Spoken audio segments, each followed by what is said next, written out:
Hello to you all, wherever in the world you might be. My name is Boz Rosendahl, a.k.a. The Mountain, and welcome to Edmonton, Canada for the only stop the Women's Series will have in the Americas in 2025. It is the fifth time in 6 seasons we've hosted from Canada's Festival City, and this time it's stop number 11 on the year. A lot is at stake here. As we head into the late stretch of the year on the Women's Series, who can pick up a win? Who can rise in the ranks? The Shanghai finals are coming up in just over a month, and nothing is set yet. What is set is that we'll add a new Women's Series stop winner to the list in 2025. None of the teams competing here in the West Edmonton Mall have picked up a W this year, although there are some highly proven teams in the field. We've had 6 winners so far this year with the Netherlands, Japan, Spain, Azerbaijan, Latvia, and Australia already bringing home victories in one or more events in 2025. Who will join them here from Canada? We'll know after the action closes tomorrow night. Of course, we'll be with you all day today and tomorrow to cover all the drama from the North. But before we get into the details, look, we got to get you reintroduced to the rules of 3x3.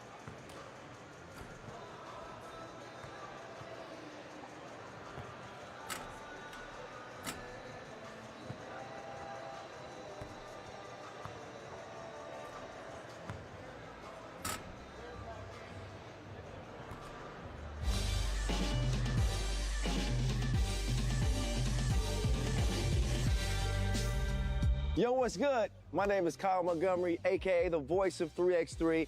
And if for some reason you still don't know the rules of 3x3, it is time to tap in. Class is officially in session.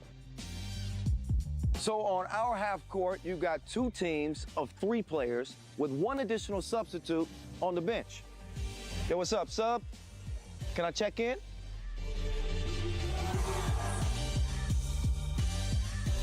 In 3x3, even the ball is different.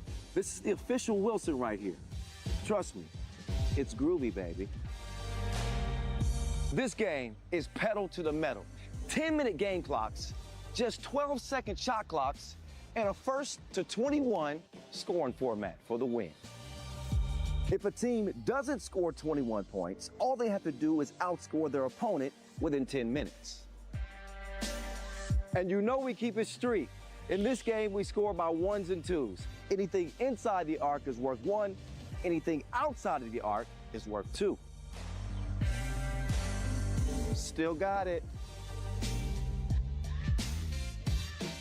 And this game is all gas, no brakes. Literally, after the opening check ball, play is continuous. Make or miss, offense turns to defense just like that. This 10-minute sprint is just getting started. We'll see you at the top.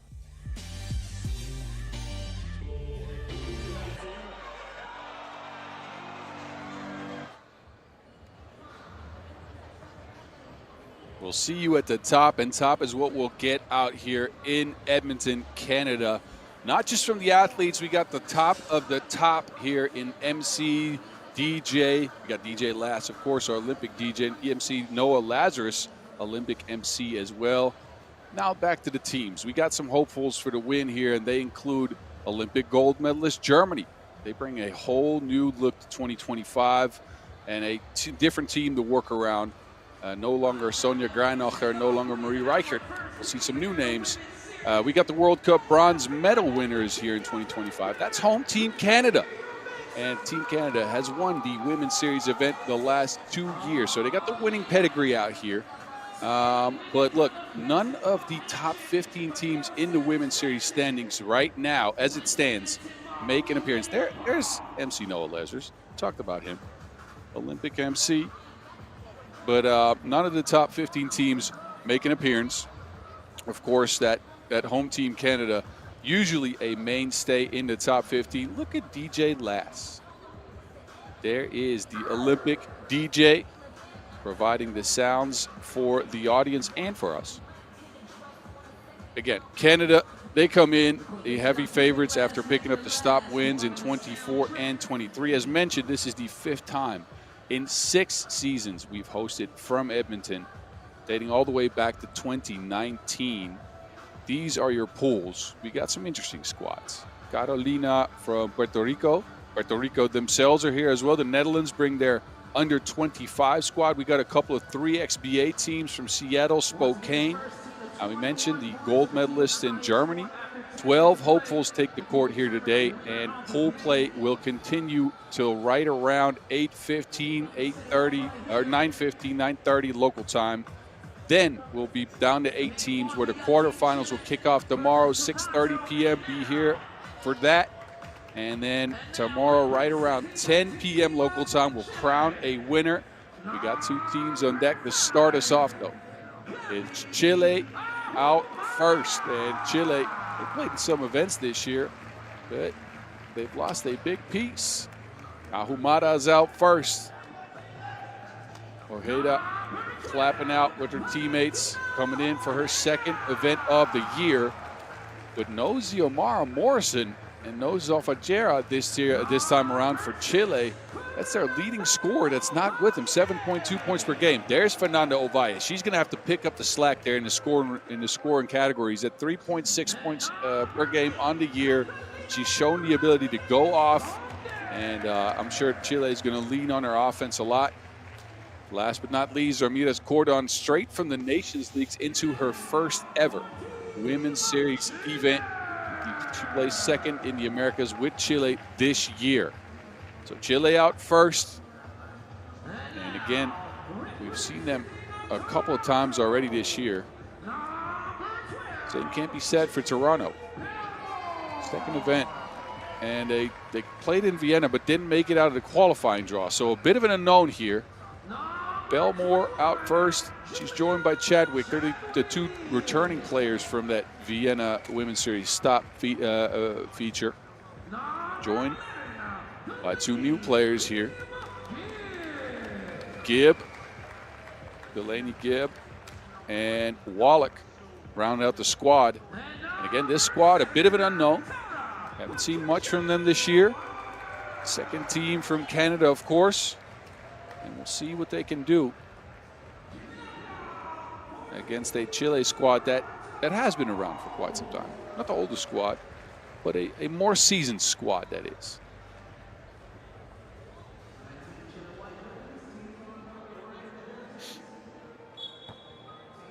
Shout out Julia Chadwick, by the way, for playing at the university I used to play at, Robert Morris University in Pittsburgh. There you go. She was there for a year. Sonia Maldonado and Ashley Good, the referees in this one. As we get ready to get this stop underway, we'll start you off with Pool D action. And we'll go DCBA in that order all day long before we close, as I mentioned, at 9:15 to 9:30 local time. Conditions, of course, to no effect here. I could tell you the weather, but we're indoors. West Edmonton Mall. Come check out the action if you're close. I do believe we've already wrapped up a tournament here today, a Quest event. Not sure who won that. I have to go check that out. But Edmonton, beautiful city. I had the pleasure of visiting. And I'm sure these teams are enjoying their stay.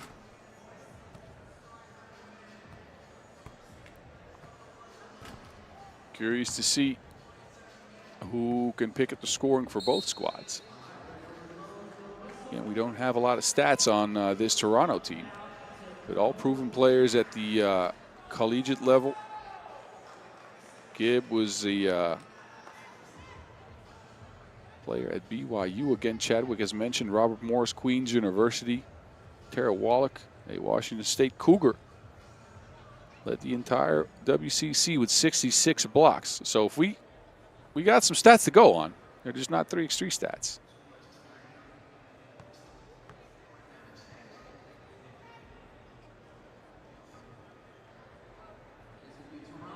We are ready to get sprinting, though. This first 10-minute sprint from Edmonton underway. It's Toronto out first. Pick and roll action and an easy finish underneath. Wallach with the first score. And Toronto's on the board. Chile, can they answer? Ovalle moving behind the screen. Ovalle with some space, pulls up from deep, and Ovalle drains the 2-ball. Punch for punch, these teams start out very sharp. Toronto, a miss.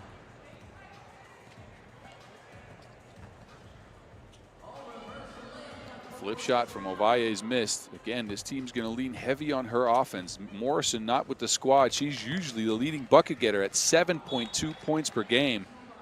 That's a huge, huge gap to fill. Quite literally, too. A minute in, Chile is out front, 2-1. Chile is also adjusting to life with a little less size. Morrison usually good around the basket, towering over opponents, grabbing rebounds left and right. Now they're going to have to rebound as a unit, as a team.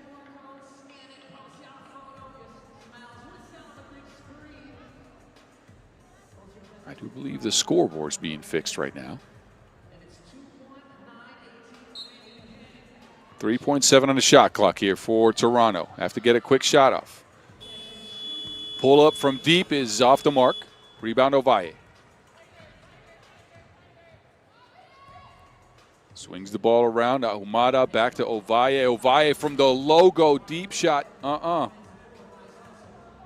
This time she opts for a drive. Gets all the way to the basket. The flip shot's good. Chile is out in front after a minute. 3-1. Quick transition. Ovalle wide open for that one. Chile's blitzing Toronto here early. Gibb off the mark.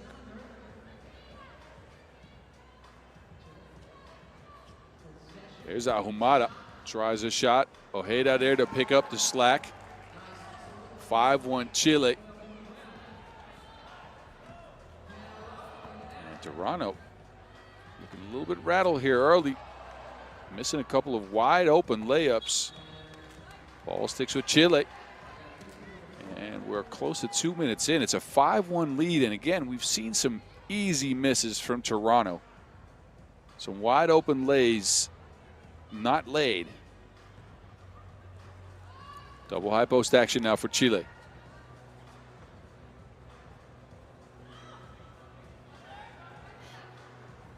They get a wide open look from the outside. Ojeda.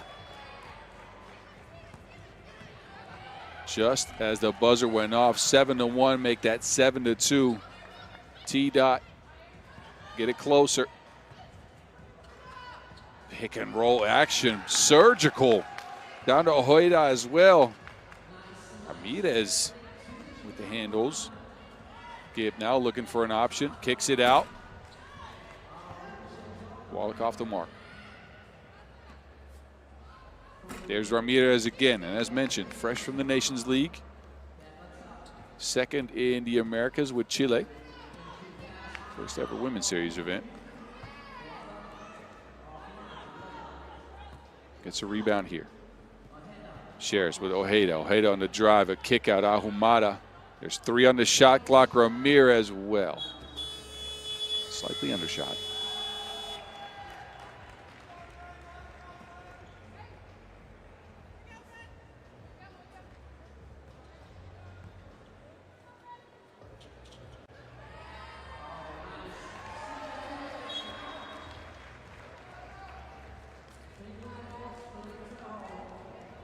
Whistle on the floor.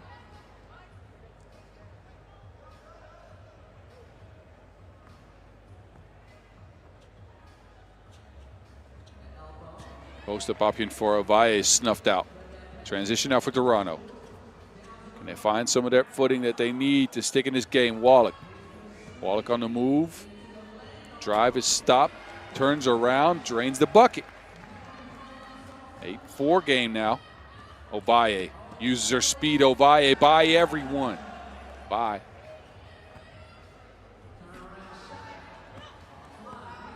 That is off the front of the rim.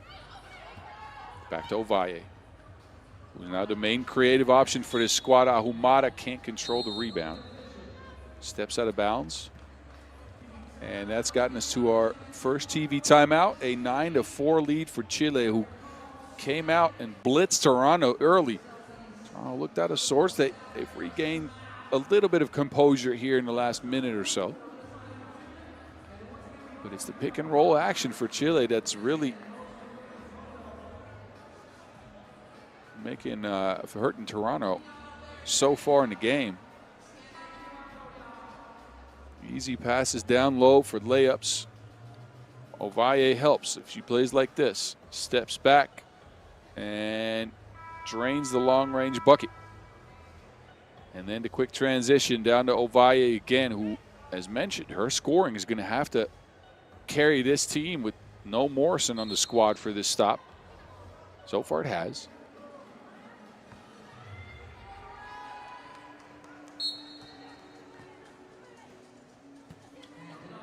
Check ball, Toronto, fader from Belmore. And now a foul, first in the game.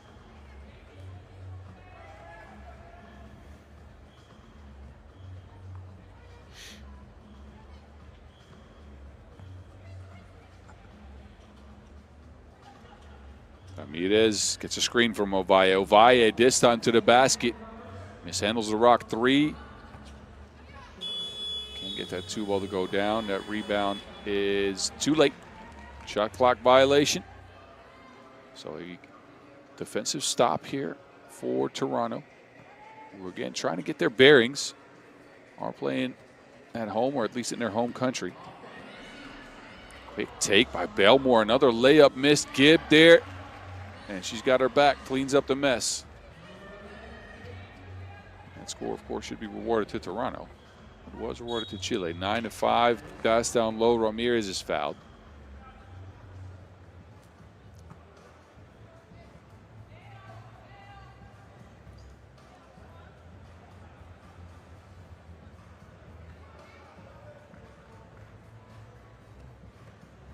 Ramirez to the stripe.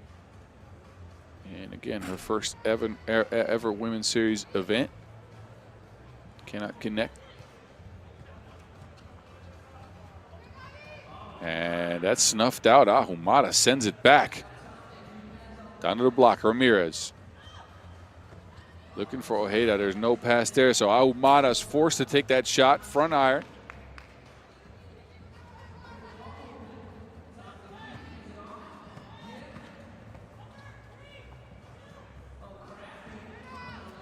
Bucket on that take. Possession of White. Ball screen action. Oh, Toronto doing the stealing. But another easy layup missed, and that's been the story of the game. Wallach, no. But all these easy looks under the basket for Toronto, if they keep missing those, that's going to start counting up. Ahumada with the footwork and the turn around. Gibb. An answer for Toronto there. They make the layup this time. There's Chadwick with the make. Step back. Ojeda. Well, can't have them all, of course.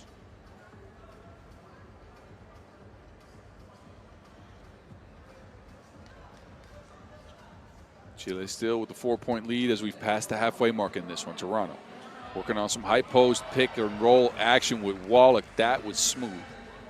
10-7. Ovalle looking for space. Ovalle steps back, slings up a two ball off the mark. Toronto's gotten some critical stops here. Can they get a bucket? That'd be crucial here. Belmore, no, but a whistle on the play. And that will send Belmore to the stripe.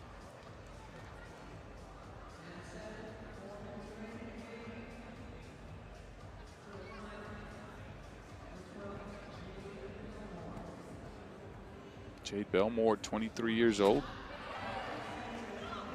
And it's a one-possession game after that, and a crucial block here by Gibb. So Chile, they were up by 6 earlier in this game, but as we've gotten into our second TV timeout here, it's only a 2-point game against Toronto, who've scrapped and clawed themselves back into this one. Great effort from Delaney Gibb on that last play. The 19-year-old sends that out of bounds with a block.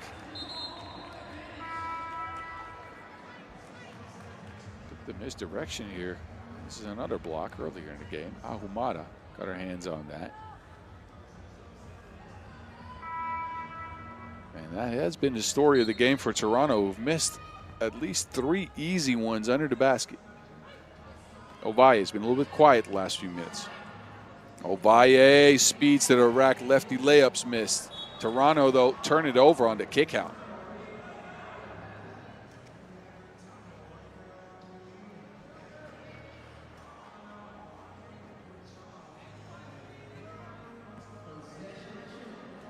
High post action now. Ovalle gets a screen. 2-1 game with Ramirez. Tries to connect with Ramirez, but that pass just a little bit too much on it. 3:40 left. Chile still holding on to that 2-point lead. Give and go action with Gibb. Gibb, though, can't squeeze a layup. Ramirez down to Ovalle. Ovalle is open. But now Chile's starting to miss some layups as well. So both teams struggling to find easy scoring opportunities here.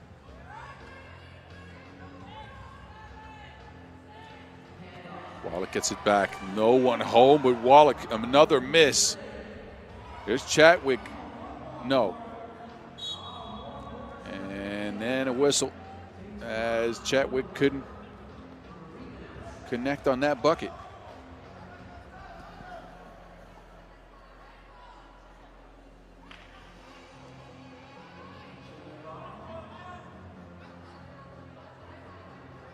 Possession back to Chile. Actually, maybe not. It is not. It is Toronto possession here. Belmore to Wallach. Belmore behind a screen. A good look for Belmore. She ties the game up at 10. Under 3 minutes in this first 10-minute sprint from Edmonton. Ovalle.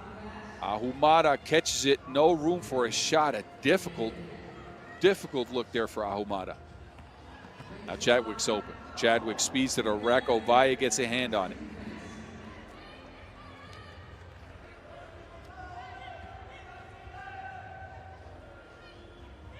This game see more blocks than Minecraft so far. A lot of these shots have been deterred. Gibbs the floaty. Wow. Just wow. 11-10.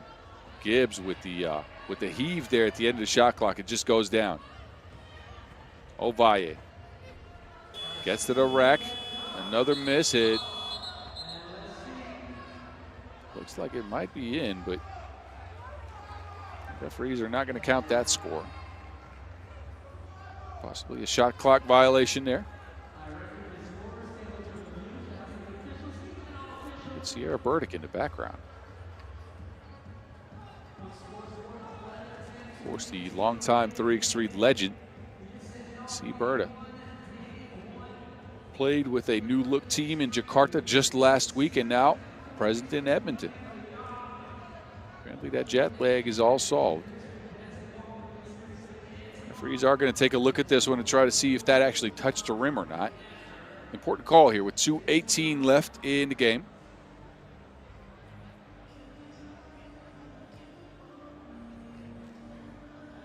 That score will count. 11-11 is what the scoreboard says now. Doesn't mean Toronto will have possession, but Chile finished up that play with a bucket. High post look here. Belmore wide open. Easy cut, easy lay. Beautiful play design there by Toronto. The Canadians up by one. Ovalle with the sharp pass. It snuffed out. Chadwick got her mitts on that. Belmore with the quick transition. And Toronto, they are loose. They've unleashed their offense here in the last minute or so. Another stop. Gibb this time. Chadwick with the board, a foul on the play. T-Dot now hold a 2-point lead after being down 6. It was 7-1, as you might remember. And a 12-4 run by the ladies in red. Wallet make that a 13-4 run. Chile left with no answer so far. Ramirez, nuh-uh. Oh, but a whistle on the play.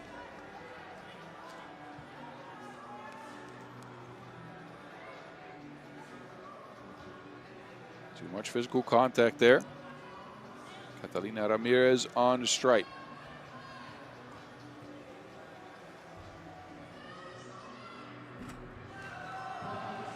Chile back within 1 possession. Belmore, nuh-uh. Ovalle got her hands on it. Ovalle with the rock. Screen and roll action down to Ahumada. 14-13, Belmore off the mark.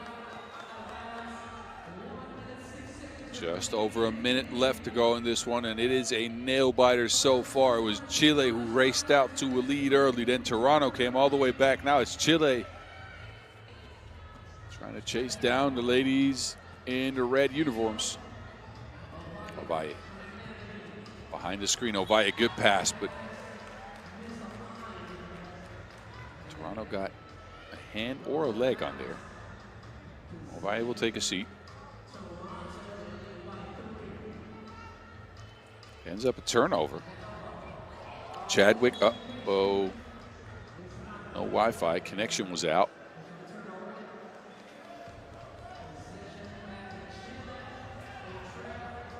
But Toronto get it right back. Belmore, no. It ends up in Chadwick's hands, and Toronto's back up by 2. 40 seconds to go in the first 10-minute sprint from Edmonton. Who's going to pick up a victory here? Ramirez, no. 3 seconds on the shot clock. Somebody has to take a shot here. That was a shot, but it was outside of the 12 seconds there. Possession over to Toronto with less than 30 seconds to go in this game. 15-13 lead for the Canadian ladies. And a timeout on the floor.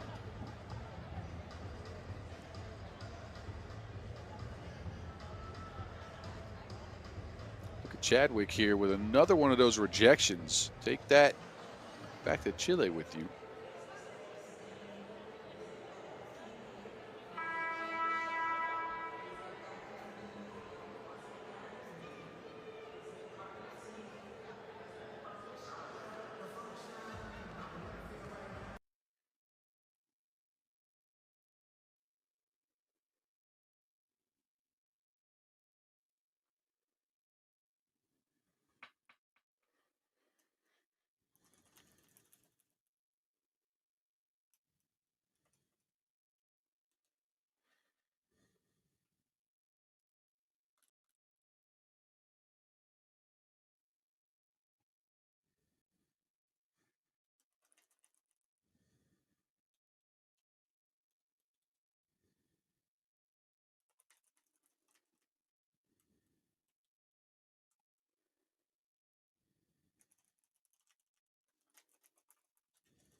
Denied. Belmore.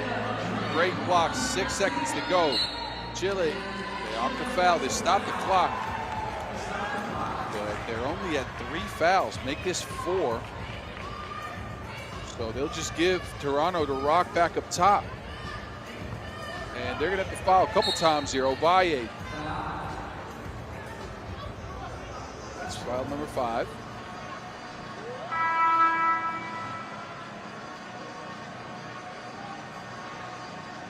Clock is set to, it seems like, 4.7 seconds. With Toronto holding on to that 2-point lead. Chile's at 5 fouls. Their strategy is going to have to be to put Toronto on the strike, to force a couple of missed free throws, and then try to get a shot up. Another foul. Clock down to 2.1. That's foul number 6. So they need one more. Pull Wallach on the line.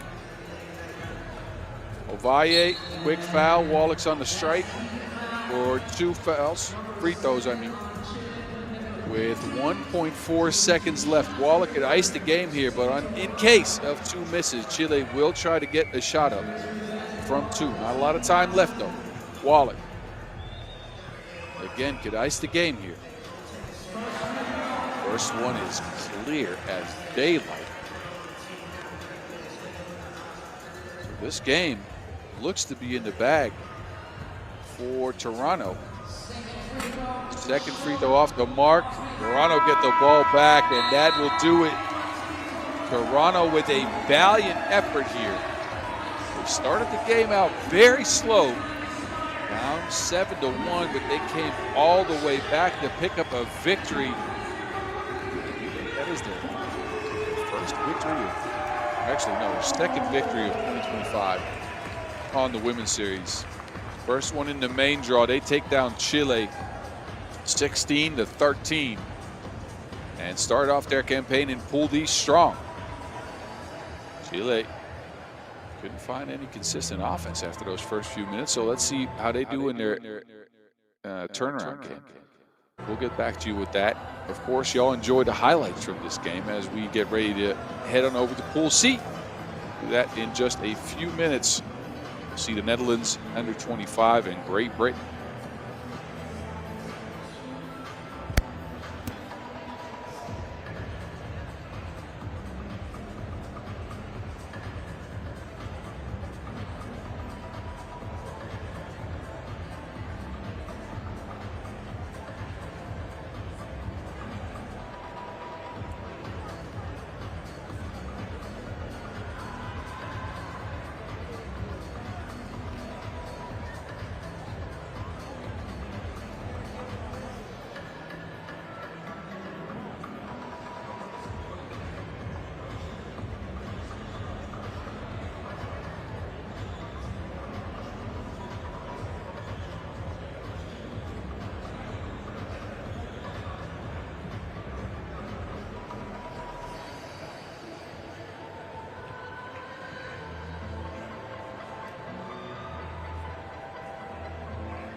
Non-stop action here from Edmonton all day long.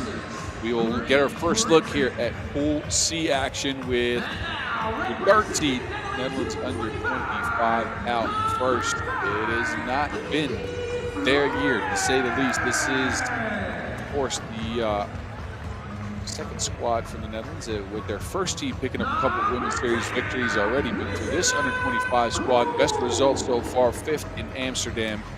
They didn't make it out of the pool in their last 2 events. Marseille and Orleans, 11th and 9th for Kiki Fleuren and company. This is a team with a lot of talent that has proven themselves at the youth levels of 3x3. But again, not getting out of the pool is not really the standard they want to set this year. There's Luchtgeist.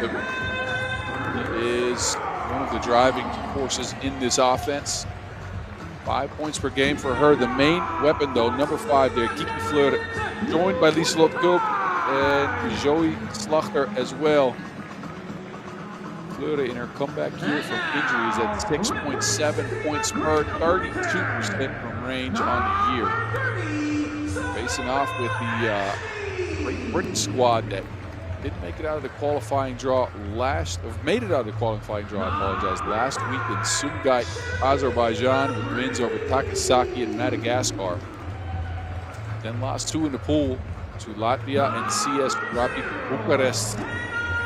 Switch out some players. Ashby and Jump are the holdovers. They're joined by Green, a long-standing 3x3er in Great Britain. He's been second at the Commonwealth Games in 22 and a member of the team that played the Europe Cup in 21. It's our first 3x3 action since 22. They're also joined by Rickers. They're part of the Great Britain team that qualified to the Europe Cup is Ravina Rickard. This Great Britain team, though, again, a bit of an unknown to me. We'll see how they fare against the long-standing 3x3ers from the Netherlands. And especially the inside force that is Zoe Slachter. All the size and the skills. It hasn't been her year just yet. She had 3 points per game. Still kind of finding her way in this new team around this new offense. This looked good. Second ever event on this squad as well. So still some chemistry to solve there for the Dutch.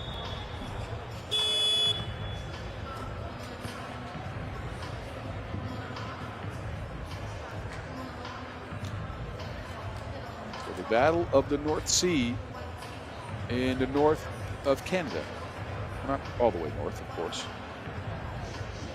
Canada in general could be considered the north.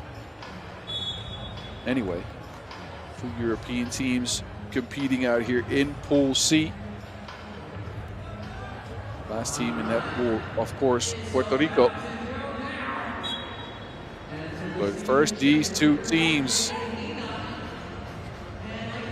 And Jump out to Rickards. Rickards on the move. Past Fleur to Rickards, no, but too much physical contact from Fleur. So a whistle on the play. Shout out, by the way, to Great Britain. Really trying to make something out of 3x3 here. With, again, their women's team qualifying to the Europe Cup. Of course, players stepping onto the men's pro circuit and women's pro circuit as well.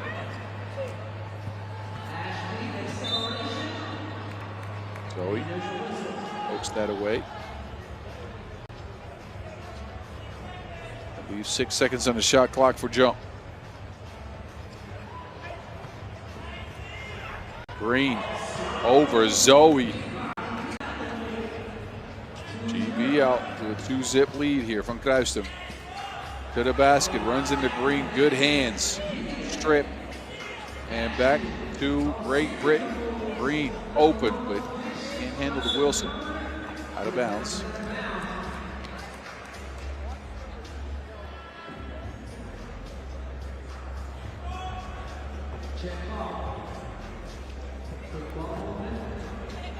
Screening action, get it from Kruistum under the basket though, but good hands.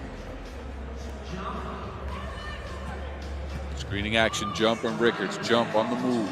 Looking to move on Fleur and Jump. Mid-range jumper, nuh-uh. 4 to the Netherlands. And a quick swing. Kruistum all the way to the basket with the scoop.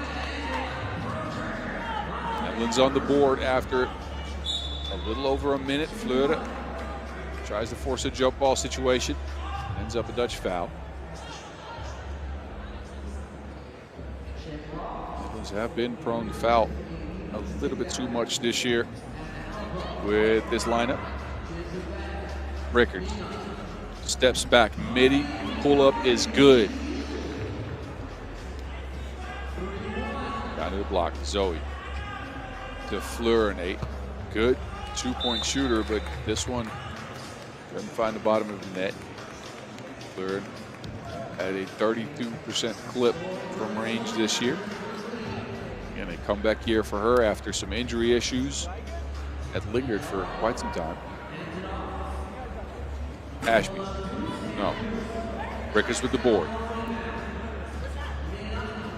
Rickards down to Green. Zoe breaks up the play. And the Dutch, they get some transition action there. Great Britain use a foul to stop it.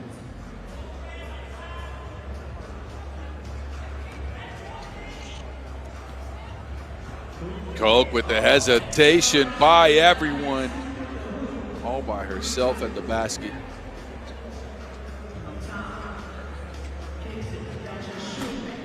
Jump from range.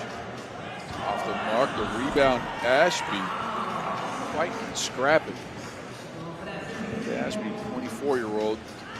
Team a 2-point lead. There is another one of those beautiful surgical passes from the Netherlands. 4-3 game. Jump. A lot of mid-range pull-ups here from Great Britain. Get the guard from Kruistum, who's by herself and drains the layup. We are tied at 4.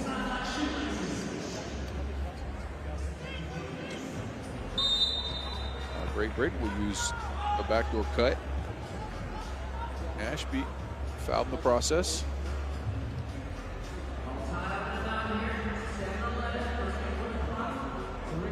Fresh 12 for GB. Down to the block, there's Green. Rickards.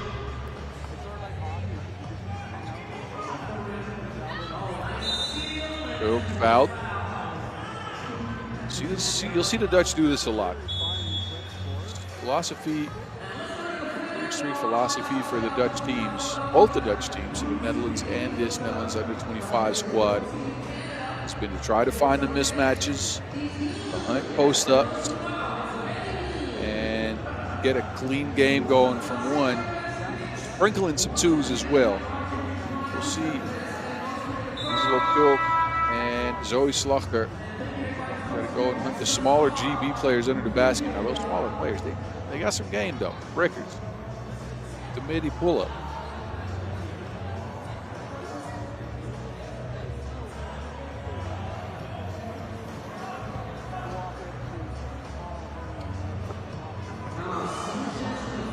With the Dutch a 1-point lead. Rickards on the move.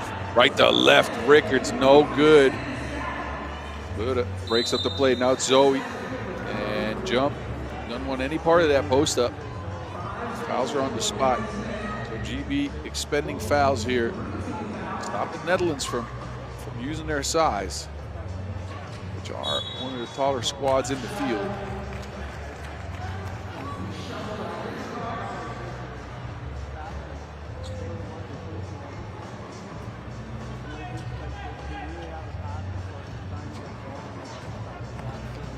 Rickards again.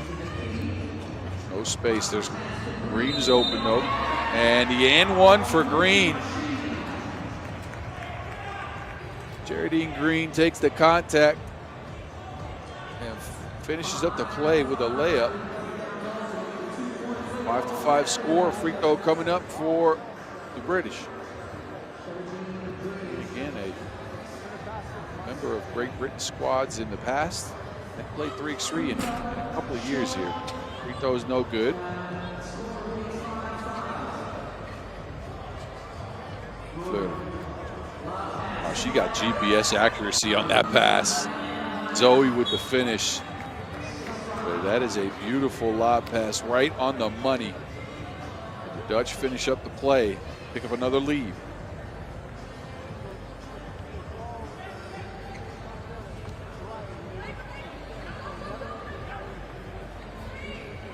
Green drives baseline, loses it out of bounds. 0.6 left on the shot clock.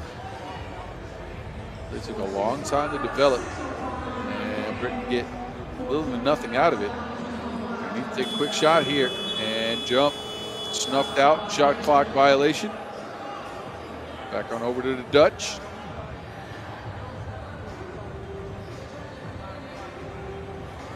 Double high post look. Get Koch going to the basket again.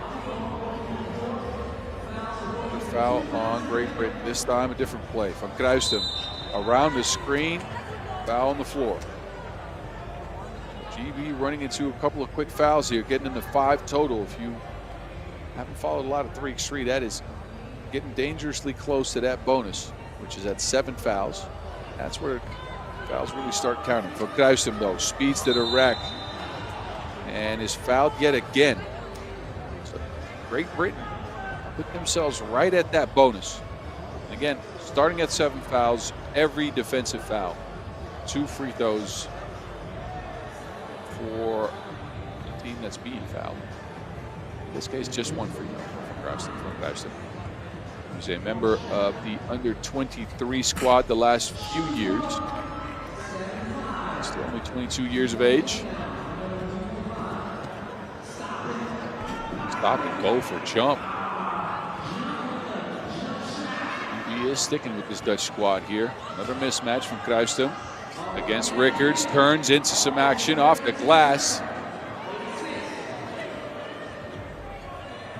Rickards. And GB answered. There's a whistle. Who's that foul on? That is number 7 on Great Britain. No free throws coming up as it was an offensive foul on the screening action.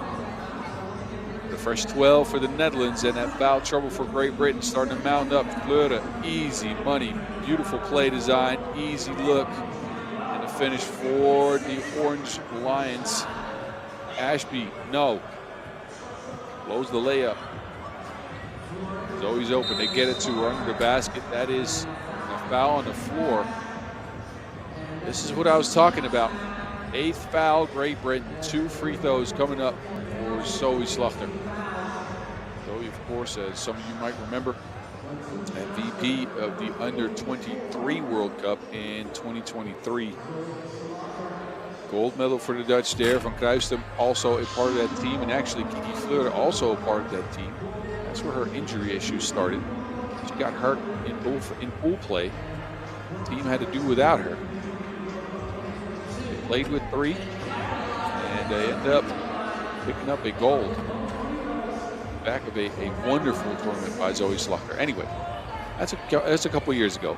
These ladies have somewhat graduated the youth system, although some of them might still feature every now and then. Fleur, all the way from downtown Edmonton. 13-6 now. The Dutch have really blown the doors off of this game. Is that another foul on Great Britain?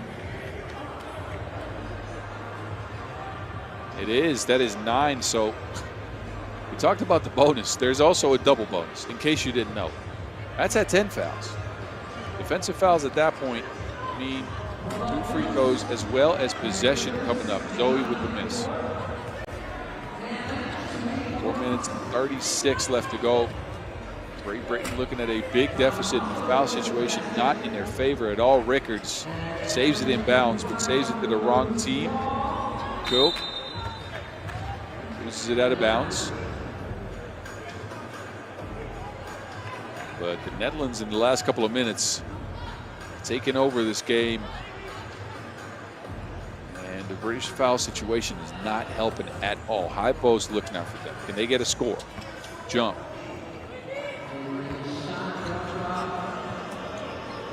There's Ashby. Ashby with the miss. Good defense on the Netherlands. Now they get Zoe Slachter open under the basket, but an offensive foul. She extended her off arm on that seal. 5th on the Netherlands.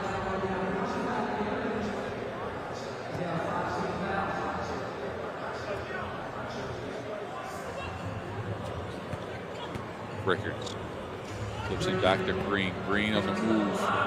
Green with the shimmy shake, and Rickards cleans up.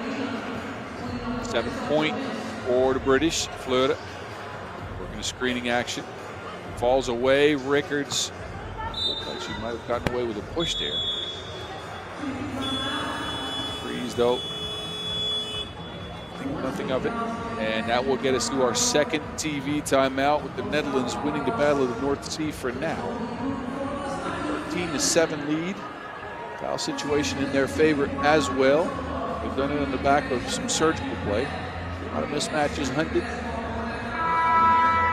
They try to feature their tallest players, and they try to hunt Samantha Ashby and Kavina Rickards, who are slightly undersized, at least compared to Slachter, Kulk, and even Van Kruijstum. Dutch in possession here, fresh 12. We go with that double high post look again, but deflection on the bridge. 10 seconds left to go on the shot clock. Slachter's open. Pass don't get there. Van Kruisten down to Slachter. This time the play is finished, but not the layup, but a miss. Ashby chases down to Wilson. It's out of bounds.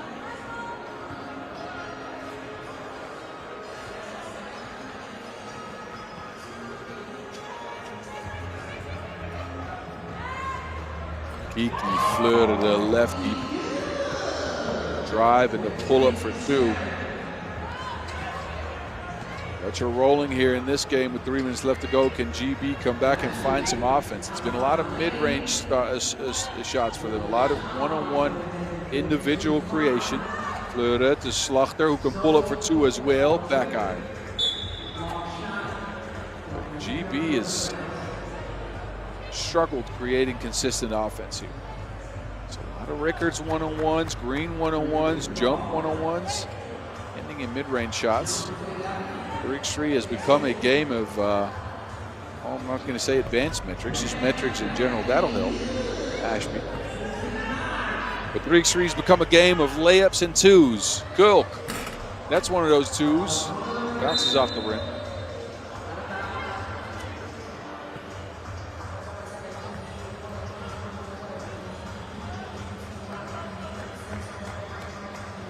Possession over to the team in the blue uniforms.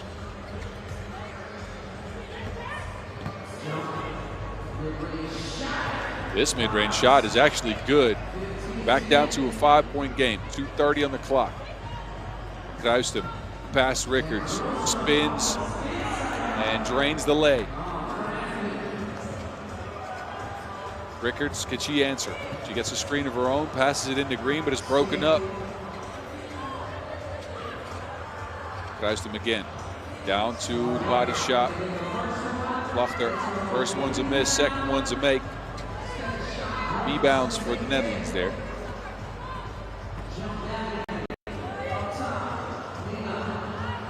Rickards. It's out of bounds.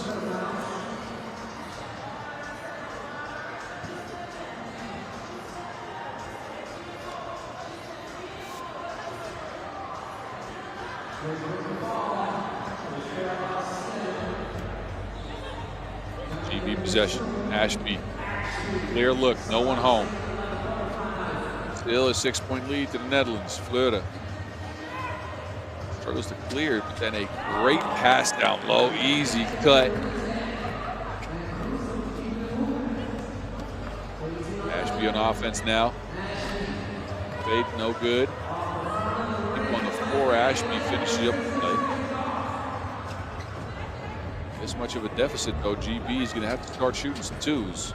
So far, they have not. From Kruisten, though, lines up a long-range shot. Foul by the Netherlands. Take foul by Fleur, who wanted to stop the clock. 67 seconds left to go. A timeout on the floor. The Dutch in control in this one. 18-12. Again, it's been their surgical play. GB has had to lay off the physicality here in the last few minutes due to the foul situation. And it's worked out in favor of the Orange Lions.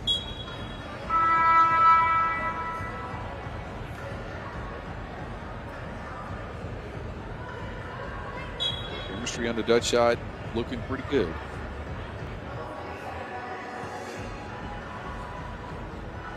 Screen action for Rickards. They get it to Jump working in space. Jump with the separation. Jump conclusions. Slachter, lefty layup. He points to the Netherlands, who close out the game with a 2 here. Rickards on the move and tries to attack the taller Koch, and that ends up out of bounds.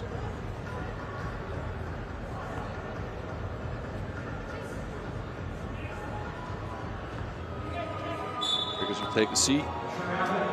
And now a travel on the check that is a point of emphasis from the referees this year. under 40 seconds. And the Dutch, they got game ball in their hands. A 2-ball will stop this 10-minute sprint. Fleur tries just that to the left. No good. Off the mark. Now Ashby tries from the same spot. She does connect. This ain't over yet. Fleur almost loses the rock. That's a jump ball situation. It's exactly what Great Britain needed. Of course, they're looking at a 5-point deficit, but they stopped the clock here. And in case of a jump ball, the defense is rewarded with possession. So GB pick up a possession here with 20 seconds to go. Rickard. Jump, asking for the screen. Jump. Midi. And it's off the mark, and the Dutch now in firm control. A 5-point lead, under 10 seconds. Fleur attacking Rickard. Shot clock's off. 3 to go. Fleur heaves up a shot. It's off the mark. The Netherlands pick up a victory over Great Britain. The Battle of the North Sea didn't go north. It went east. Someone get me a glow. Anyway, the Dutch pick up a win here over Great Britain, and look pretty sharp doing so. GB is going to have to turn things around against Puerto Rico later. Y'all enjoy the highlights from this game. And as we get ready to shift on over to Pool B, we got Germany and Spokane 3xBA on deck next. That in just a few minutes from Edmonton.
Coming up next, we got Team Germany versus Spokane 3xBA.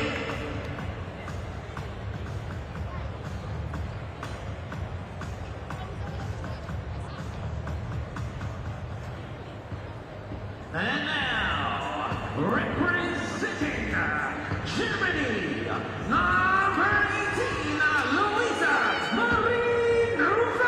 Here come the Germans. Lisa Neufer out first. This is a very new-look Germany team here in 2025.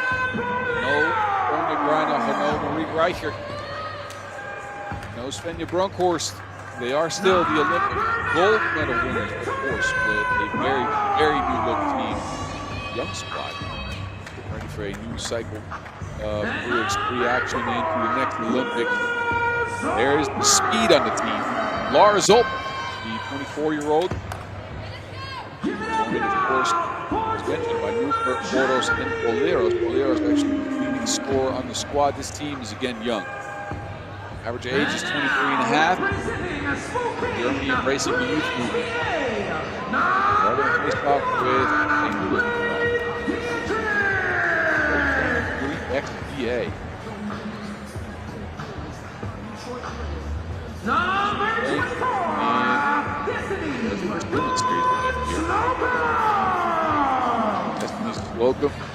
onto the court.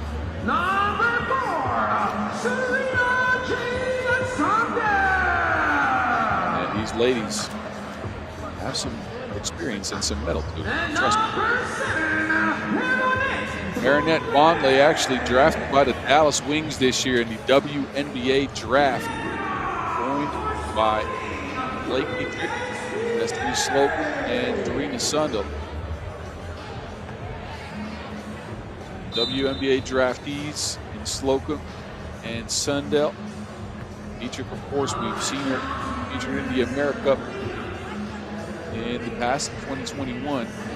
Gold medalist there. Also a Pan Am Games gold medalist in 3x3 as well. Goes from Princeton University. A team with a lot of basketball experience, that is. Sundell in the Nations Leagues this year. Youth competitions for FIBA 3x3, of course. These German ladies featured in there as well.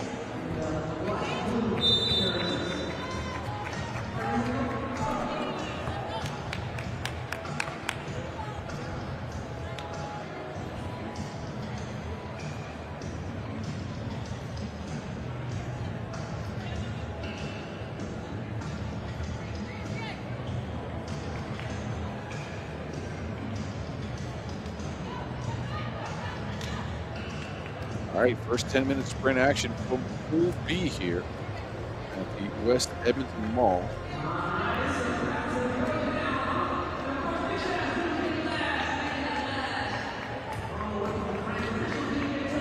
And Spokane will start with possession.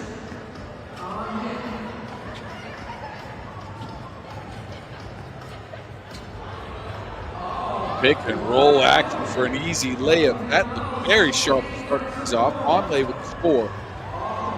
Germans get a look. Newford, no.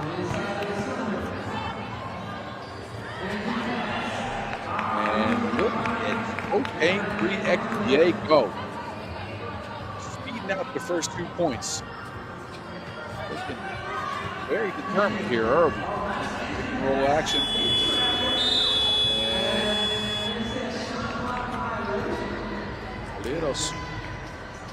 Get the ball up. Leading score for this squad, 6-point earn. 2 events played on the year. Germany has your second seed. Got to the semifinals twice. Ulaanbaatar, where they came in 4th, they lost to USA. Also lost to Orleans in Orleans. But it's been Spokane 3xBA that has raced out early here.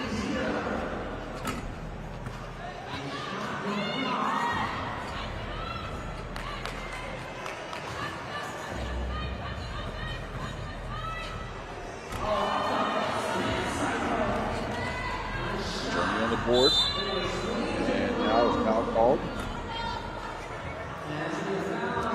Looks a still on the court there.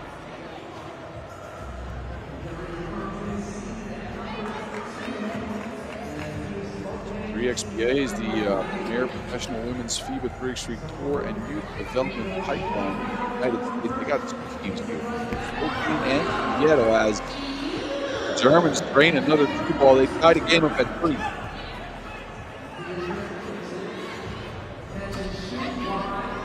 No answer from Spokane. Go. Boleros, shot off the mark. Snatches the board. Down with a block. Onley again. That is proven successful so far. Both travels.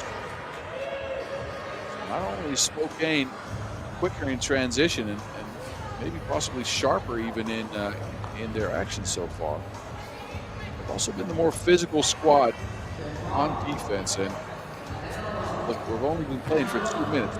Usually more comfortable than 3-3. Ends up being the less comfortable team now, but that looked a little uncomfortable.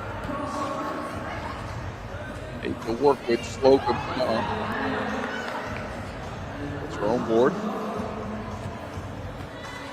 Wilson swung all the way to Dietrich with a lefty layup.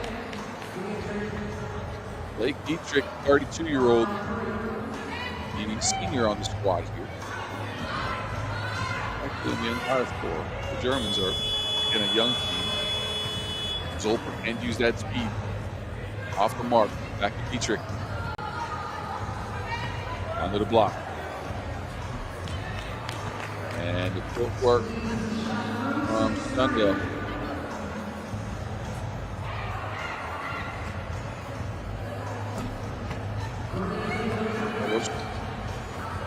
This is a shot wide. Back to Spokane. Dietrich pulls it out. Get it back inside again. This time, good defense on Zolper. Germany in possession. Zolper uses it herself. There's a foul on the play. Lars Zolper will be going for free throw strike for 2 free throws. And after his timeout, our first TV timeout. Germany circling early. Not able to quite solve Spokane 3x's defense. Use the moves, though. Like the DJ into that bucket. Got it from Germany as well. Mover. Second attempt is good. So far with size and physicality under the basket. And then the mismatches as well. Zolper, though, to the stripe. Could bring the game back to a 1-point lead for Spokane. And Zolper's good on the first.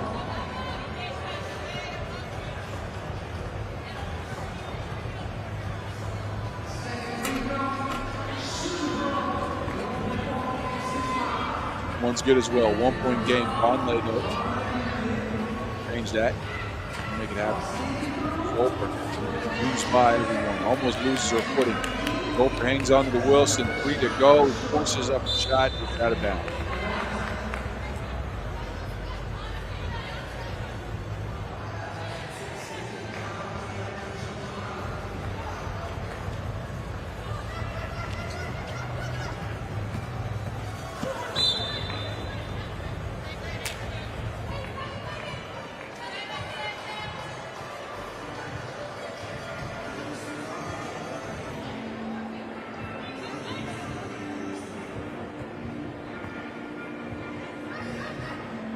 Double high post look.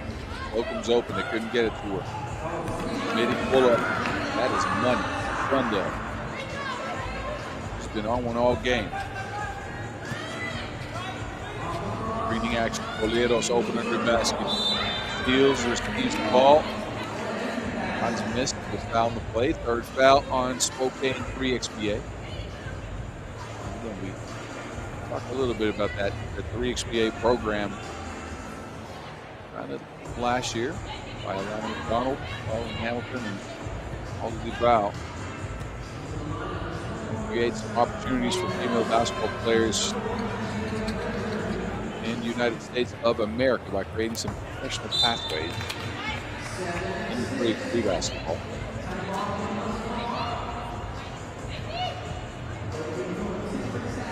Organized a women's series qualifier.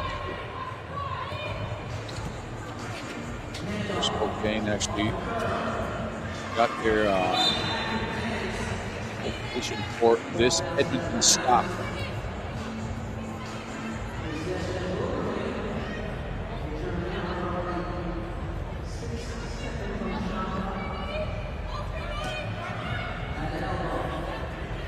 Over. Trying to move baseline. That is a very difficult shot. It's off the mark. Violation.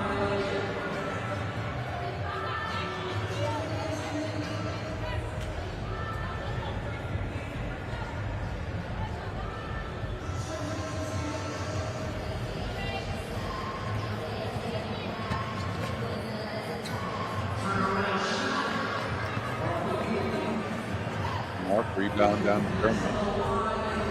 Down low. Ends up with Zolper. 4 seconds on the shot clock. Zolper pulls up from 2, back irons it, and then a whistle on the rebound.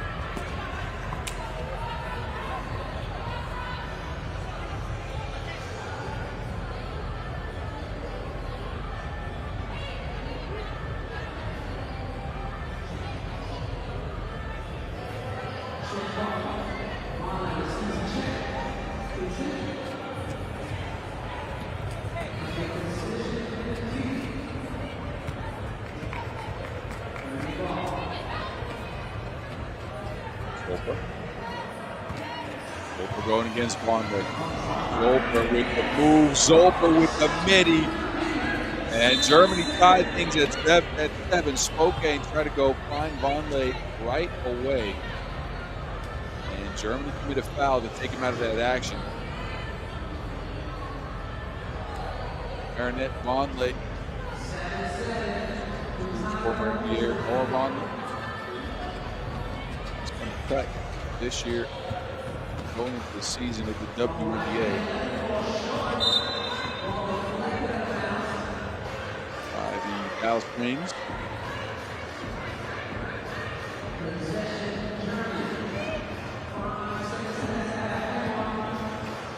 There's 12 for the Germans. Under 5 minutes to go. And his first game in full B action. Boleros has been quiet this one. Boleros, no space. Great defense. Slocum with the physicality. Got Paula Boleros out of her action. And now Germany commit a foul. Third foul on them.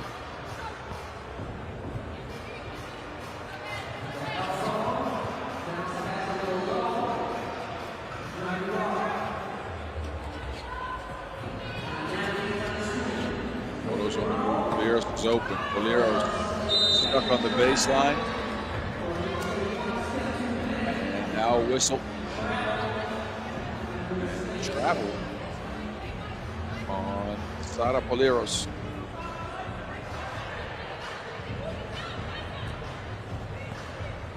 Space for her to operate.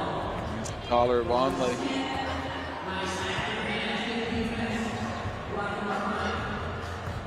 Zolper behind the screen. On the move.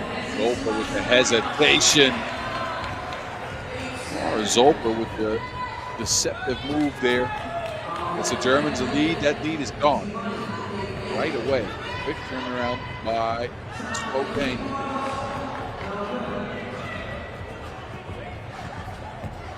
Dietrich left his feet up wrong. Matches Zolper left the layup. Blake Dietrich.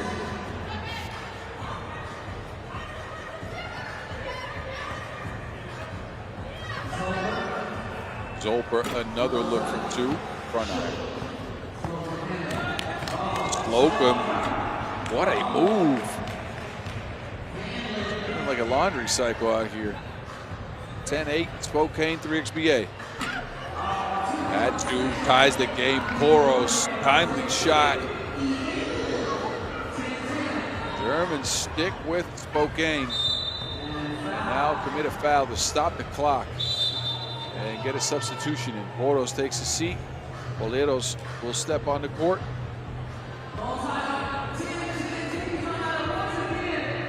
There's a TV timeout as well.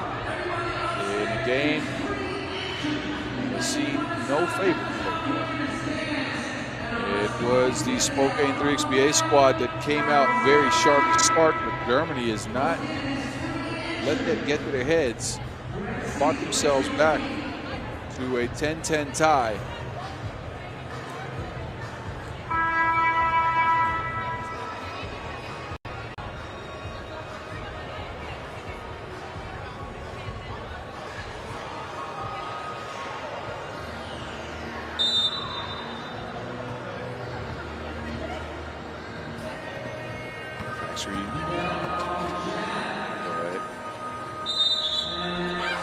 Decided to take it herself. That ends up a travel.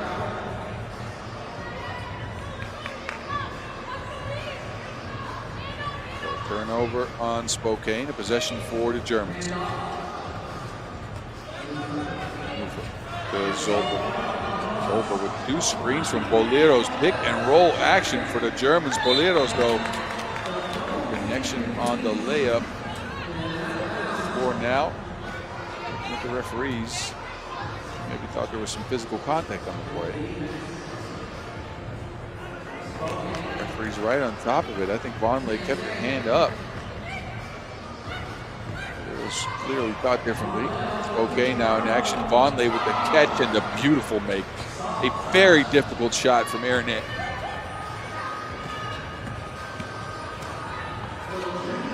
Move her. Vonleh snatches a rebound. Dietrich carves out some space, and now Spokane's got a 2-point lead. Boleros right by everyone, but the layup's off the mark. That was a shot for Germany to get back. Boleros scrapping and fighting. Gets her team in possession. Newfer.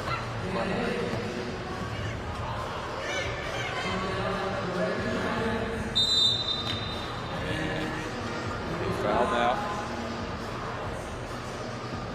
As Sundell was met with some physicality here. Boleros sticks out the leg. Team close to the bonus just yet. Germany at 5 fouls. Spokane 3XBA at 3. Vonleh midi pull up. And it's Zolper who comes down with it. Boros is back out there. Oh, Boros by herself. That layup's missed. Another offensive rebound though for Germany. And it's a 1-point game. Great awareness by Zolper. Fast for her own feet afterwards. Vonleh was wide open. Zolper came in with the timely help side. Tries to challenge the player. That's no option. That possession belonged to her team. But it will be Spokane 3XBA with the ball and a fresh 12-second shot clock with 1:34 left. Look at Zolper. Trips up. Ball goes out of bounds, and it does look like Dietrich was very close to touching that last. Couldn't quite tell from that angle. Again, he's not under review or anything. Team in teal. Spokane 3XBA will have possession and control of the game. A 1-point lead for them going into the last minute 34. Slocum's on the court with Sundell and Dietrich. Vonleh on the bench. Dietrich gets it. Dietrich with the footwork in the post. A lefty hook shot. Almost sky hook like. Didn't know you had that in your game there, Dietrich. I like it though. 13-11. Zolper almost loses it. 1-foot runner. Nuh-uh. Slocum by herself hangs and hits. That had more jelly than a middle school lunch. 14-11, a 3-point lead for the 3XBA team from Spokane. Germany, they need a bucket here. That deep 2 is off the mark. Boleros can't squeeze the board. It's out of bounds. We're under a minute. I need a replay of that Destiny Slocum take though.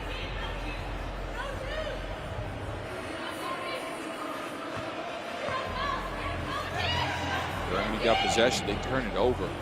Very costly turnover. Vonleh, that's a 4-point lead for Spokane. That could be it. Never say never though. It is 3x3. Poros. They needed that one. Vonleh gobbles up the board. Sundell going to operate. Vonleh on the block. Dribble, kicked it out. Sundell from range. That rebound is hugely important. Now 2 offensive rebounds. It's Boleros who comes away with it. We're under 15 seconds. Boleros, no. And fouled on the take. It's going to be a free throw for the Germans. 4th foul on Spokane. So Sarah Boleros been kept quiet in this one. On the stripe for a free throw. Boleros, long time 3x3er, misses the freebie, but the turnover on Spokane 3XBA. 6.5 seconds to go. 4-point lead for Spokane. Germany's going to need a bucket and some magic. Zolper, no space. Zolper still gets a look at it. It's off the mark, and it's Spokane 3XBA win this one 15-12. That last score actually counted. That might be important. We'll get back to you on whether that matters or not. But anyways, Spokane 3XBA looked very good in their first action on the women's series, a 15-12 victory over Germany. And they take charge of Pool B action with that first dub. Germany again, they brought themselves back in the game after a slow start. Didn't quite muster up enough. And proved themselves in that last game in Pool B, or that next game in Pool B against Slovakia. We will be right back. We'll watch the highlights from this one, so don't go anywhere. And then in a couple minutes, we'll go to Canada and Seattle 3XBA. That on deck in a couple minutes.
I am sure the crowd is going to get on their feet for this one. Homestanding Canada is going to face off with Seattle 3XBA. Seattle out first. It is their second event of the year. First event in Bucharest. They got all the way to the finals, losing to Azerbaijan there. Balanced effort. All players didn't work. Taylor led him at 6.6 per. Madison Scott out on the court. They did tough. 6.6 points per. Played well in that Bucharest stop. There's your substitute, Emil Zimmerman. Replaces Alyssa Oostbeek for the 3XBA. Second 3XBA team we've seen today. Joined by Littlefield as well. This is a dangerous squad, but they're going up against them 3x3 seniors. Canada. Oh, Canada. Only 2 events on the year. There's Casey Bosch, all smiles. You can hear the crowd. This team is one of the last 2 events here. Of course, Women's Series Finals winners in 23 and 22. Women in the middle, Sasha ran out, and Sasha Pierce, SBA, member of that team that Canada sent to the World Cup as well, a bronze medal for them. And there's Kat Kloof, the lone Kloof sister remaining on the Canada squad, joined by the sharpshooter Paige Crozon as well. Bit of a change of styles for Canada this year. No more Kloof pick and rolls. Talk about Michelle, don't you worry. But no more Kloof pick and rolls. A little bit more ISO heavy game here with Sasha posting up. Crozon that's still leading them in scoring, though. 6 points per, 35% from range. 2 events only on the year for them. They are not on the list of teams that are currently placing into the finals. And again, they've been a mainstay in the Women's Series Finals almost every year. 18th in the standings after a 2nd place in Amsterdam and a 5th place in Ulaanbaatar. I'm sure they're going to look to try to shake things up here. We want to get into those finals, of course. They got Cat Kloof back. That helps. Kloof so far in the year, one event played, 5 points, 5.6 rebounds per. Struggled a bit from range. This is a little bit of a new look Team Canada. Of course, 3 returning members from the previous years, but SGA now, and that's a different dynamic. Anyway, we're sprinting. Seattle up first. Taylor launches a blue ball. That is way short.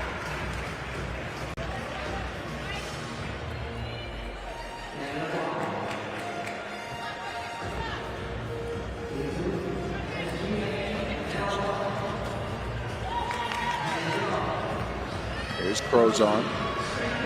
Page, no. SGA matches the board. That is an and one for Sasha Fierce, who starts with a score, takes the bump as well, and will head to the free throw strike. First foul on Seattle.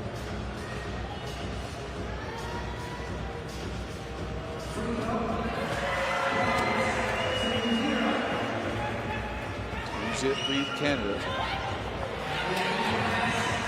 The Seattle team, they've got some 3x3 acumen. Littlefield, the member on the Women's Series teams for the USA in 23, as well as Scott.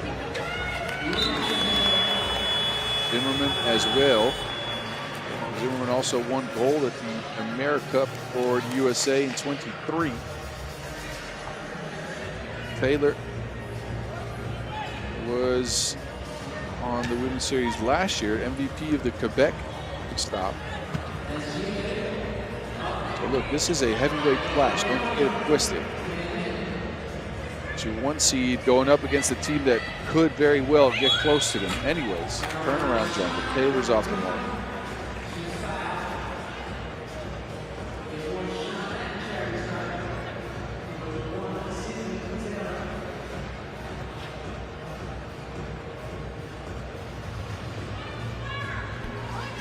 For Taylor, no good. Seattle 3xBA still not on the board. Sasha. Better pass down low. That is off the mark.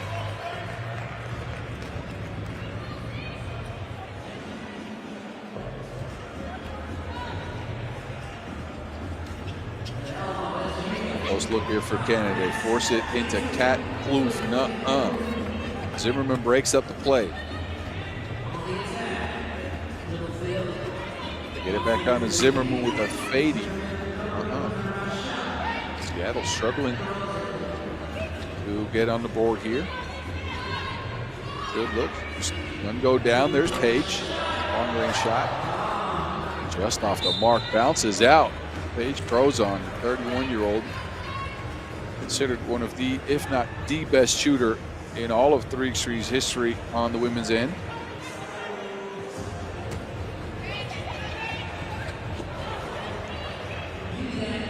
Was open.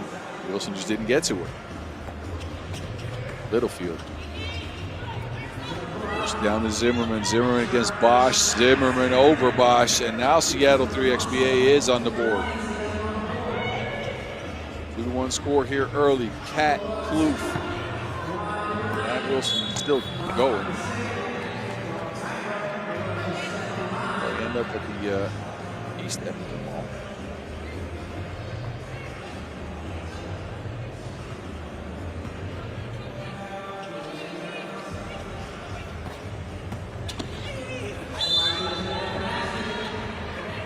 Scott with the physicality going towards the basket. She's fouled.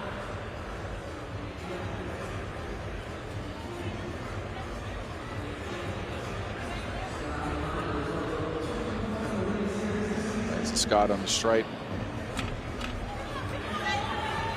Throws off the mark. Grant Allen with the board.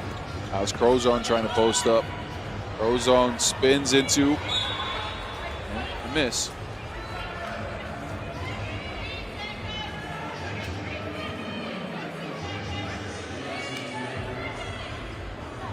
Canada actually did well at the World Cup this year.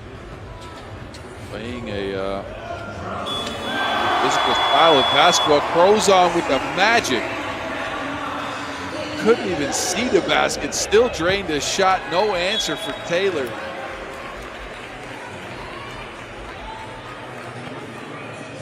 Crozon with the accuracy here early. Difficult look at the end of the shot clock. But that prayer goes down. And they're back in possession. They get it down to SGA.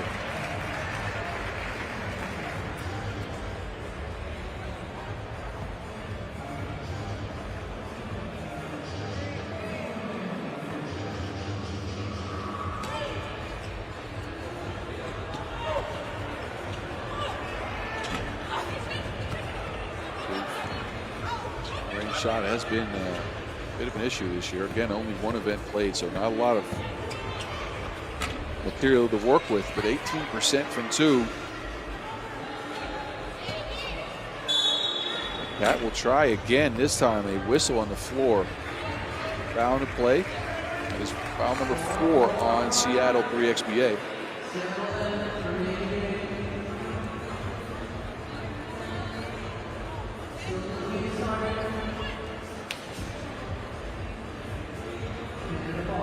With play action here.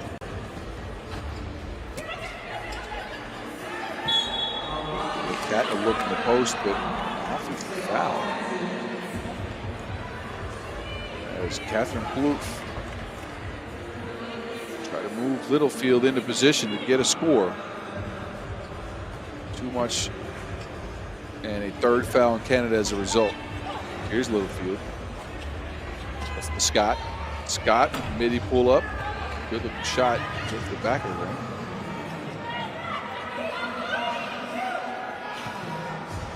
Cat answers with the mid range. And it's Scott that snatches the board. Uh-oh. Somehow gets it back. Littlefield mid range pull up. That is money.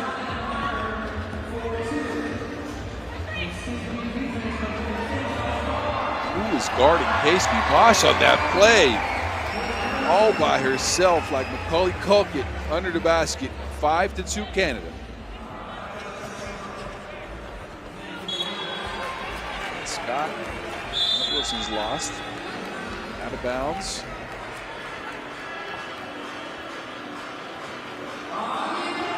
First preview timeout.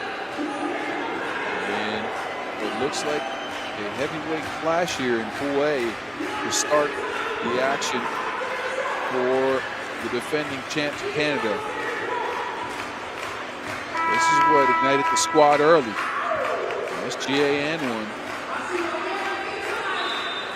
Seattle got a bucket from Zimmerman, who struggled to create offense here in the first few minutes. And then that went down for Crozon.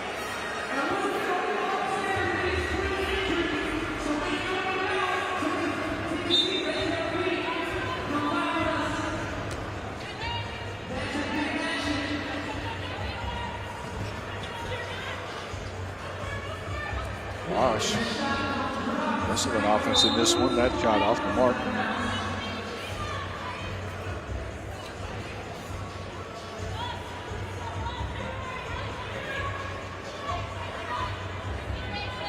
Canada has 0.3 seconds. They put Crozon on the logo. Crozon, this prayer unanswered. Tries one, but not a lot of time left. Heaves off the mark. Seattle will get it back. Can they find some chemistry? Can they find some easy offense? A lot of one-on-one creation so far. Zimmerman to Littlefield. They get it back down to Zimmerman. Difficult look. Taylor with the board. Taylor fading from 2. Taylor bottoms. 5-4 game. SGA with the answer. Taylor again from the Enlio logo this time. She is just unconscious with it. Range for days, but now a 5th foul on Seattle 3XBA. Closer and closer to that bonus. Big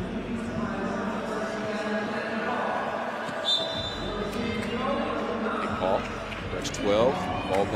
Ball back to Canada.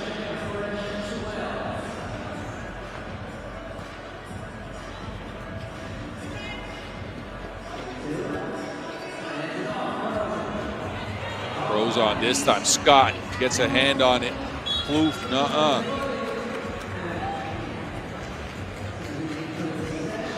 So not used to being contested like that. Addison Scott flies in there for the rejection on the 2-ball and eventually gets Seattle 3xPA possession. Taylor, move this time. The matchup you got to watch. Sydney Taylor, leading scorer for the Seattle squad against the gritty defender that Casey Bosch has been for years. Here we go again. Pass this time, it's off the mark. Crozon will take it for Canada. Back to Crozon.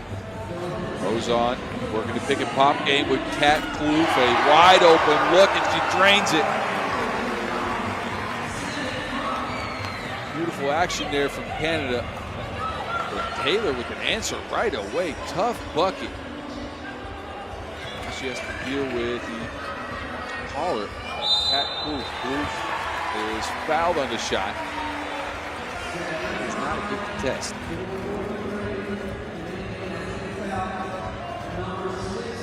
Next foul on Seattle.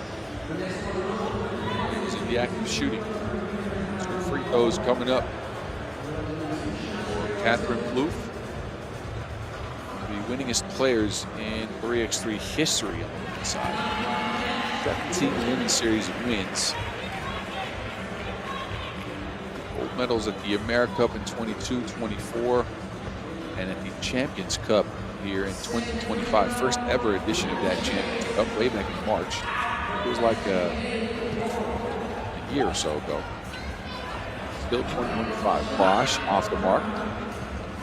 Seattle looking at a 3-point deficit. They need a bucket. Can't get it to Taylor.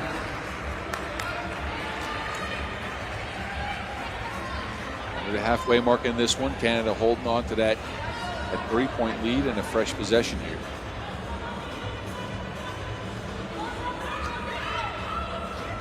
Crozon, the handoff. Crozon speeds to the rack. There's another block. This time it's Zimmerman deterring Crozon from scoring. Littlefield, yes, ma'am. Connection for Seattle, 8-7 in the game. Mismatch alert, no SGA on Littlefield. That is a bucket waiting to happen, and there we go. Dacia Fierce with an easy score under the basket. Taylor with the separation and the hydration ties the game at 9. Punch for punch, blow for blow. Good defense on Seattle. 6 to go on the shot clock for Canada. Crozon on the drive, lobs it up to SGA. He finishes up the play right at the buzzer. Crozon then almost gets the steal. Use that Wilson to go out of bounds. Point lead for the Canadian ladies. Highly entertaining. If you are as entertained as I am, do your due diligence. Hit subscribe on YouTube and follow us on our socials at FIBA 3x3W on Instagram. And you're for sure to be seeing a lot of the action here today. This highlight so far. A beaming Casey Bosch coming out to the home crowd here in Edmonton, Canada.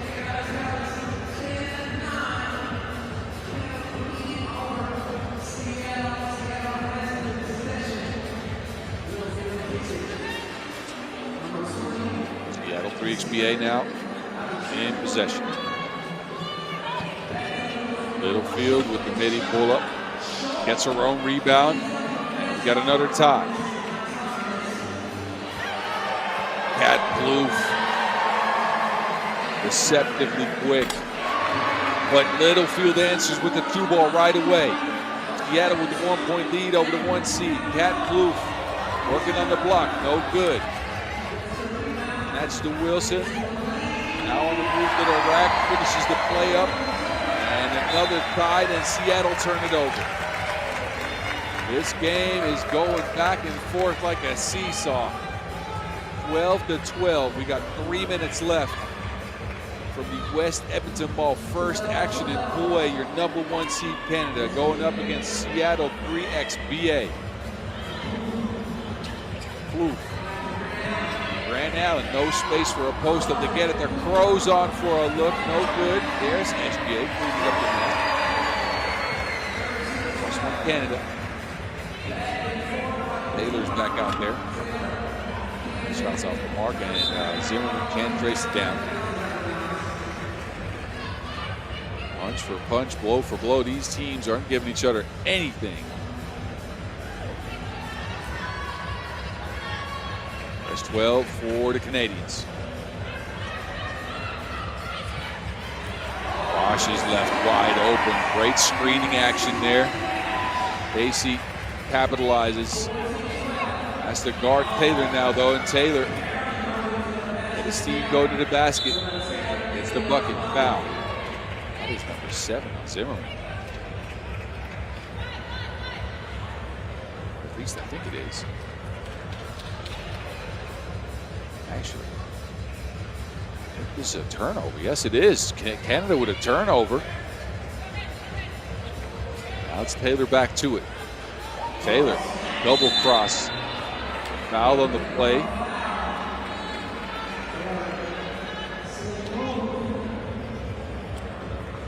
So tough to stick with Sydney Taylor. He's more crafty than origami.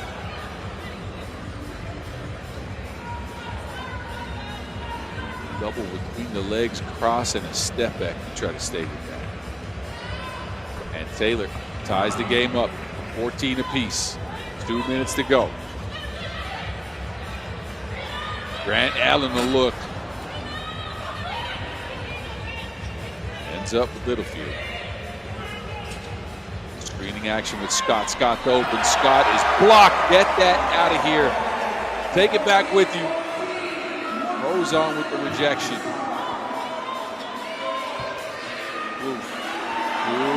Stacia, Grant Allen, and Scott flies in. Too much physicality on the play. A 7th foul on Seattle 3xBA will send Stacia Grant Allen to the stripe for 2 free throws as the Seattle team has hit the bonus. Allen, first one, rolls in. At a 1-point lead, could make it 2 with the next make here.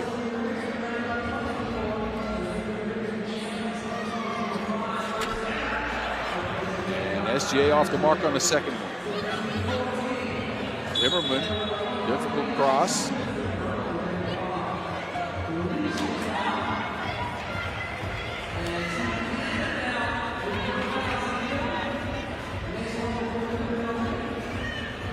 .37 on the clock. That's the game here. Fresh 12 to work with for Seattle 3xBA. I don't think Taylor needs that much time. She does not. Another tie.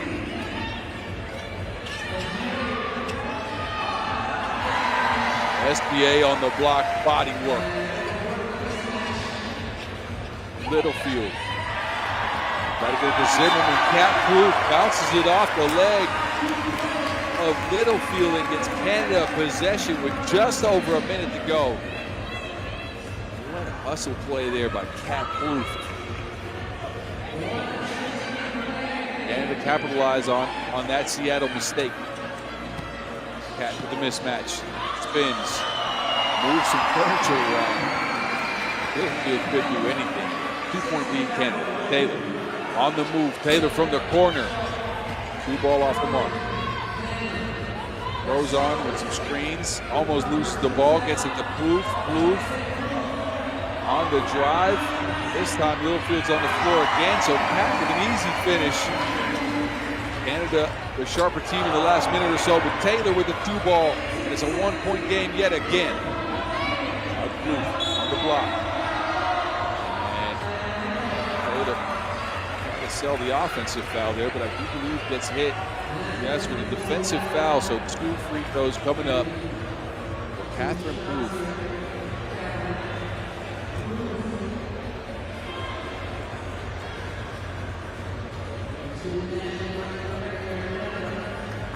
Crucial free throws here for Canada. Cat way off the mark on the first one.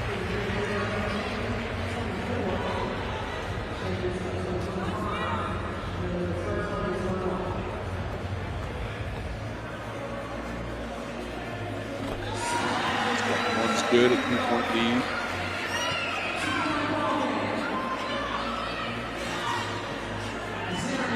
He's ready to score. Zimmerman, though, loses to Wilson. Who's that out on?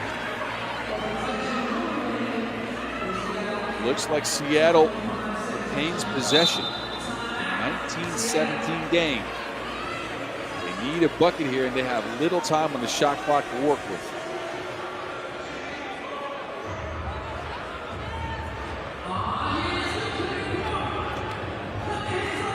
And for now, with the best papers, Seattle got a lethal weapon on the squad in Sidney Taylor. Got a little time to work with, and Seattle needs a score, but we'll see.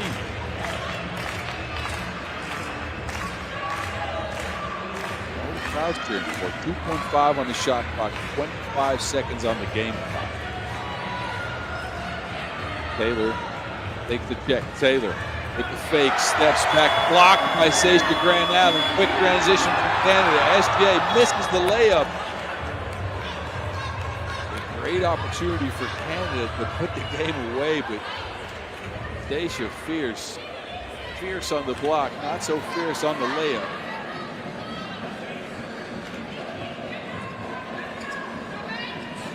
Canada still retain possession, though, to get it down to Cat. Working on Taylor, that two ball off the mark, another rebound. Now the clock's running out on Seattle. Throws onto the rack, 3-point lead for Canada. And Seattle can't do nothing anymore at the end of this game. It's the Canadians who take this heavyweight bout. That is what it was. Don't get it twisted. This was a heavyweight bout. Canada with a decisive victory here, 20-17. Sharper down the stretch, better at defense. In those moments when it matters, that's when you can really see that chemistry coming through for your #1 seed out here. Hugs in the crowd. And look at Crozon locking the game up with the 20th point, speeding to the rack. Canadians start their campaign here strong yet again, 20-17 over Seattle 3x3. Y'all enjoy the highlights. We will take a short break. We're back in 12 minutes with Chile and France as we look back at Pool D action.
back in action after that loss to Toronto, 16-13 to open up play today in Edmonton. Valentina Ojeda and Ahumada out first. It was a balanced effort by Chile, who raced out to an early lead, 7-1, but couldn't stop Toronto and couldn't score to stay ahead. It was Fernando Ovalle that led the squad with 5 points, 5 rebounds. I apologize. Is out last. This team needs a W. If not, they're out. And they're facing some stiff competition, even though they're only playing with 3. France in their first action here in Edmonton. Not been their year so far. The 2024 Women's Series Finals winners. 9th in Marseille, 9th in Bucharest. They come out with a mermaid. Miriam Jekundade, Ilapi, and Wembanyama join her. And we keep 3 players on the squad as mentioned.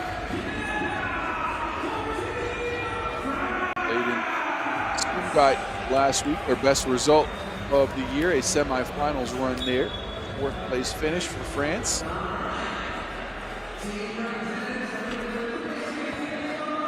And again, they try to attempt one of the most difficult things in all of 3x3, which is start a tournament with 3 players and make it all the way to the finals. They're going to need some magic if they want to get back in the into the Women's Series Finals with this squad. Down in the standings, 23rd spot after those results. 100 points in the Women's Series standings. That is 75 points behind their Patriots and Orleans, who are right on the brink at 11. And again, they got a Chile squad to face that looked good for the first 5 minutes of their opening game.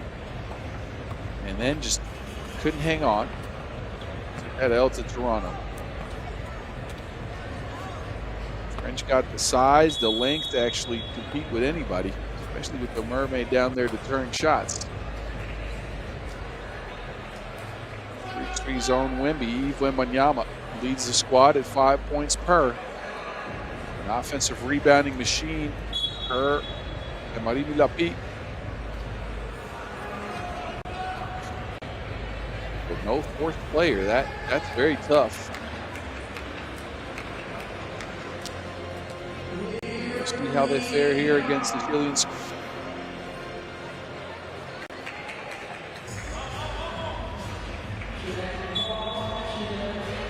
It is those Chileans who come up with the first possession here. Ovalle, pick and roll action. There's a hand in there. Mermaid, there's a fin in there actually. And France with the first score. Ovalle, they try to pick and roll again, and again it's broken up. Wembanyama this time. Milapi under the basket. Easy layup. Two-step to Leblet. Ovalle, a Chilean point as well. Quick answer from Wembanyama that's missed, but Ramirez fouled on the shot attempt.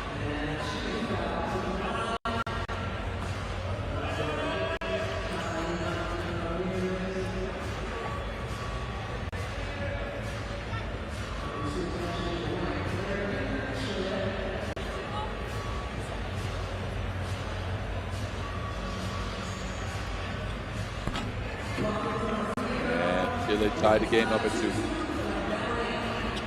France looking for that mismatch again. Milapi. That pass, a little bit too much on it.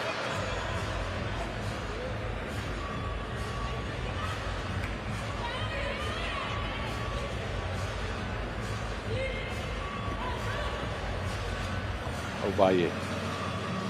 Working on Milapi. Ovalle with the separation and the hydration. 4-2. Give and go action. Dade finishes up the play. That's Ovalle again. Ovalle looking for room to operate. That roll game has been scouted out well by the French. Not worked so far. Turnovers on Chile working that action. Ball back to France. They got it going to work.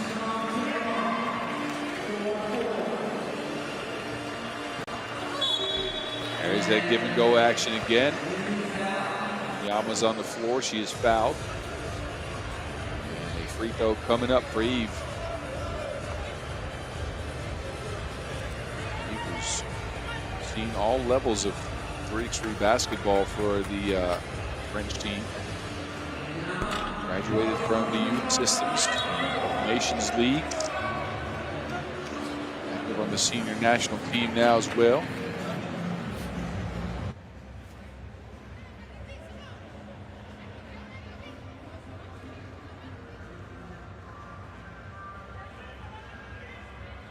And France with a 1-point lead after a minute and a half. High scoring game here.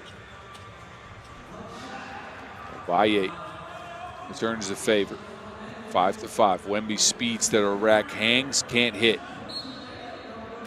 Rebounds out of bounds off Chile. Possession will go to France.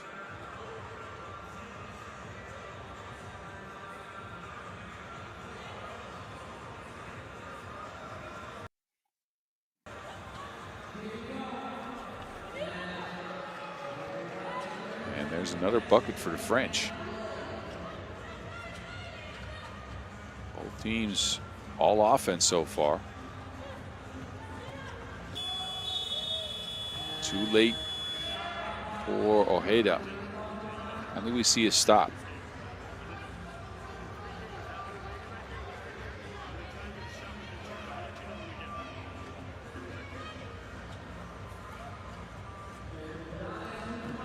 Jay Kundade, 2 up, 2 down. Now Ovalle with the answer.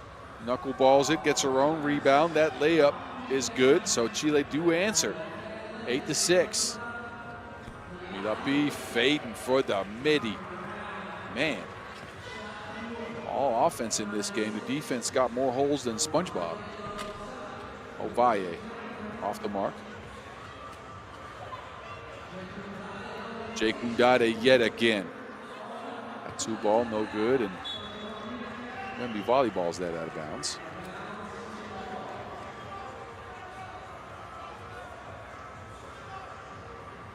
But France coming out sharp here. The defense. Righty scoop shot though, and Chile get right back into things. Where is the defense?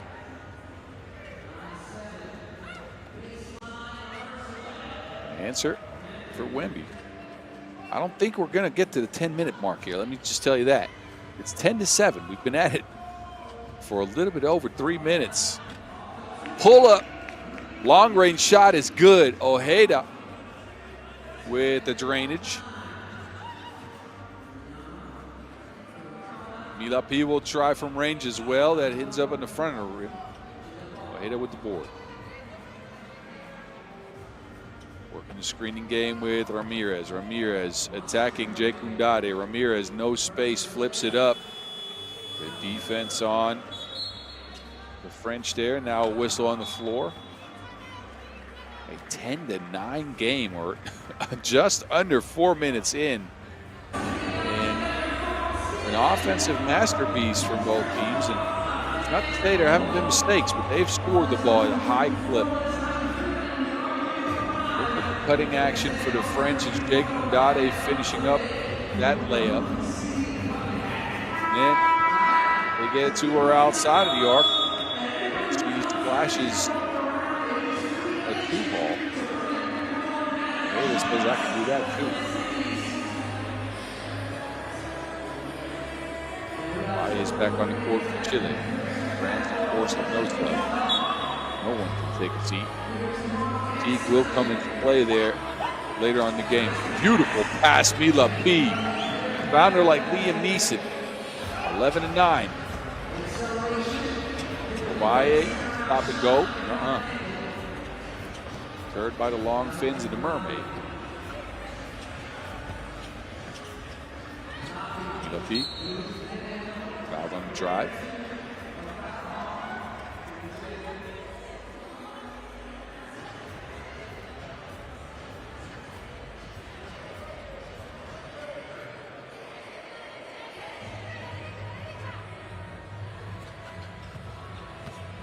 Milapi this time on the drive. Scoop shot. Ovalle thought about it. This time launches the 2-ball. And that transition for the French is just lightning quick. Try to get it to Wembanyama. Fouled on the plate.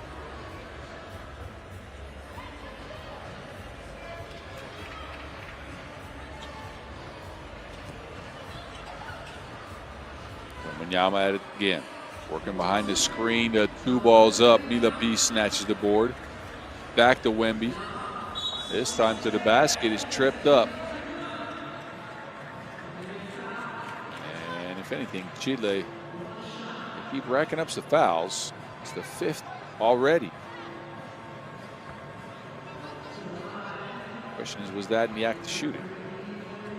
And it was. So Wembanyama on the free throw strike. Eve. 3-point lead, France as a result. What a slip on that screen. Ovalle left all by herself. And an offensive foul this time. Too much on the seal there by Milapi. And Chile with the possession. Even though France has been extremely sharp, Chile is still in this game. It's a 1-possession game right at the halfway mark. 12-10. Ovalle with the look.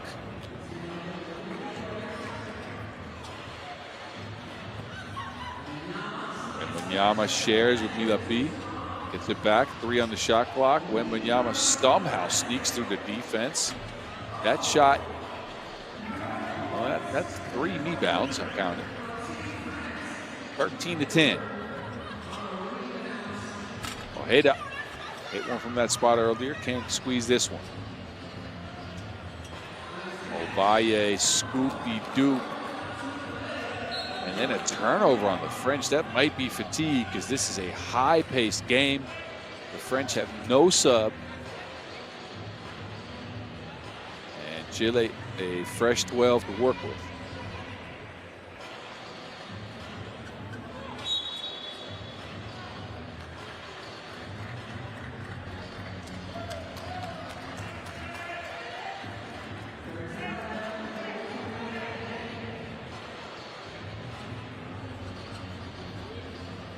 Ovalle kicks it to Ramirez.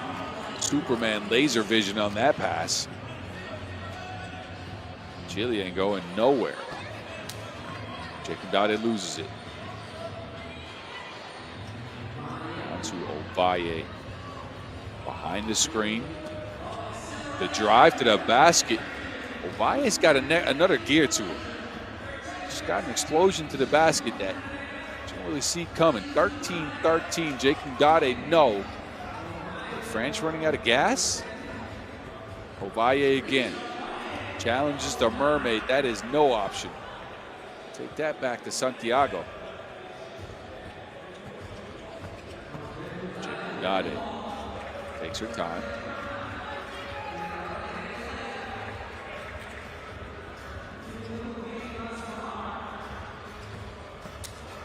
Ovalle yet again. There is no one home on that layup. 14-14.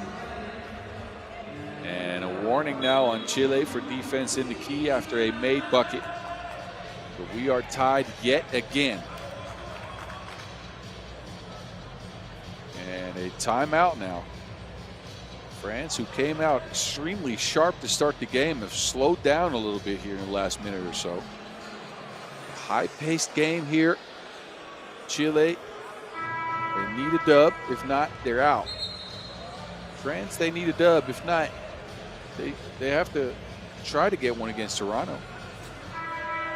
They put themselves in good position with a win here. But anything France has thrown at Chile has been met with an answer. Double high post look for French. Milapi with the ball in hand. There's Jekundade. Jekundade to Milapi, carves out some space to fake and to make. Masterful execution there. 15-14 France. Ahumada, no space, the runner off the mark. There's Milapi again. The patience.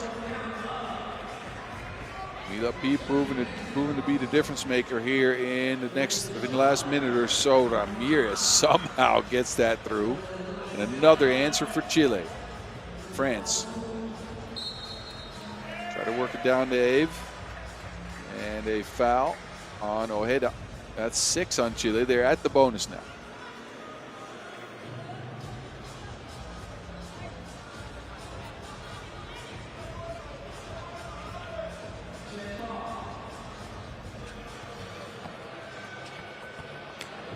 Milapi misses that one.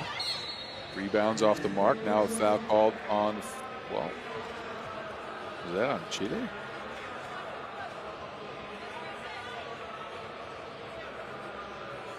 It is. That is the 7th foul on Chile on the box out. 2 free throws coming up for France. Foul situation clearly in their favor. Milapi, the 29-year-old on the stripe. Misses the first. Milapi, a member of the Europe Cup squad for France last year that won a silver medal.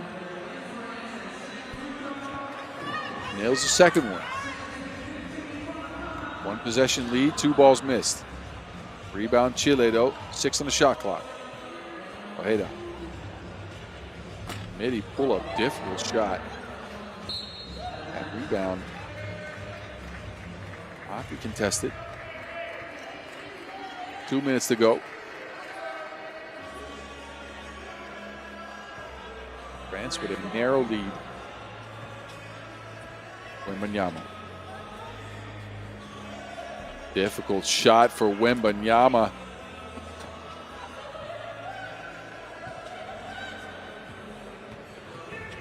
Obaye.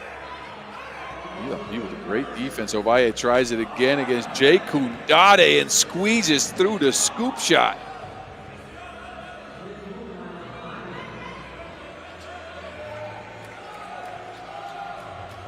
Jekundade right to left cross. That took too long.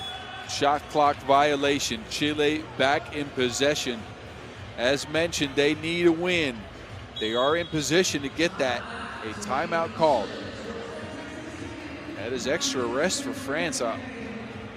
Chile might have called that timeout, but they're giving the French ladies some oxygen because they are tired. Playing with 3, you might have to keep your foot in the gas pedal anyways. I'm not out there on the court. Chile is. They get to make this choice. 1:32 to go. Foul situation favors the French. Point situation favors the French, only slightly though. Crowd situations favors neither. They're just happy to be there, enjoying the show.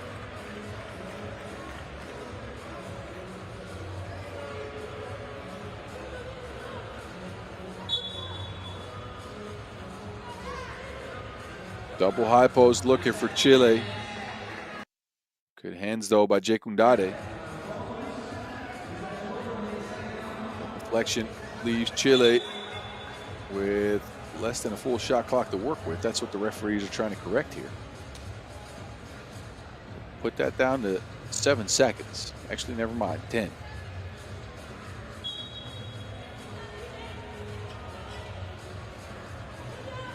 Double screen action. Ovalle not open. Ahumada has to create something here. Ramirez to the basket. Ramirez keeps Wembanyama on her shoulder, misses the layup.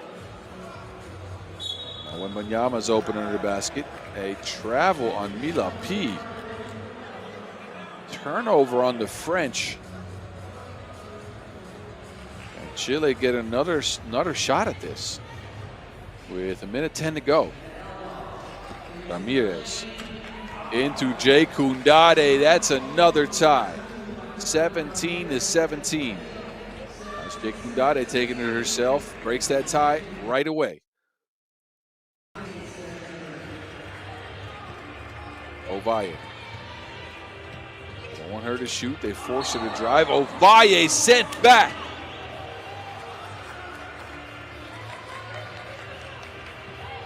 I'm not sure what hurt more. Jake Ndade's hand or Ovalle's feelings after that take. Deep shot. Ojeda's missed. France control the rock. Milapi.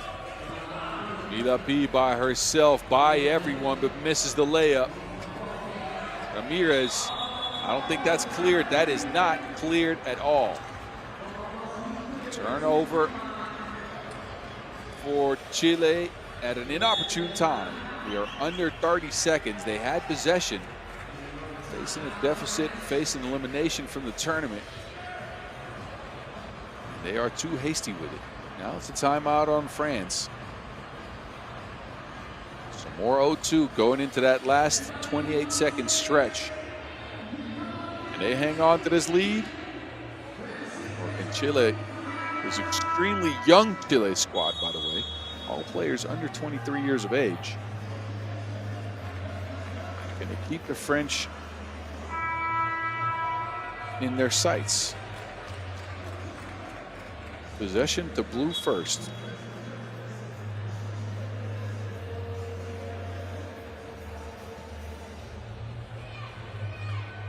Chekundade. They try to get it to Milapi. Milapi patient with it. A 2-point lead now for France. Chile need a bucket. They get it to their scorer, Ovalle. Ovalle behind the screen. Flips it inside. Ahumada scores. Under 10 seconds though, Chile, they need to stop. They can't get it. They need a final shot to go down here from 2. Ovalle with some space, out of bounds or a travel. Referees blow their whistle and blow away the hopes for Chile as France will get possession with 0.7 seconds, and that is all she wrote. The French pick up a gutsy victory here over a very good Chile, but not enough.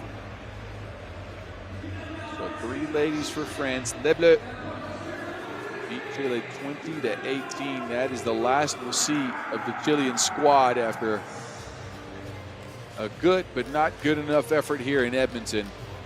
Your final score, again, 20-18 in favor of France. Take one last look at Chile. Of course, we'll see them in the highlights, but they are done. They are out. They are eliminated. It's between France and Toronto now, who comes out of Pool D first. Enjoy the highlights as we will get ready for the next game on deck. That, in just a few minutes, will be the Netherlands under 25 and Puerto Rico in a rematch of the Amsterdam quarterfinals. We're right back.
Back in the West Edmonton Mall for Pool C action. The Dutch, Netherlands under 25, a 19-14 victory over Great Britain.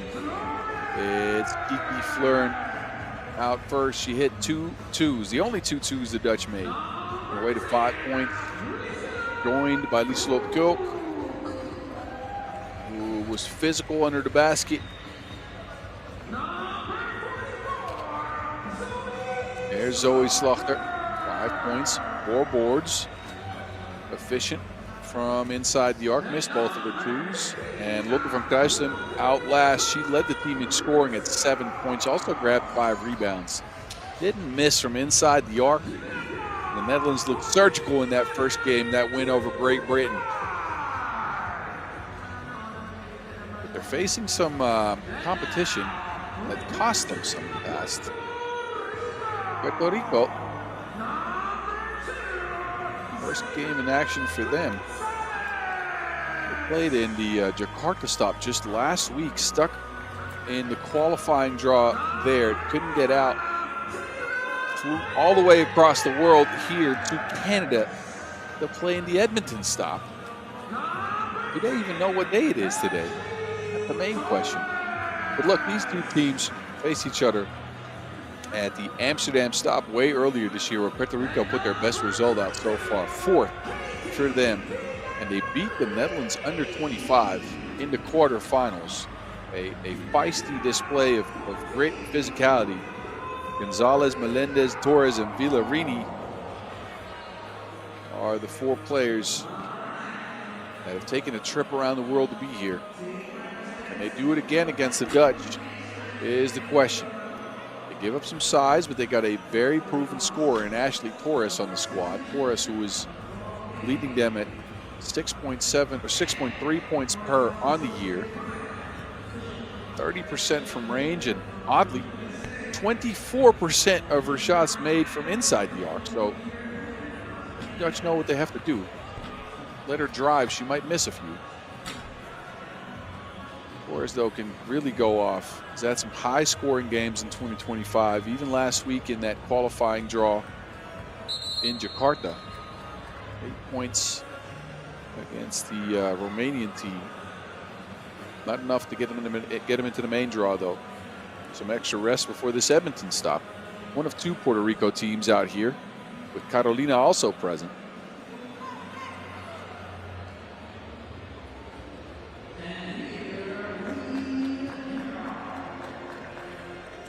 Let's see if the Netherlands can get some get back, or if Puerto Rico can continue to streak over the Dutch. It's Torres to start him off.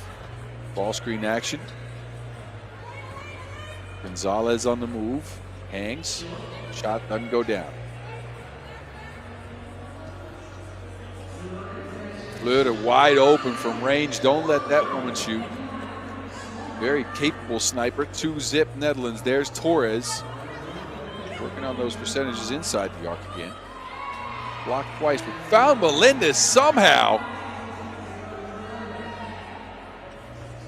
I'm confused. How'd she get the pass there? The Dutch, though, continue with an inside score. Midi pull up, money.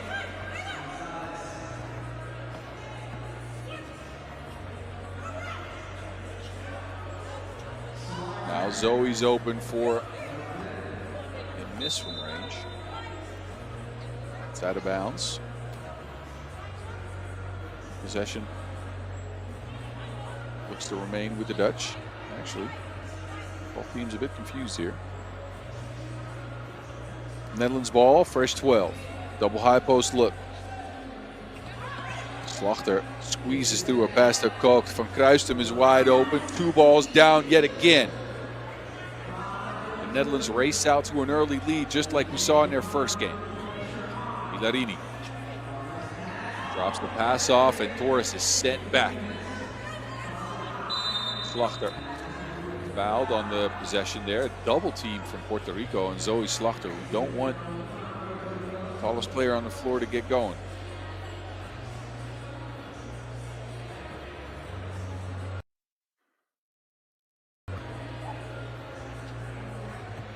Go.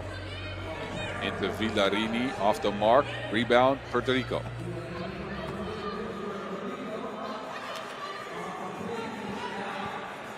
Melendez hangs.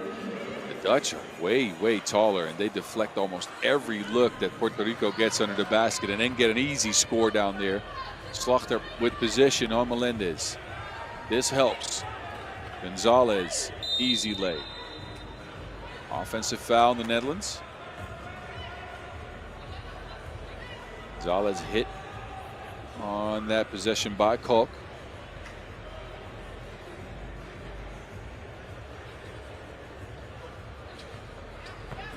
Now Gonzalez opts to take it herself. That layup missed again.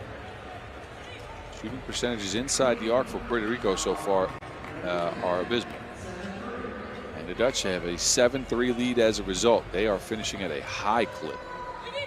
Gonzalez, no.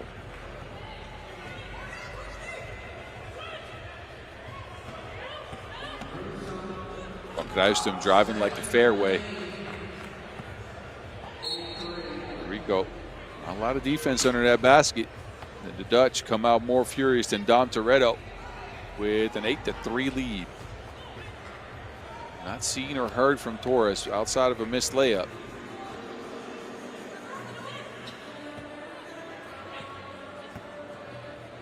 Gonzalez taking the brunt of the shots.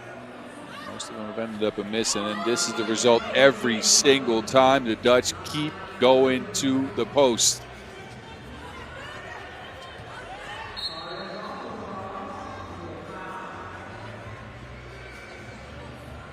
So that strategy for the Netherlands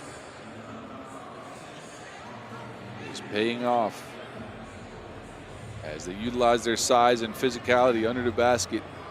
A 6-point lead here.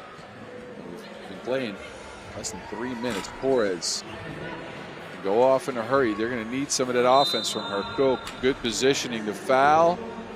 Bucket does not count. So foul on the floor. Second foul, Puerto Rico.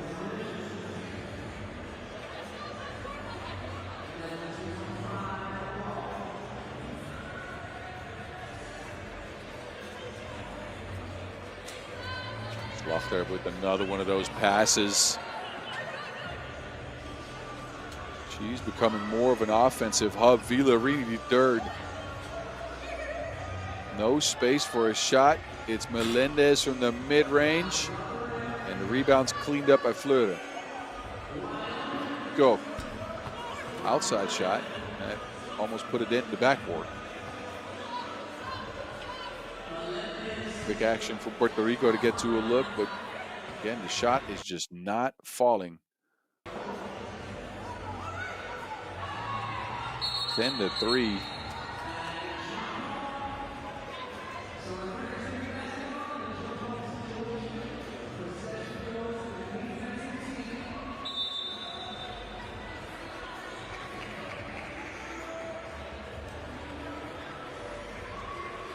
First TV timeout, and it's been the Dutch dominance here under the basket. The Boricuas are stuck in first gear. I'm sure they are still hurting from that trip from Indonesia to Puerto Rico, then out to Canada. And look at the Dutch action that's working. Fleury open for a long-range shot. 2 up, 2 down. The passing from Zoe Slachter and Lieselot Kulk to get another 2 from Van Kruistum.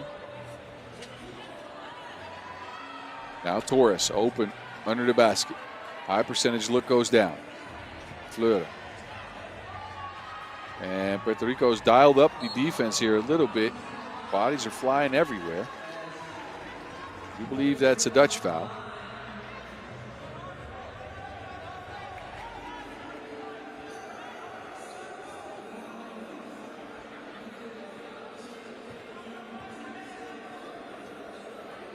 Hustle play there for Melendez, and Dutch have to foul. Get that and take it somewhere else. Torres tries the layup. Van Kruistum just smacks it out of bounds. That is a volleyball spike. And the size for the Netherlands a real problem for Puerto Rico right now. not utilizing their speed. They're trying to make it a battle of physicality. I don't know what that was. That looked like a travel, but Melendez gets away with it. Side hops on the check.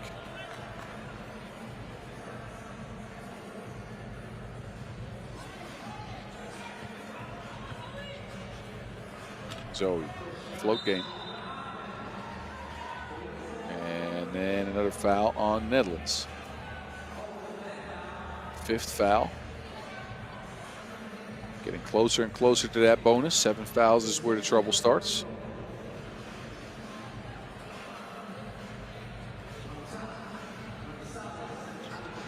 Inverse pick and roll, Gonzalez and Torres. Gonzalez loses to Wilson. Somehow stays in possession and drains the fadey. I didn't know girls get phased like that. Kruijstum on the other end. Slachter. Triple rebound and no make. Physicality in the game is getting turned up. Gonzalez. Working across. No.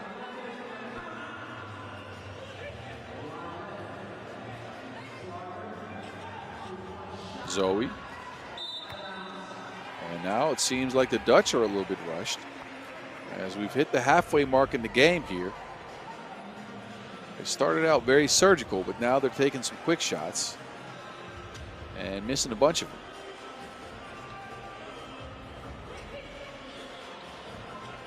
Ball screen action for Torres. Ends up on the front of the rim. Fleur. No connection on the pass there. That is out of bounds. That leaves the Dutch 7 seconds on the shot clock to work with. Kiki Fleur will take the check. Fleur with 4 key assists in that victory over Great Britain. Pick and roll action with her was working all game long. Villarini now an offensive foul. Melendez. That shot won't count. 3rd foul on the PR. Puerto Rico.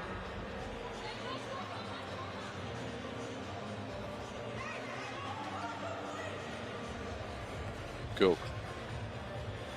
From the corner, it's Fleur to front rim. Rebound ends up with Melendez. Villarini asks for a screen. Melendez. Melendez working the footwork, steps, and steps through, but nothing at the end of it. Cook with a quick response from 2. No.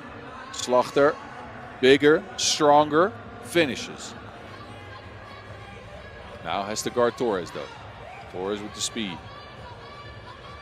Torres, no space for a shot. Good defense by Slachter. That is a double dribble. And the Dutch clamp down on defense to get a stop here and get to the 2nd TV timeout of the game. It's not been pretty. It's been messy. There's been some turnovers. There's been some physicality. There's been some fouls. Dutch, though, hold a 6-point lead. Mainly backed by strong play early. Again, that surgical play, the surgical style that the Dutch play with a lot of mismatches, a lot of one-on-one attacks into those mismatches. Ball screen action if that don't work, and then some shots from Kiki Fleur. They get from Kruijstum here. Slachter comes in with a 2-ball. And a whistle on the floor.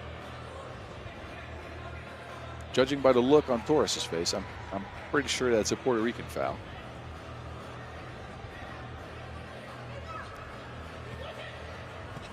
Kruijstum with the spin cycle, push shots off the mark.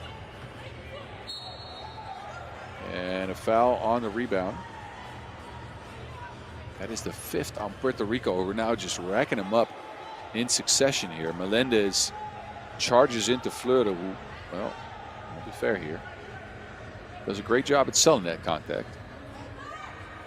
Fleur from the deep end.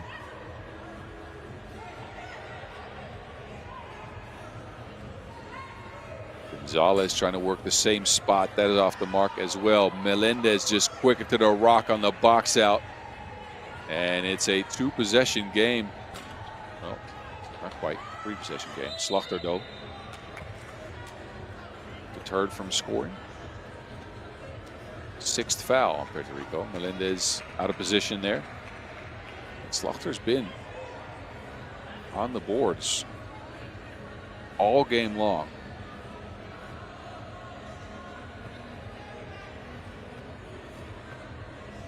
So the Dutch, of course, game plan after that loss in Amsterdam, where there was maybe nerves getting to them, playing at home, quarterfinals. But also Puerto Rico, the more physical team in that matchup. Now it's the Dutch that try to impose their physicality on the Puerto Ricans. So far, it's definitely paying off. Crafty move by Melendez, but nothing at the end of it. Transition from the Dutch. Van Kruistem on the move. Spins, tripped up. And a turnover on Puerto Rico, who couldn't find the open player. Back to the orange lines. Fleury, separation. At 2 balls down. And a huge lead now for the Netherlands. Torres has not gotten a lot of looks from 2, but that one is definitely on the mark, and a turnover on the Dutch right after as Kiki Fleury mishandles the Wilson and gives it right back up to Puerto Rico. So Ashley Torres finally signs of life here. She is the main weapon for this Puerto Rico squad. The Dutch, though, aren't giving her much room to operate.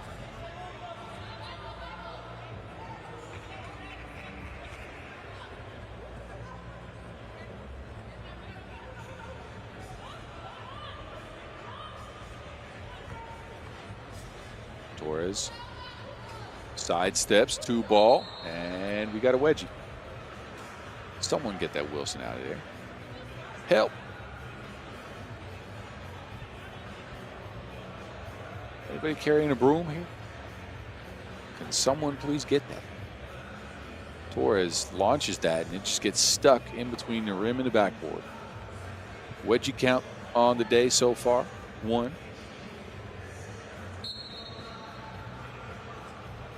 Fresh 12 for the Dutch. Lob pass into Slochter. Patience. A couple of rebounds here. But that ball ends up, well, somehow ends up with Fleury, who launches the 2 ball. But just a little bit short. Villarini on the drive now. Melendez. The third on the cut, 3 on the shot clock to work with. Melendez fading, also blocked on that shot. Zoe.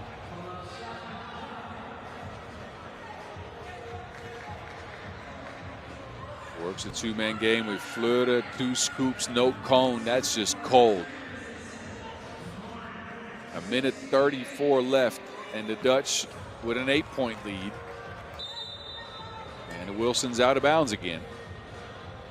Gonzalez is left on the floor deflated as the Netherlands really put it to the Puerto Ricans here, although it seems like possession will go to the Boricuas. Torres to the basket. Way off the mark. Go. Easy money.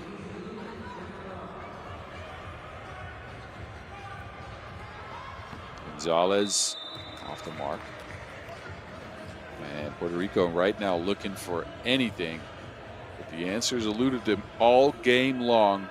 69 seconds left in second game of action in Pool C, and it's the Netherlands yet again with a dominant display of surgical efficiency.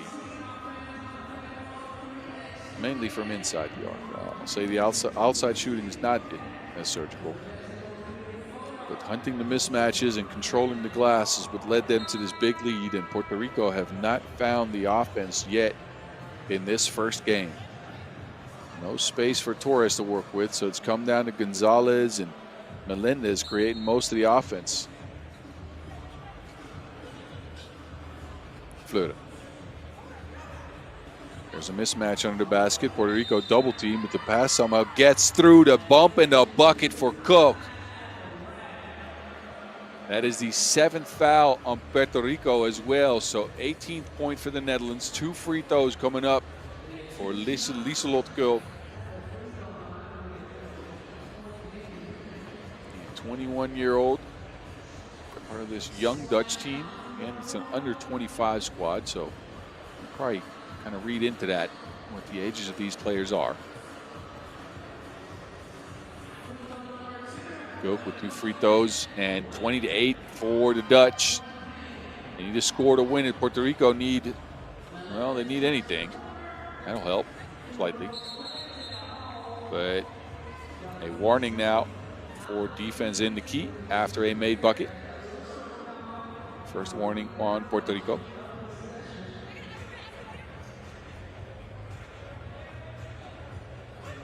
Under a minute to go for the Netherlands, who could end things here. Fleuren down to Kuk. Fouled on the play. 2 free throws for game coming up for Lieselot Kuk.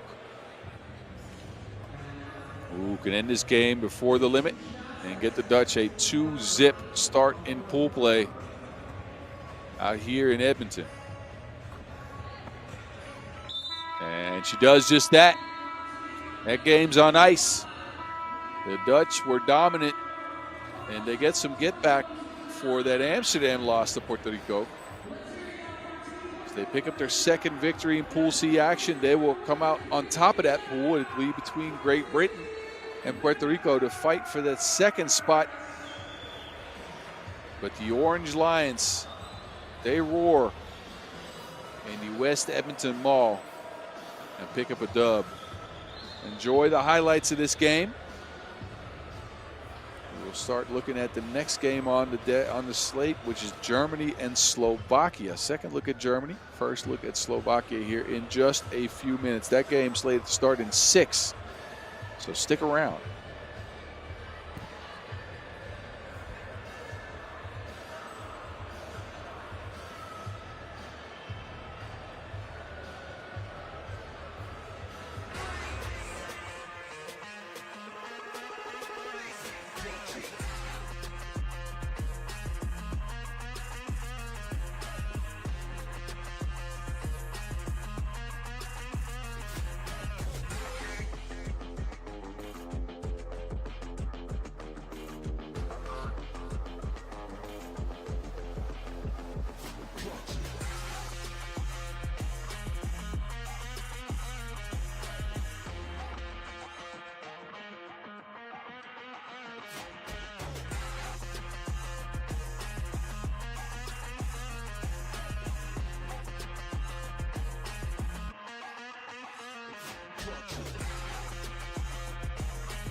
There are the Germans, Deutschland, in their 2nd game in a must-win situation after losing to Spokane 3xBA 11-15. And they looked decent in stretches of that game, just couldn't contend with the American offense. Sarah Poleros, usually the leading scorer on the squad, kept a 1 point. She's joined by Poros, Neufer, and of course, the speed. Lara Zolper, 6 points, 4 boards for her. She was the most efficient player, leading scorer in that game against Spokane. 6 out of 11 points hers, but they're going to need some more from her as they need a win, and they need it desperately. If not, their campaign ends up very short here in Oiler Town. Facing Slovakia, bit of an unknown to me. Played in Orléans and Sungait. 2 stops for them so far. Didn't make it out of the pool in either. They keep 2 players and sub out 2 more. They come out with Buknova,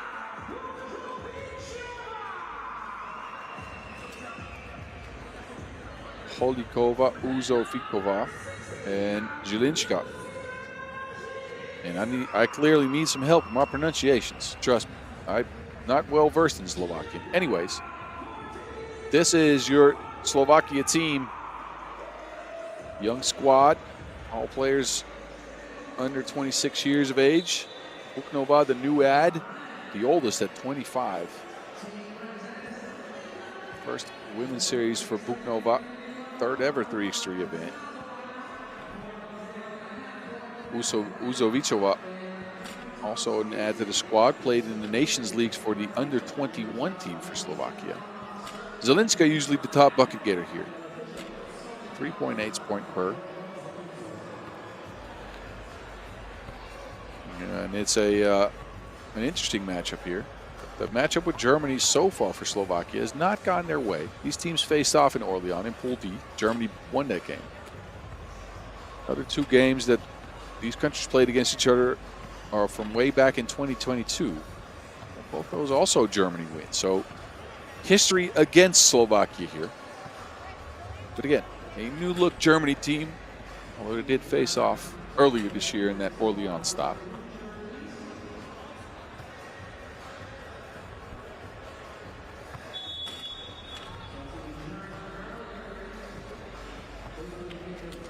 Game in Orléans, a 21-17 Germany victory, and it was Sarah Paleros with a gem in that one.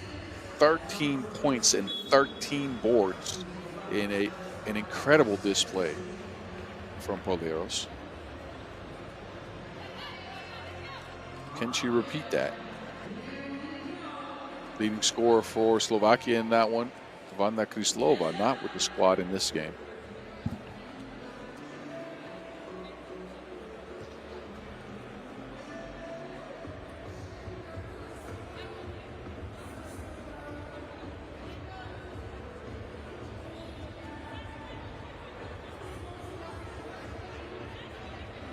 Slovakia starts at the rock here as we continue sprinting.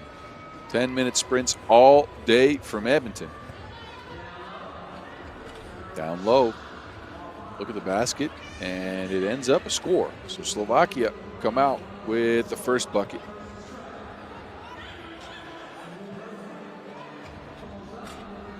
Maybe pull up is no good. Zelinska with the board. Paleros just takes that. Zolper.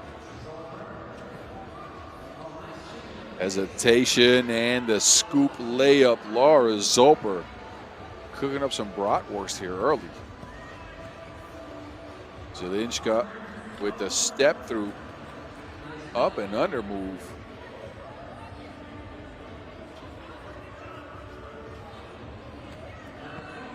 Paleros takes it herself, Euros into an easy layup. They're going to need her in this game, Germany that is.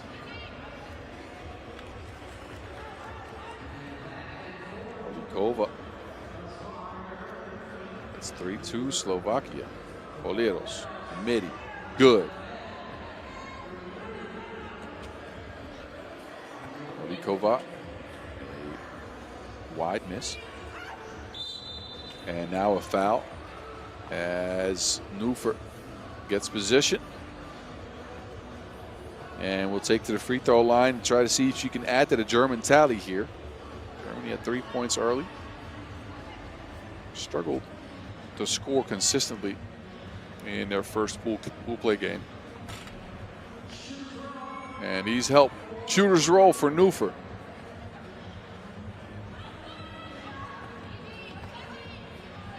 Poleros. Oh, by herself, past everyone. Bye, girl. 5-3. Make that 5-4. Heavy offensive game here. And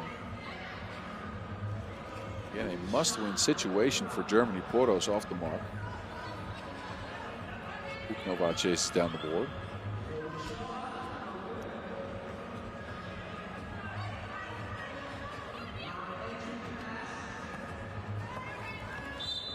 Poleros pushed out of bounds. That's a foul on Slovakia. Number 2 on the board.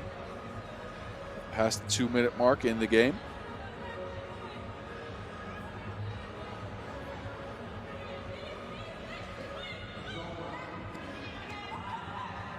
There's Poleros again. She loses the ball this time. Zolper gets her hands on it. Zolper keeps it alive. A shot clock. Well, Zolper, you have to take that somewhere else. Poleros, midi. That's been working for them. Why not? 6-4.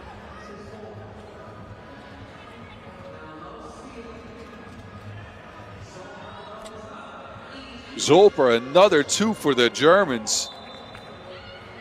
8-4 start for Germany, who are looking serious. They know their back is to the ropes. They need a win to stay alive.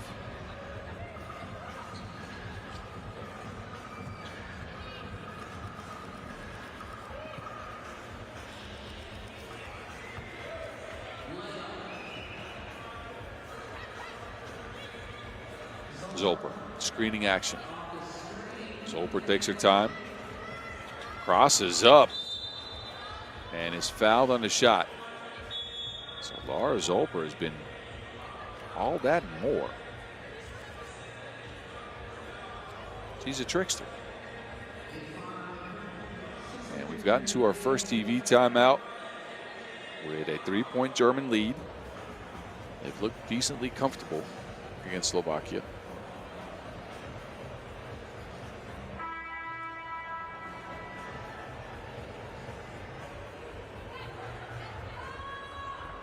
This is what worked early for the Slovakians. They haven't gone to it much, though. Poleros has been good in the short roll, hitting shots in the mid-range. And, of course, we've seen a lot of Zolper, who we now see at the free throw stripe.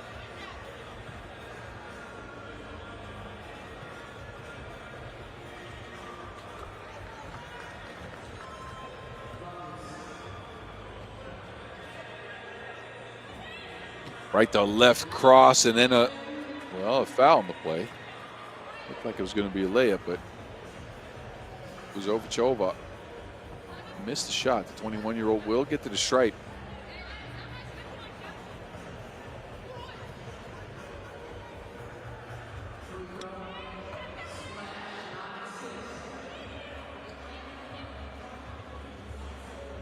Poleros cuts to the basket, receives the pass. Working on the block, that is a foul. Jelinska couldn't handle the physicality. Sarah Poleros working on another good game against Slovakia. On the stripe. That's the 4th foul on Slovakia as well. We're struggling to keep up with the German physicality. A miss by Poleros. Jelinska gobbles up the board. There's Jelinska open under the basket, and she uses that 1 meter, 90 centimeter frame to finish up the play. Bob pass into Poleros, takes her time. And a foul and a rebound. Tangled up with Zelinska.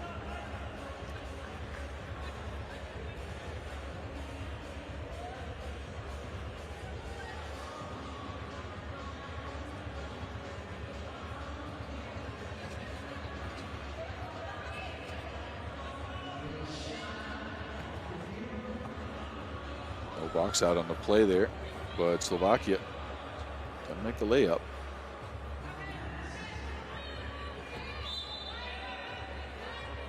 Almost good hands by Poros. Who's that out on? Polikova had position, but just couldn't keep Poros behind her.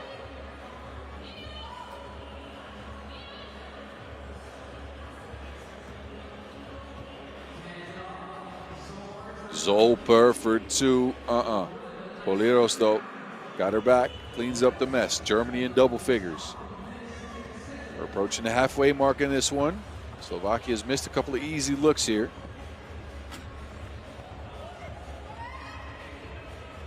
Zolper, 1-2. Nagels for 2. 12-7.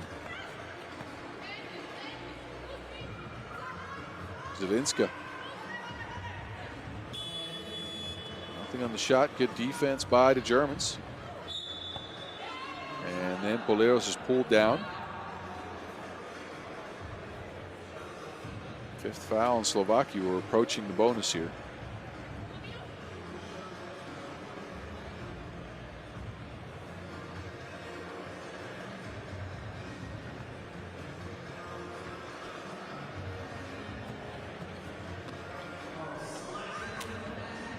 As a layup missed by Neufer. So Germany also not all the way secure on those possessions. Neufer does get her team the rebound here.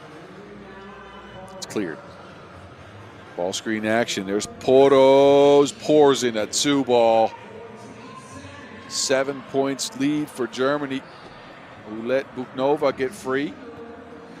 Make that a 6-point lead. And then that Wilson sails out of bounds. An errant pass by Poleros, but Germany looking comfortable here with 4:40 left on the clock. They need a win to keep their hopes alive. And they are at least in the driver's seat in this one for now. Travel as Holikova used a step too many. 22-year-old ranked 1st in Slovakia.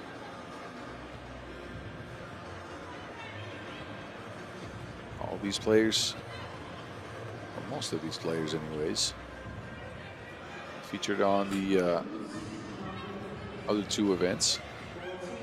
Slovakia's played Orleans and Sumgait,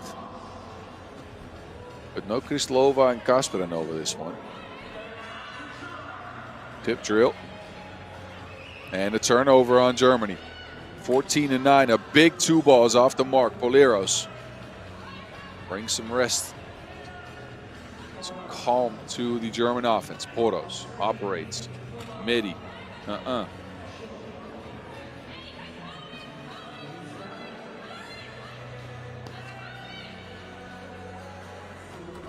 Long range shot again for Slovakia. That is all net, all wet. 14-11. Zolper with the answer. And it's sped out. Big foul on the Germans to stop the clock. It's only the 3rd. That will get us to the 2nd TV timeout in the game. Germany, who had a 7-point lead earlier. See Slovakia creep closer, a 4-0 run for the Slovakians. All smiles before the game, of course, it's all business out in the court now.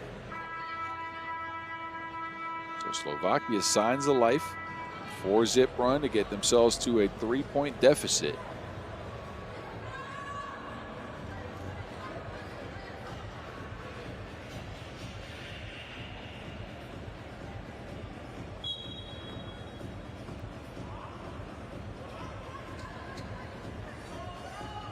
Screen action for Slovakia. A wide open look that is way off the mark.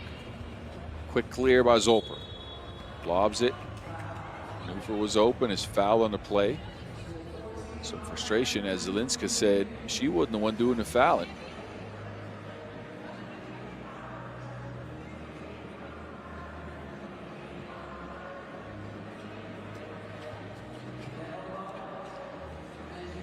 Poleros open. Oh, sent back.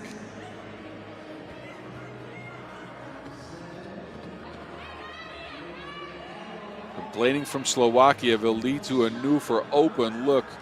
Can't capitalize. From the corner, Slovakia, no.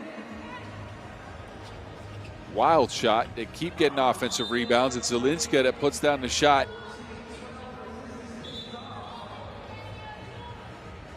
I see a warning flying. There's a whistle on the floor. And I see Laura Zolper on the strike. think it might be 2 free throws as Slovakia has committed their 7th. They are now in the bonus. Zolper secures the first.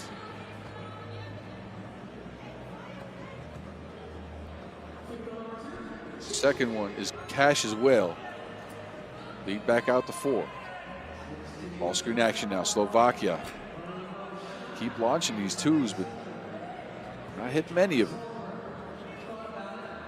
Zolper wants to get a good screen going.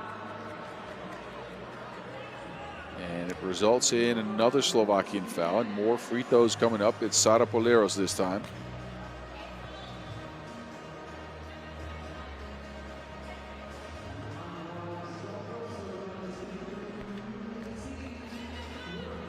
Poleros and Zolper, as mentioned before, picked up a silver medal way back in 2019 in the U18 Europe Cup in 3x3.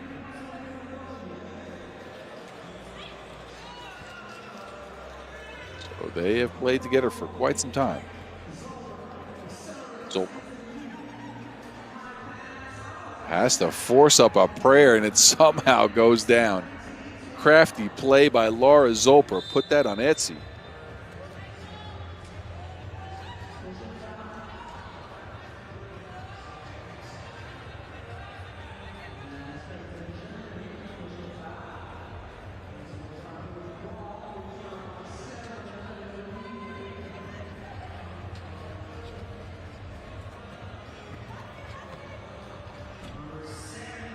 Answer from Uzovichova. But it's a huge German lead. They could end things on a 2 here. Poleros opts for a drive, bumps, no bucket, offensive rebound, and stopped again. Zelinska deterring underneath that basket with her length. Couple of shots sent packing by Zelinska. Stands 1.90 meters tall. Some long arms as well. Now gets a pass in. Not finished.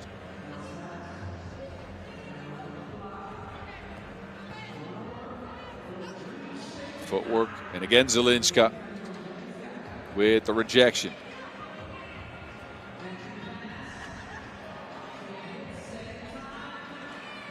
Second attempt. Holikova goes down. Germany again can end the game here with a couple of scores. Zolper gets the first one to go, 20-14. Quick transition, Germany foul. Smart play as Zolper was out of position and is also a shorter defender. Portos will take a seat. A reset here with a fresh 12 for Slovakia, who need buckets and stops and time, as there's only 1 minute and 10 seconds left. Buknova, no. Holikova, no space for a shot. Great defense on Germany, but better offense on Slovakia as that shot finds the bottom of the net. Oh, but here is Poleros getting free for a layup. That is a German victory before the limit, 21-16. So Germany pull out a gritty win when they need it most. Backs to the ropes, but they pull out a victory to stay alive here.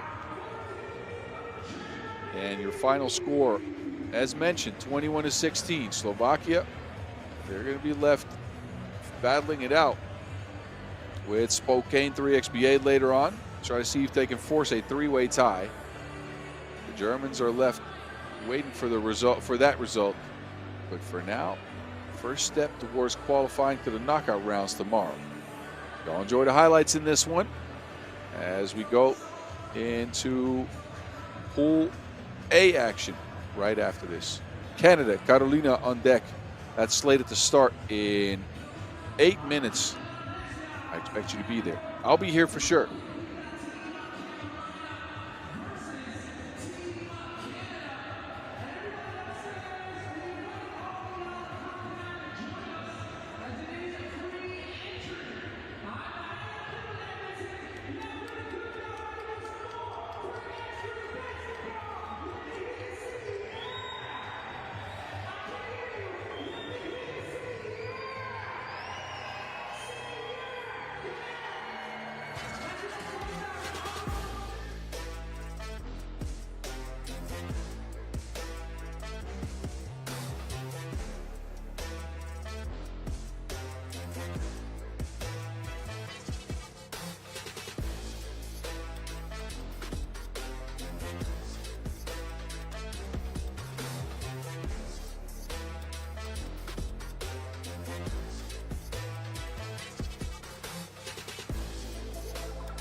Carolina.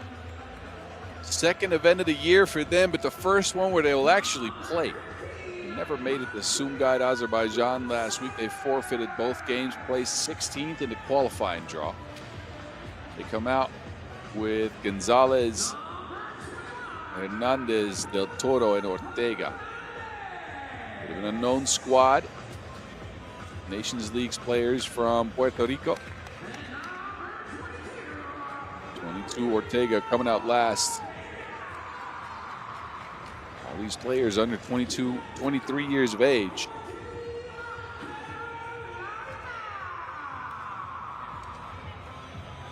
There is your team, Carolina.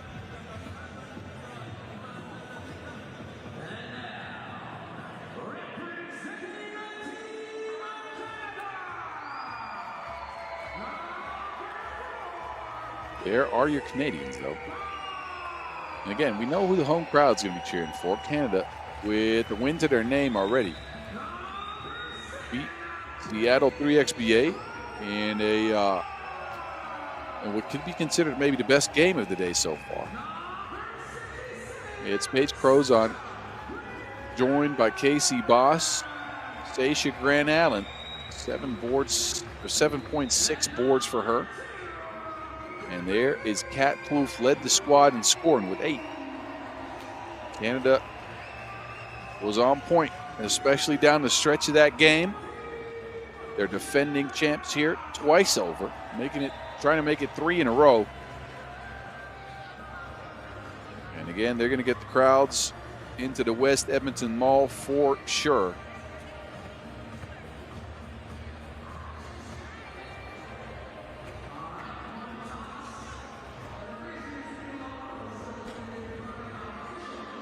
Has got the size advantage. They got the experience advantage as well.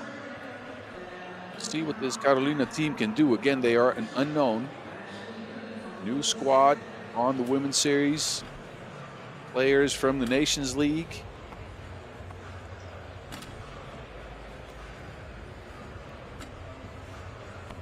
And they're facing some stiff competition here. Let's be frank. As this Canada team, when they play at their best, they might be one of the, if not the best team in 3x3. Not played up to that standard this year, mainly due to the fact that they haven't played much. Again, this is their 3rd event on the Women's Series season. 2nd in Amsterdam, 5th in Ulaanbaatar. They're well outside of the top 10, placing 18th in the standings.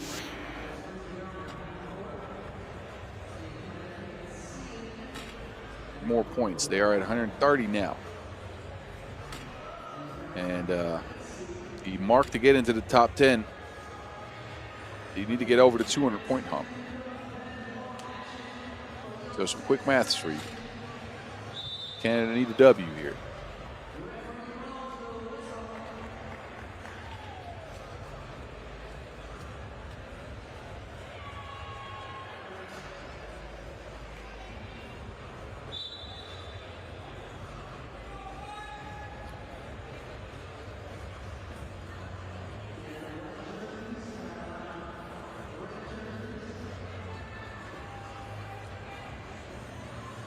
Second to last game in Pool A action. As Seattle 3xBA and Carolina will close the day.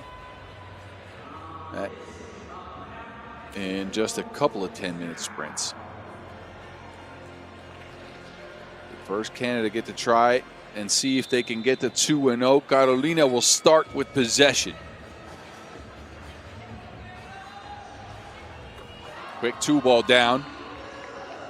And they start off hot. 2-zip to the Puerto Ricans. Crozon drives to the basket, takes the bump, and the bucket's down as well. Paige gets to the free throw line. Take a page out of that book. Yeah. Oh, yeah. Don't judge me. Anyway, Crozon ties the game up at 2.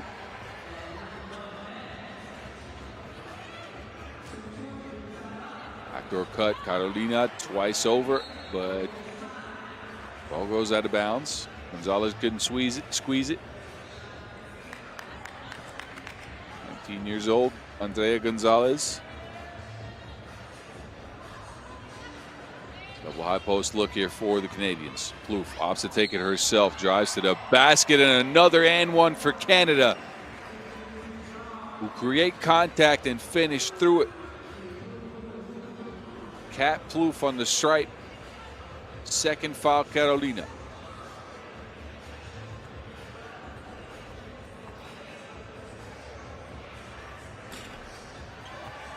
That is the 4th point Canada.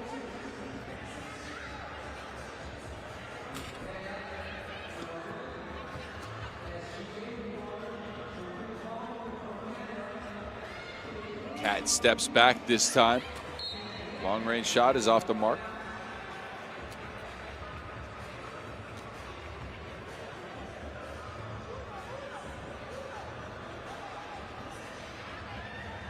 Kat, of course, the lone Plouffe sister, left in 3x3 as Michelle Plouffe has announced her retirement. Moved on into a different role here. 3x3 performance manager with Canada basketball, one of the greatest ever to do it on the 3x3 court on the women's side. 4th place for her, of course, at the Paris Olympics, but the double women's series final winner, 22 silver medalist at the World Cup, and of course, multiple time AmeriCup champ. And Michelle Plouffe steps away from 3x3 on the active side of the Wilson, but will remain in the game, of course, again, as 3x3 performance manager with Canada basketball. Good luck to her in that new role, and congratulations on a wonderful career. Spanning not just 3x3, by the way, 5-on-5 as well. A 3-time Olympian in total. What a basketball career for Michelle. And the team is, of course, left out there missing her services. Well, I got to say, replacement in Cassandra Brown, and she's now with the squad here, of course, and Sasha Granallen, who is with the squad here, is not too shabby. Let's be frank.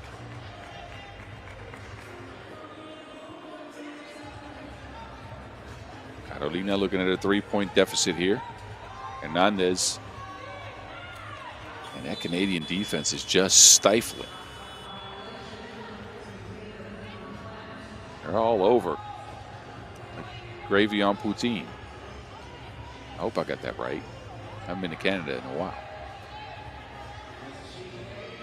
Crows on under the basket. Easy look. That's a 6-point Canada.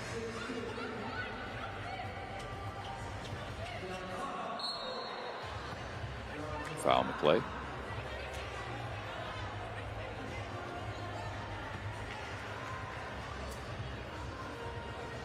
Crozon will take a seat.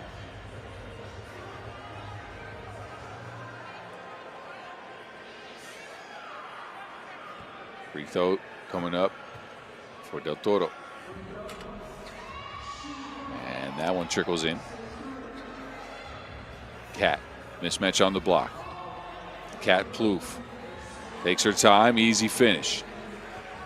I don't know if Carolina is going to be able to stop that action all game. We'll see. Through the legs, but out of bounds.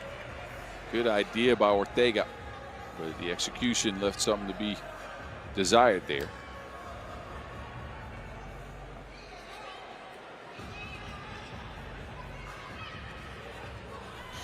Bosch flips it backwards, side of the backboard, nothing there. Gonzalez, 2 ball off the mark. Canada back in possession. Now down to SGA, that's a mismatch. Foul on the play. Carolina trying to double team that post-up action for Sasha Granallen. And a fouling.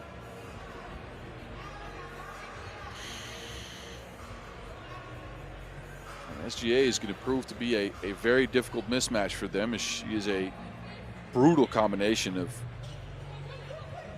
size, agility, and look to speed. But the layup ends up a miss.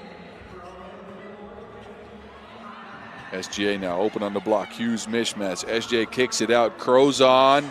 That is cash like collection at church. As the 9th point Canada. Del Toro mid-range, no. Rebound squeezed by SGA.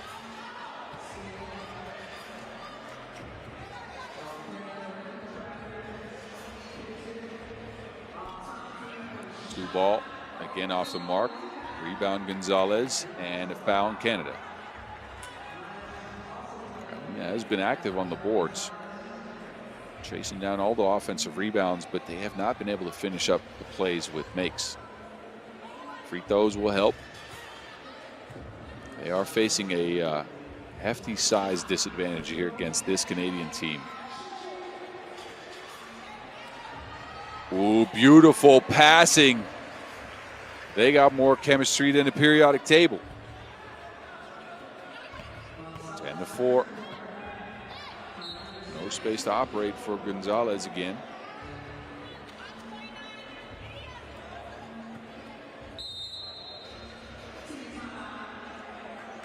And that's gotten us to our first TV timeout in what so far has been Canada's game. They've attacked with poise and have made this Carolina team look very small, both offensively and defensively.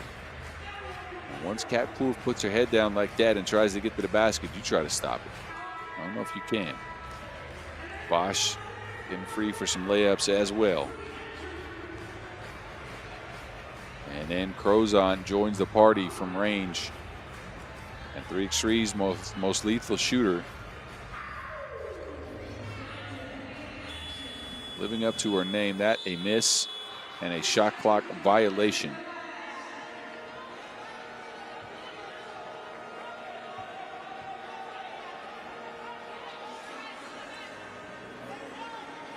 Sasha Fierce to Kat Kloof. Kloof on the move.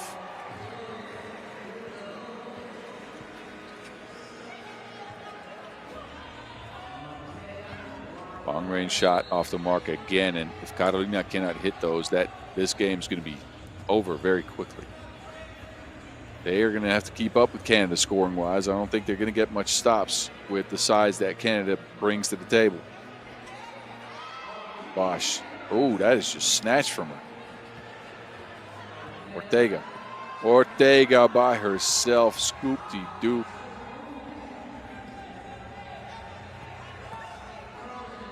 Throws on, kicks it out. Kloof's open, lines up a two, back iron.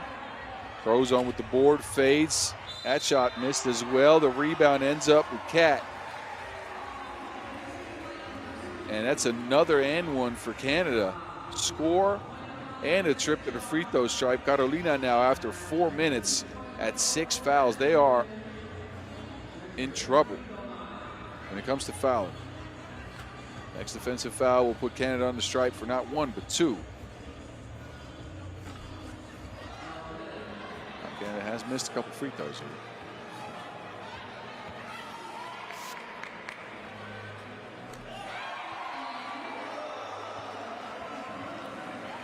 This game could be over in a hurry if we don't get some Carolina stops or scores here. SGA deters the shot.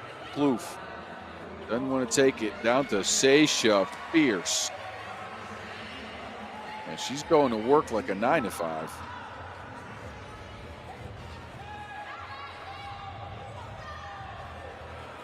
Difficult shot under pressure. That's off the mark. A 10-point lead for Canada. And Canada is going to look to try to close this game out quickly. Ridiculous action by Canada so far.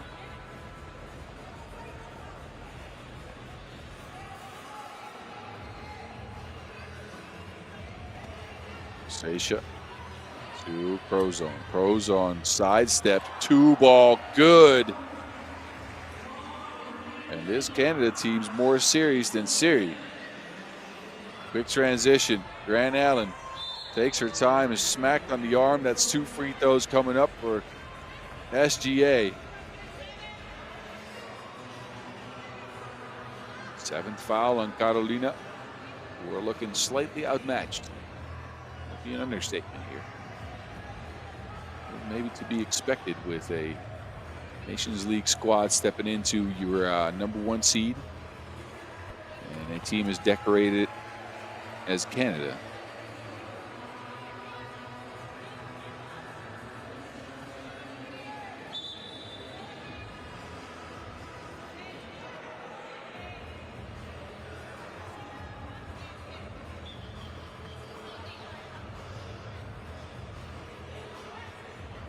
Second free throw could lift Canadians to 19 points. Carolina stuck at 5. We are at the halfway mark in this game, but don't count on this one going a distance.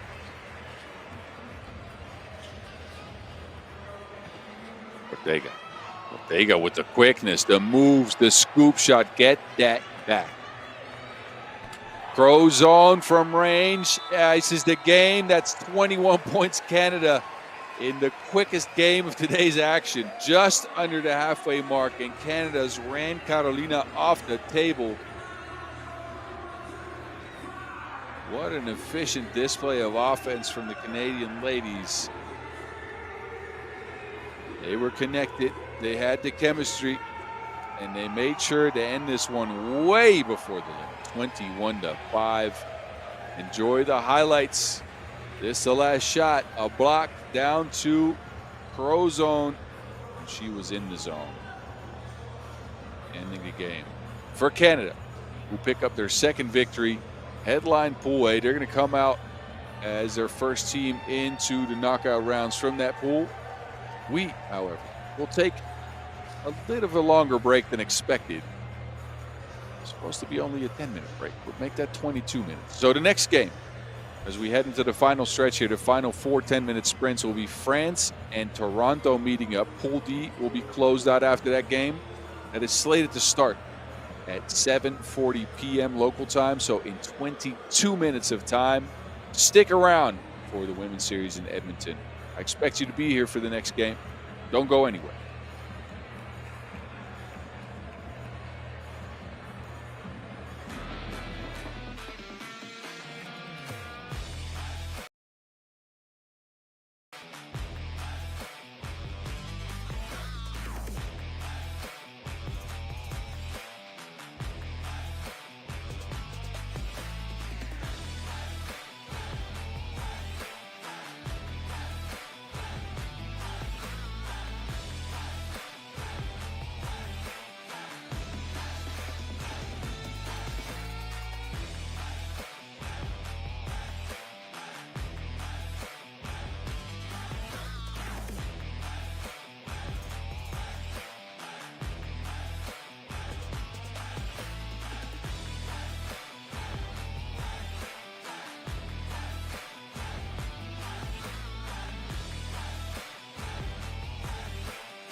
The final stretch of games out here from the West Edmonton Mall to close out pool play action. In the Edmonton Women's Series stop, it is Pool D. It will be concluded first, and it's already kind of concluded. France and Toronto both beat Chile. Now they're fighting to see who can come out in first. France, only 3 players in the roster, but Miriam Jacundade had a gem of a game against Chile, a 20-18 victory, 9 points, 4 boards for her. Mila P joined in with 7 points, 4 boards as well. Dave Wembanyama outlast. She only scored 4, and I say only. But it was an offensive masterpiece from the French. They only needed 1 2-point shot, but shot 15 of 24 from under the basket. They're facing a Toronto team that had a little bit of a rough start. Let's just say that. They went down big against Chile, 7-1, but fought themselves back and beat the Chileans 16-13. It was Julia Chadwick who controlled the rebound. 9 rebounds for her. Huge game. 6 offensive boards for Chadwick. 2 points only. Most of the scoring came from Wallach and Belmore. Gibb out next, and there is Wallach. 6 points, 5 rebounds, and a good game for her. And this Toronto squad is looking pretty dangerous. Will they be able to put it to the Women's Series champs France from last year?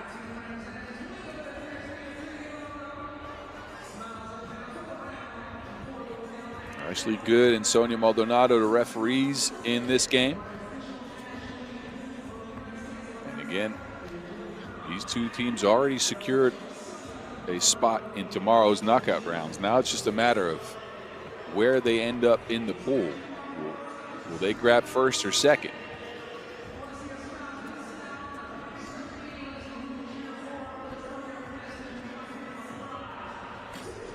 We'll see if the French can keep up the pace. Again, playing with 3, one of the more difficult things to do in all of 3x3. But they went bananas on offense. Hit a high percentage of their ones, as mentioned, off of cuts, out of one-on-one plays as well. The mid-range shot was falling. Mila B even hit some fadeaways from the post with touch. Size-wise, these teams pretty evenly matched up, although Mila P might pose a problem. The French obviously have history on their side, not against Toronto per se, but just in general. France, one of the most winning countries in all of 3x3, especially on the Women's Series. Jacundade, of course, a big part of that. 4 Women's Series stops, 1 in her past. Gold medals at the World Cup in 22, the Europe Cup in 22 as well. So a star-studded roster. But again, they're playing with 3, so we'll see how they fare against Toronto. Toronto do get Wallach a look first. Under the basket, no space. They get it back to her. Buckets off the mark, but the bump will get it to the free throw stripe.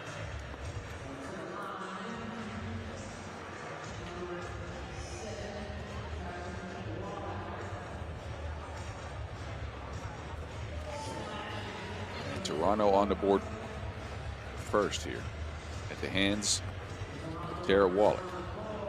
There's Jacundade. Continuing that dominant display with the backwards flip, and France tied at 1. Gibb to Belmore. Belmore drives. Shot thrown off the mark by the Mermaid, who gets the ball underneath the basket and scores an easy one. Gibb, high-paced game here to start. Give and go action for the French. That's worked all day long.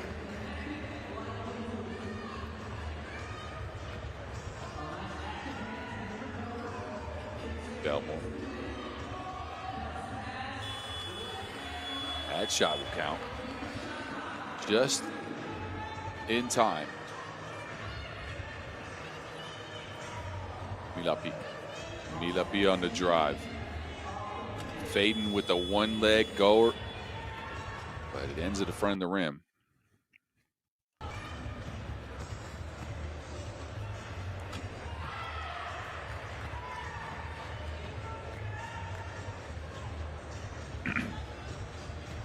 Milapi to Jay Kundade from the corner. And the Mermaids off the mark. Belmore evades the long arms of Wembanyama. Ties the game at 3. So Toronto looking sharper than the way they started pool play. Belmore, mid-range shot. Gibb with the board, flips it backwards. Gibbs off the mark.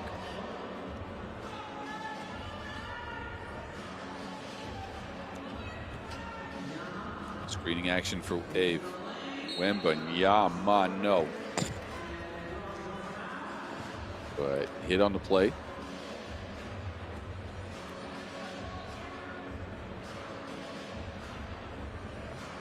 And Ave will step to the strike.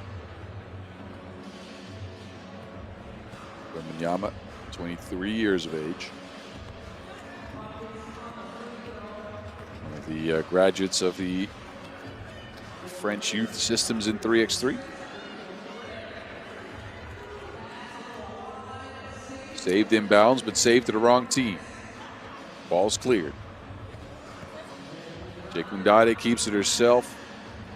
It's shared. Wemby from 2. That is drained.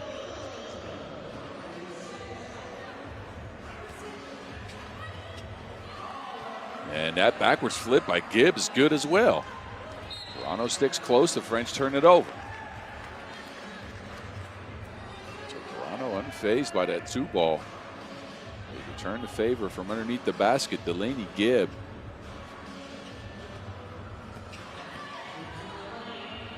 Wallach lefty. Toronto's right back in it. This team has shown some resilience throughout the day, Ari. But this might be the taller of 2 tasks.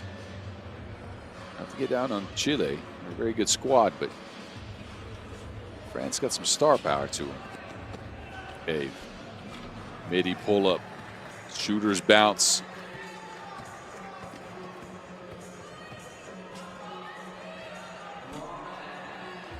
That 2 ball ends at the side of the rim. Rebound controlled by the Mermaid. There's that give and go action again. It's snuffed out. Jekundade picked off by Belmore.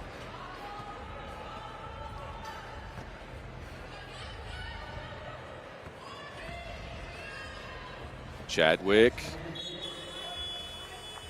And this is where the troubles start. If Toronto keeps driving into Milapi and Jay Kundade, they are well-established shot blockers.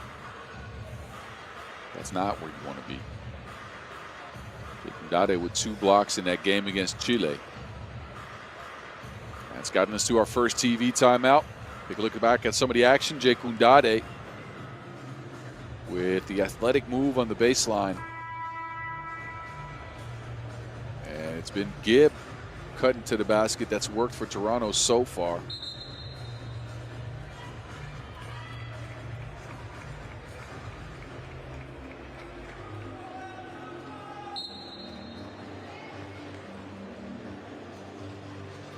High post action now for the French. Jekundade is not open. Milapi keeps it herself. Ends up sharing with Wembanyama. 2 on the shot clock. Wembanyama has to force it up. That is off the mark and a shot clock violation. Good defense by T-Dot.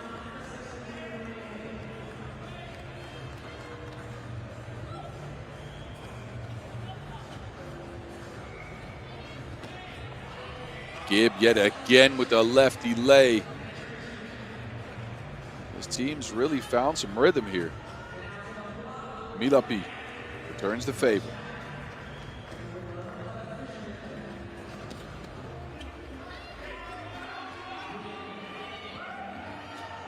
Gibb, 2 on the shot clock, is deterred by the Mermaid.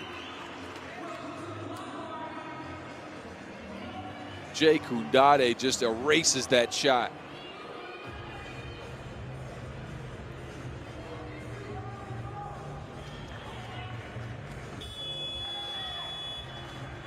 And the French with quick transition get it to Mila P. 3-point lead as a result. Chadwick loses the ball. Just taken from her by Mila P. Quick transition, but now it's the Mermaid getting her stuff packed. Mila P. though. Bucket France. Wallach's open. Good find by Gibb.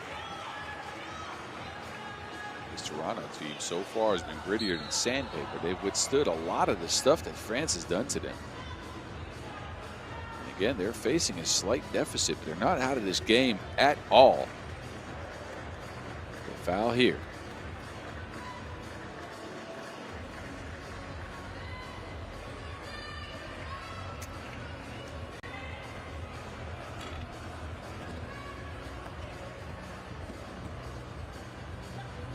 Chadwick tries to get it to Belmore, keeps it herself, and is fouled on the drive.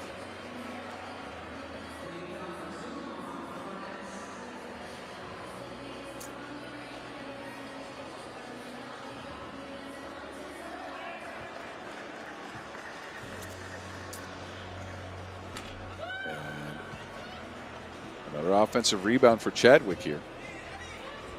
Wallach, no. These are some of the opportunities that Toronto's going to have to convert on if they want to beat this France team. Again, a very well-established 3x3 superpower.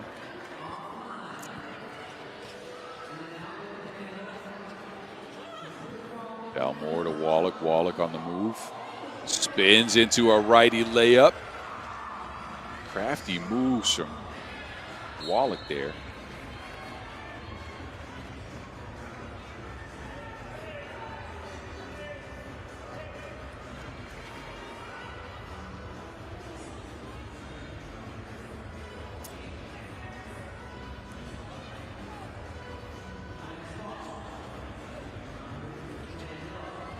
Let's get it to Jake Koundade. Midi pull up for the Mermaid. And Mila Pete can't squeeze it. 12-second violation.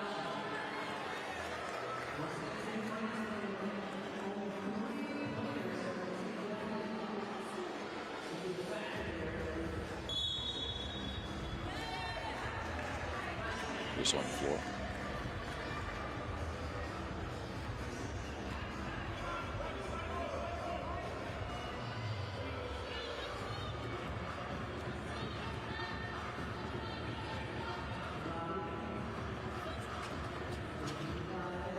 Jake Koundade.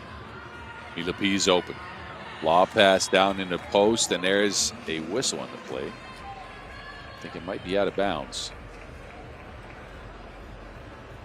Mila P's trying to argue her case that that might have been a foul. But it ends up Toronto possession here.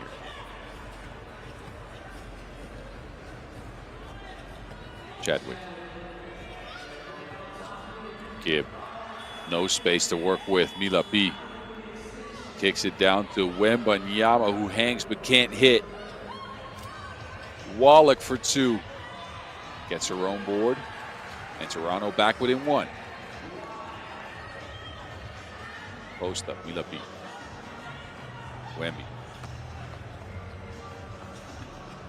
Very difficult shot. Mila P's there to clean up the mess.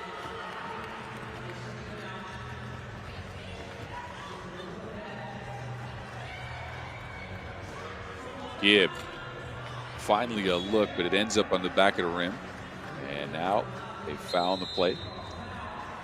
Second TV timeout in a tightly contested game so far. France has thrown everything they could at Toronto, but Toronto has withstood most of it. And this is their stretch of the game where fatigue is going to start to come into play. France again playing with no sub, 3 players on a mission to try to see if they can get all the way to the finals with 3. Hurdle in place right now. Toronto. And there's DJ Lass, our Olympic DJ. He knows a little bit about France. Just a couple things.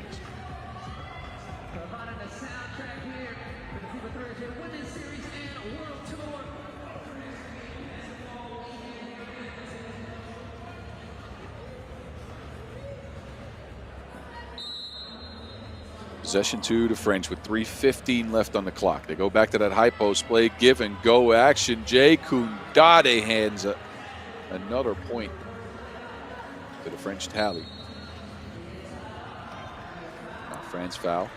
Only third foul on them.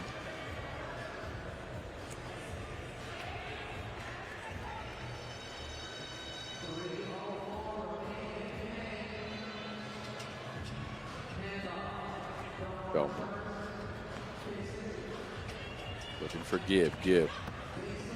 Working the baseline. Gibb. Some sliding action there. That takes too much time. Shot clock violation. Good stop on France, who are digging deep here on defense. Trying to create some separation here. Could go up by 2 possessions or more here. Milapi. Jay Koundade. Right to left crossover. Hangs with a lefty layup. She's so good at finishing around that contact with those long arms. Midi pull-up from Gibb is off the mark, but there's Chadwick cleaning up the mess. Quick move from Wemby. Oh, the pace of the game just picked up a little bit. Chadwick, foul, and thrown to the floor slightly.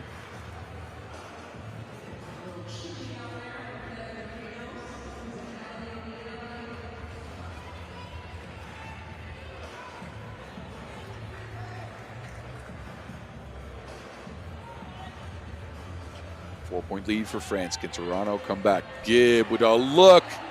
Drains the 2-ball. This is what Toronto needed. France try to answer. Wemby front iron. They get it back to Gibb. Another look here. Opts out of the shot. Gets the wallet, who's fouled. 5th foul in France.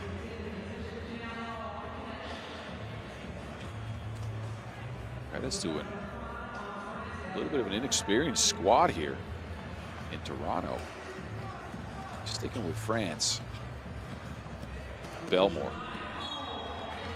And that's another foul on the French. They're so good at contesting shots, but this is where you run into trouble. 1:49 left. They're at 6 fouls.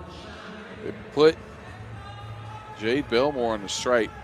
Next foul, defensive foul that is, on France. Will actually put Toronto on the line for 2. Belmore can't convert.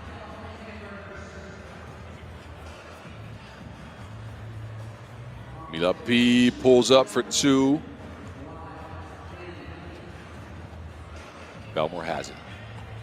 To Gibb. Gibb speeds by everyone, but it's sent back again by Jay Koundade. Now it's Wallach. No. The battle for the boards ends up tied up. In case of a jump ball, defense will be rewarded possession. So who had control of the rock? Ave asks for a timeout. French needs some air. And talk things over. Credits their game management. Playing with 3 again, never easy, but they've brought the energy in this one. And put themselves in a good position to come out of pool play, maybe 2-0 with 14-12 lead here with just over 90 seconds to go.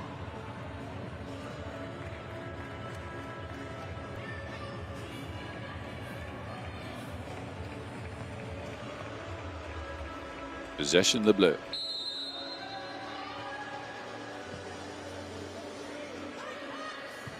Koundade. Separation, a mid-range pull-up. Chadwick again with the rebound. They get it to Gibb. Gibb with a look. Chadwick gets it back to Gibb. That shot is missed as well. That's an expensive miss. Now Wemby's open. Foul called on the play. Reset for the French. Just over a minute to go. Can they hang on to this lead? As mentioned, both teams already assured of playing tomorrow. Now it's a matter of who, or against who that is. What a move by the Mermaid with the hezzy. Gibb, a kick out. Wallach's open.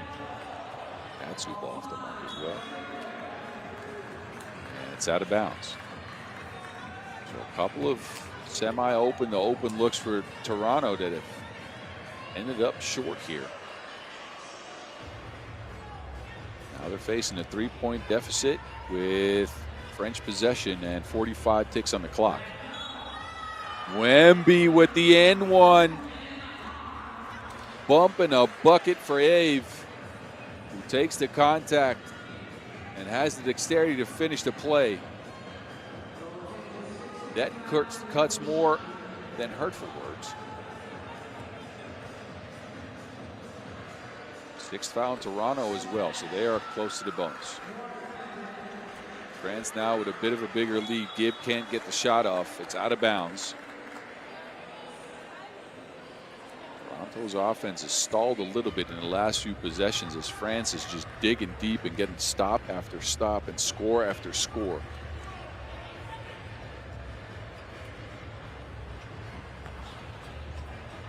Gibb.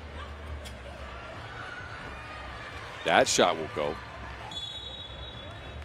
Two-possession game.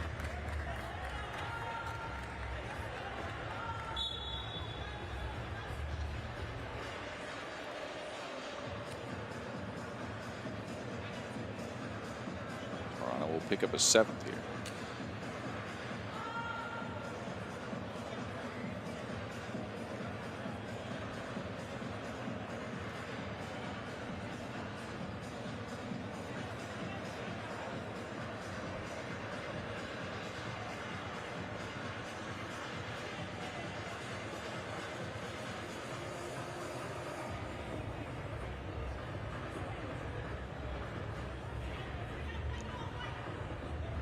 That is a well,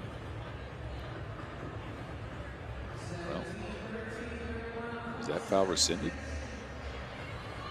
Unsure what happened here, but no foul. 31 ticks to go. Two-possession game. Milapi. Good passing by the French. Aves wide open. And now a whistle.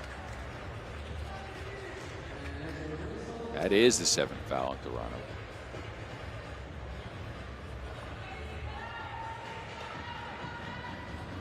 French chemistry showing up yet again. And it's Wembanyama on the strike for two. First one's on the mark.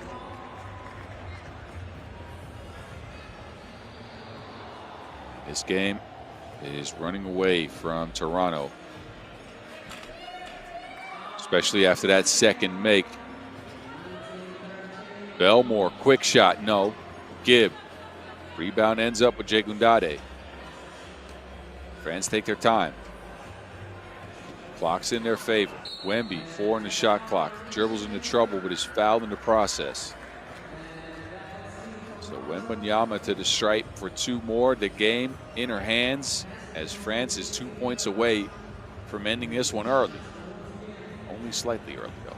6 seconds on the clock, almost 7 seconds on the clock left. Wembanyama will not end the game. First one's a miss. But this will be a France win, don't get it twisted.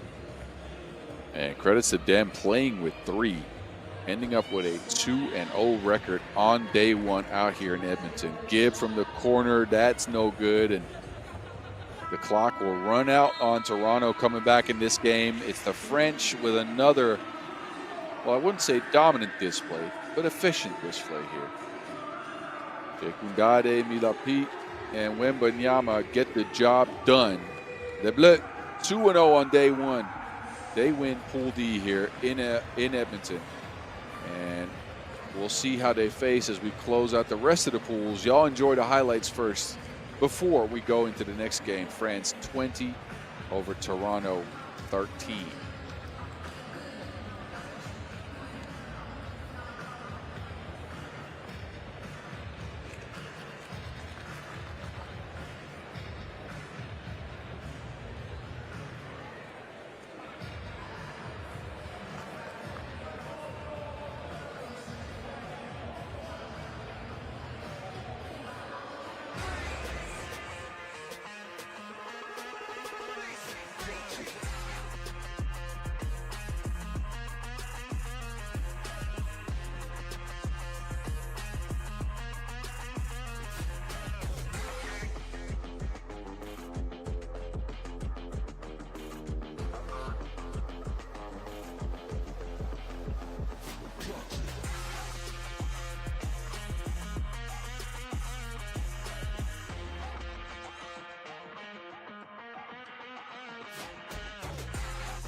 Win or go home for Puerto Rico and Great Britain. They lost to the Netherlands under 25 to both of them.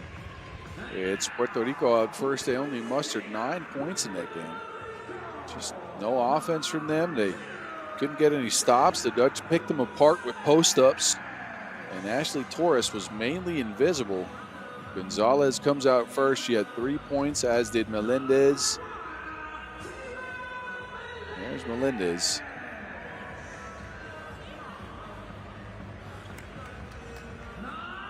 Torres also with 3.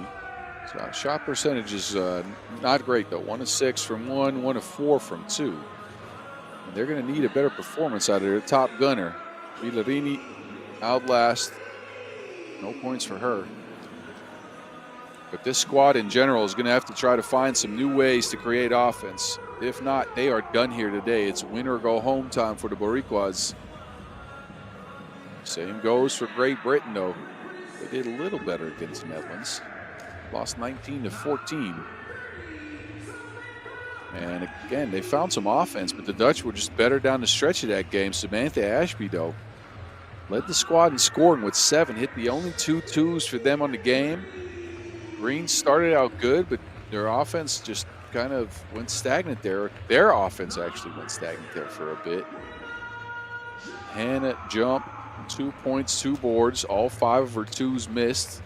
We're going to hope for a better performance than that. And then Kavina Rickards, the mid-range jumper, started out good, but she ended up 2 of 7 from 1. 3 points total. So Great Britain, again, decent performance against the Dutch, but now face elimination if they lose. They're going to have to find a more consistent source of offense than mid-range jumpers. And they're going to have to contend with the physicality of this Puerto Rico squad. Marie-Pierre Hull and Ashley Good, the referees.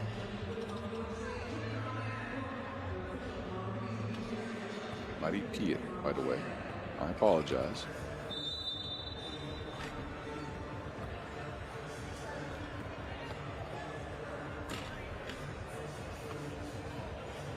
Anyway, it's your 6 seed and your 11 seed meeting up here. An early knockout round game. GB in their second event of the year after Sumgait last week. Quick turnaround for them. They're probably home for, what, 2 days before they flew back into Canada.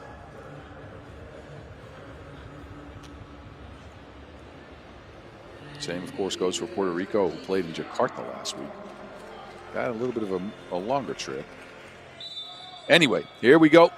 We are trying to wrap up Pool C action with a win-or-go-home game for both these teams. Green in the post. Shimmy shakes into a miss.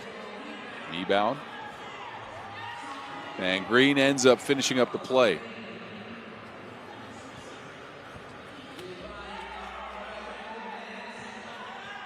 Torres looking for space, pulls up for two. And Torres continues the well, not so great performance yet. But we know from her that she can really go off for a bunch of points in a hurry once she starts feeling it. Ashby, easy layup. There's Torres again. Behind the back, Torres loses everyone but misses the layup. Rickards, midi. Well, that was halfway down.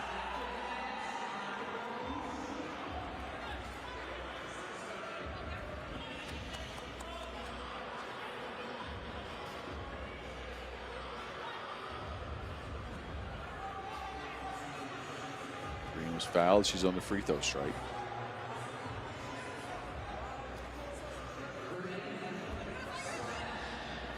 That's a 3-0 lead, Great Britain. Puerto Rico finds some offense here. Vidarini to the basket, righty scoop, he's in. That's her first score of the day. A much needed one too. Green, size advantage, Great Britain, but she's held up. That's a jump ball situation. Good hands by the Puerto Ricans. Jump ball, of course, will be rewarded to the defense. So they'll get possession out of this as well. Green will take a seat.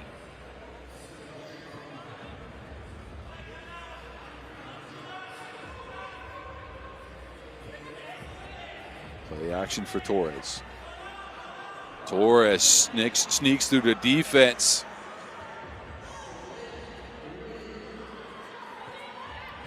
Ashby with the fakery and the makery. Difficult shot for Ashby, but it goes down. Torres with the separation all the way to the corner. That two ball's good, and Puerto Rico tied things at 4. Ashley Torres has found some offense. 3 quick points in a hurry for her. GB answer. Torres this time working behind the screen. Down to Melendez. Melendez passes it to the wrong team. Rickards swings it, jump for 2. And that's off the mark.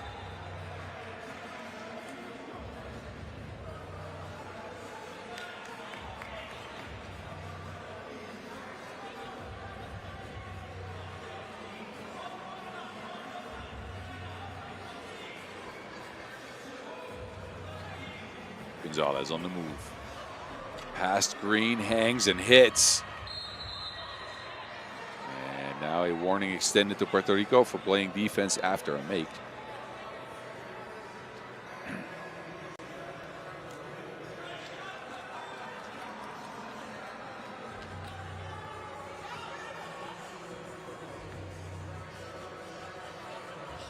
Green is open in the post. She's got the size advantage.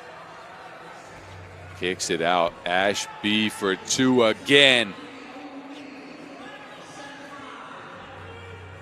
GB up by 2. No defense on the pick and roll though. Melendez with an easy layup. Now Green's open. She's held up. And that was into active shooting. Second foul, Puerto Rico. Free throw coming up for Sheridan Green.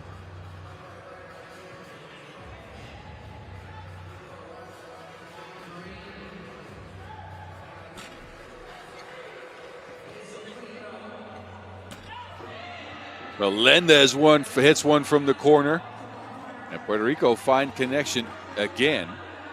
8-8. Get the ball back to Gonzalez just inside the 2-point arc. All of a sudden, the offense is real lively.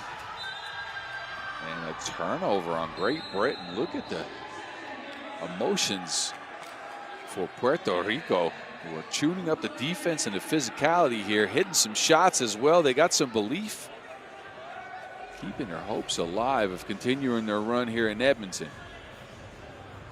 After being left in a qualifying draw last week in Jakarta, of course, you knew they were going to try to look at a better result.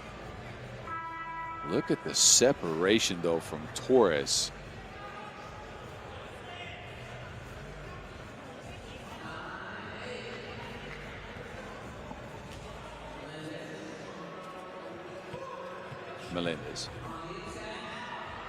Melendez with the spin move on Rickards. That's gotten Puerto Rico a 2-point lead.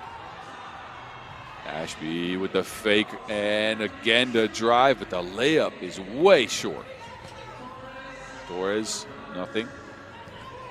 Melendez gets it back to Torres. Torres looking for space, 2 on the shot clock. Torres has to force it up, and that is way off the mark.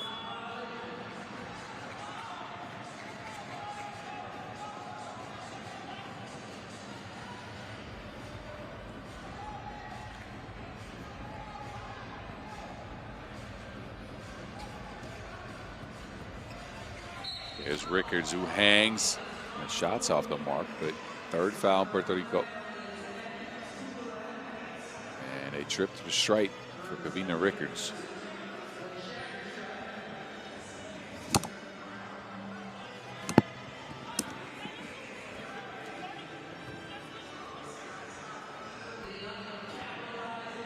GB back winning one.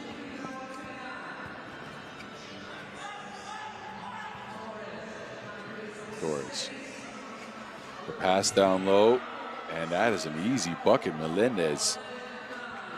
No sharp screening defense here from Great Britain, although they return the favor with Rickards under the basket. Point for point, punch for punch right now between Puerto Rico and Great Britain in a win or go home situation. Gonzalez, a huge 2, is off the rim.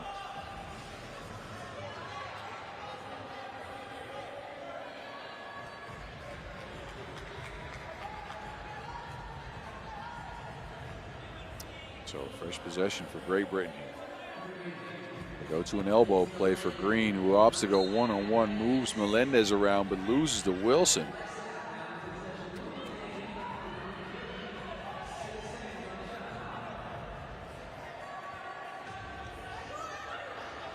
Three seconds to go. Ashby has to start taking shots here. Mid-range pull-up, nuh-uh. Gonzalez almost loses to Wilson, but is fouled on a difficult attempt.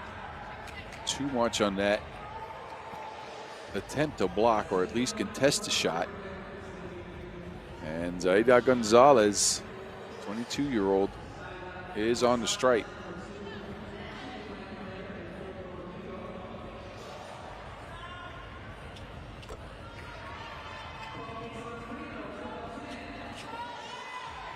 Rickards loses to Wilson.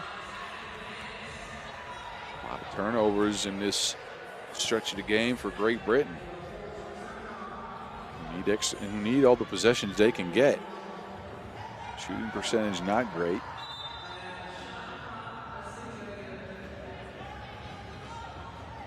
Referees discussing some of the happenings here.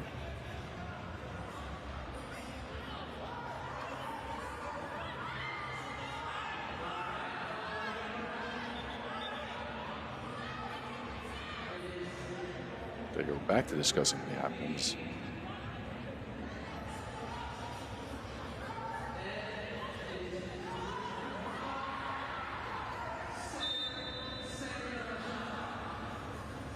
It is GB possession, 4 on the shot clock here.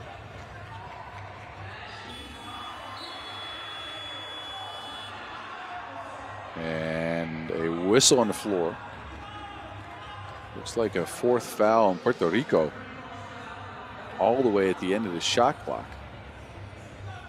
Ashby speeds by everyone. It's Melendez who comes in, rejects the shot, but apparently gets a piece of arm or hand on there as well. So Samantha Ashby, who's been the most consistent source of offense for Great Britain, adds to her tally from the free throw stripe. Melendez, no answer. Green throws that back like a 90s song.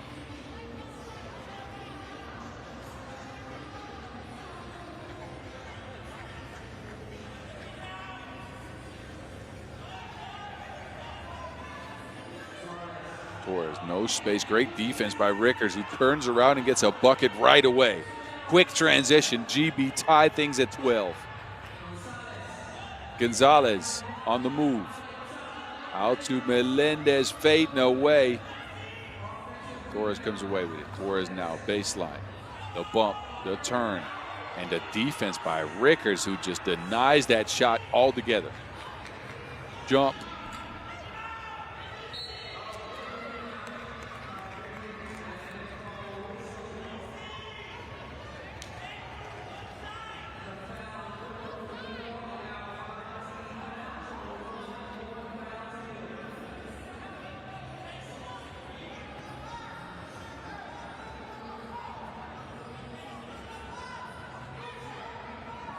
Under 5 minutes to go in this one. 12-12 tie. Win or go home, and Ashby says, I don't want to go.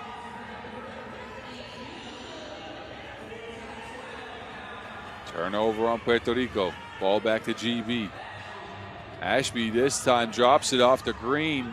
Green fades off the glass. 3-point lead for the British. Gonzalez, though, brings her team all the way back to 1. Ashby. And now a whistle on the play. Foul. And that is an offensive foul. Torres was in position and stood her ground, took the contact, fell over. So at our second TV timeout is Great Britain with a 1-point lead over Puerto Rico, mainly at the hands of Samantha Ashby, who's been brilliant in this one. Both going towards the basket as well as from range. Puerto Rico, though, still in this. Not out of this at all.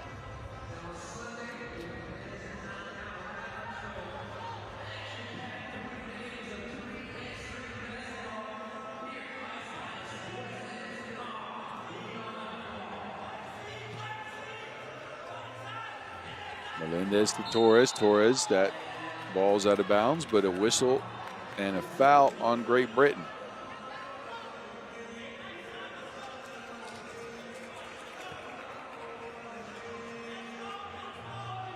Reset here for Puerto Rico.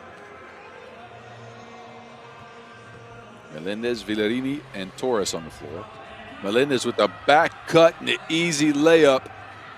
And this game has seen more ties than a business event. Green, though, breaks the tie.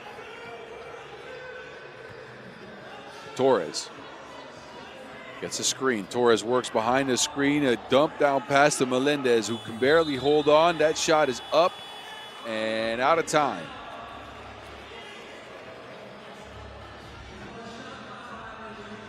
Torres trying to be more of a passer in this game. Felt like she was open after the screen, but opted not to take the shot. Turnover on Puerto Rico. Great Britain with a 1-point lead and possession here. Pass down into jump, turns. And that ball is picked off. Melendez can't keep it in bounds, though.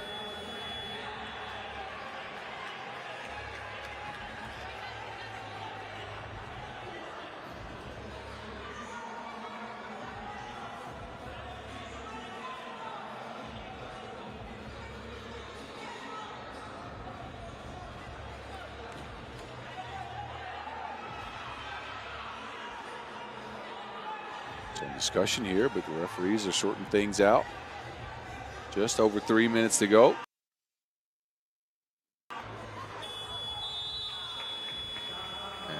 the shot clock violation.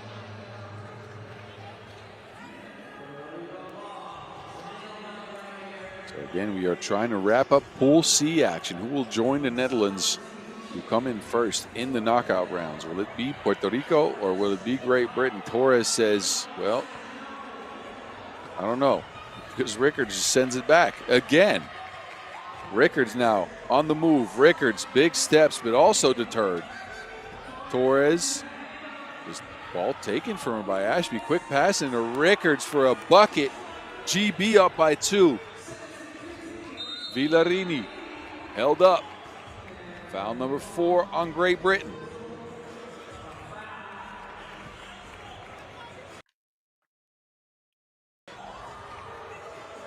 Rickards will take a seat.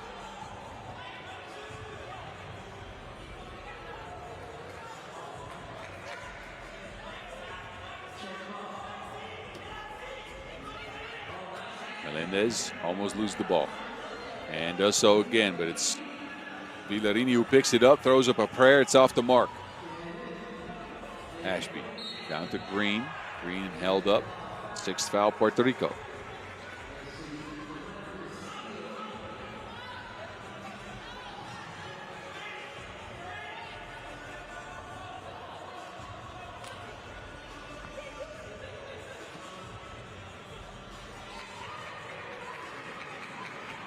Green has to take it herself. Green hangs.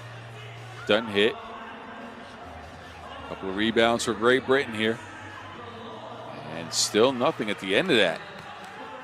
Puerto Rico fighting to stay alive in this one. Gonzalez. Gonzalez falls to the floor. Melendez now with it. The Torres, and that is blocked yet again. And a turnover on Great Britain will get Puerto Rico possession back. Melendez hangs and hits. That is a big bucket for Melendez. Spin cycle, bump, hang, hit. What a sequence from Tyra Melendez, who could tie things up from the stripe.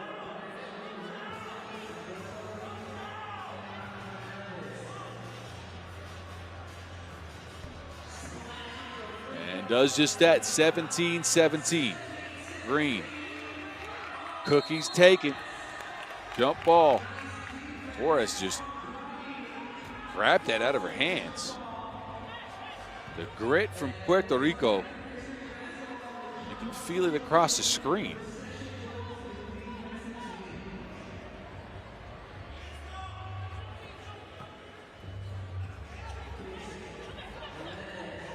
Try to get Torres some screens. Torres now on the move. Torres by herself. That layup is good. Ashby didn't clear the ball. So turnover on Great Britain. Momentum clearly with the Puerto Ricans right now.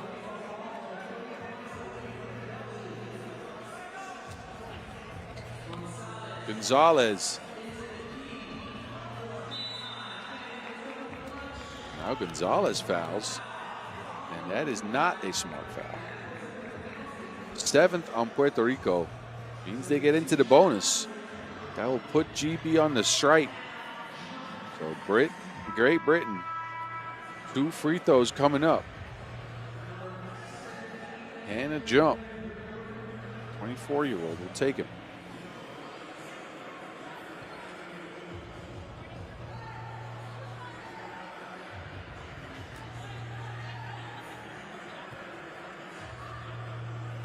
Jump.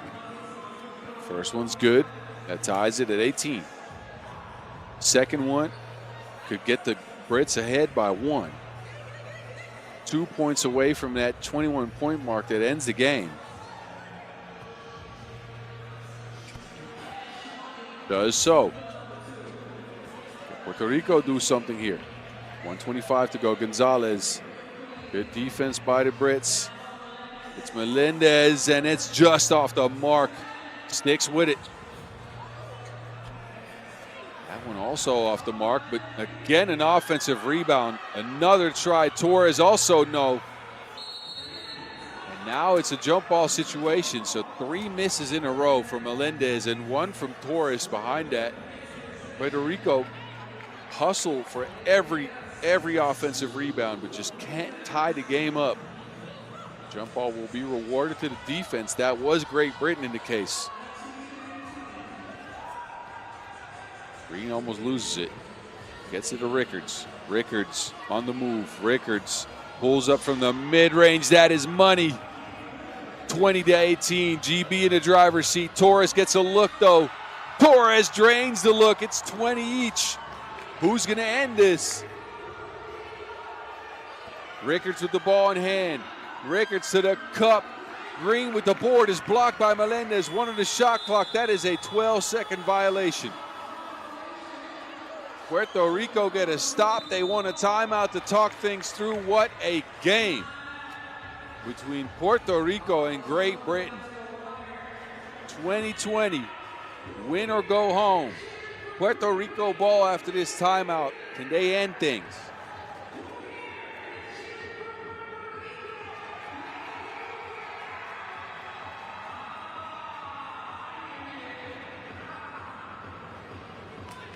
Try to get some last adjustments down. Puerto Rico go with Torres, of course. Melendez.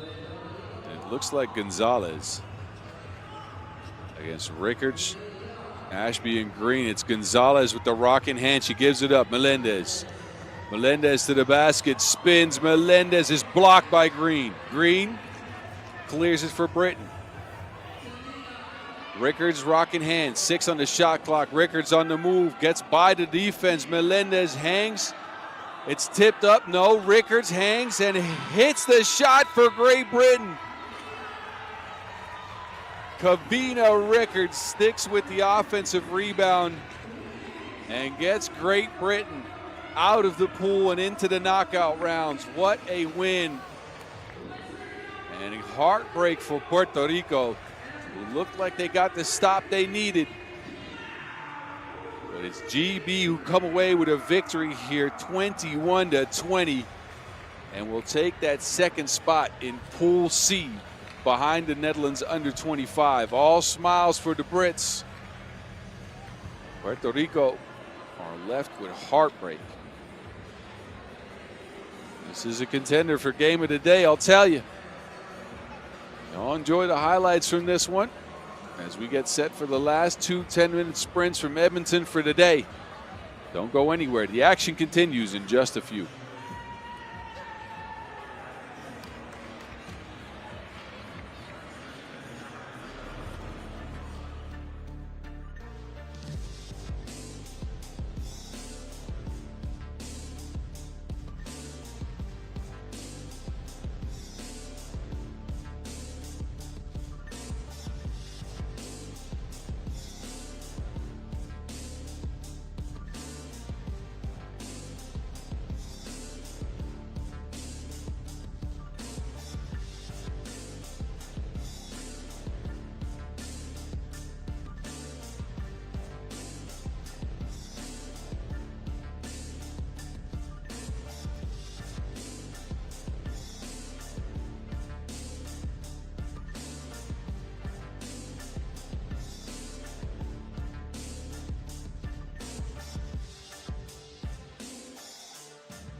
Nova is going to want to see her team get a dub here. If not, Slovakia is out.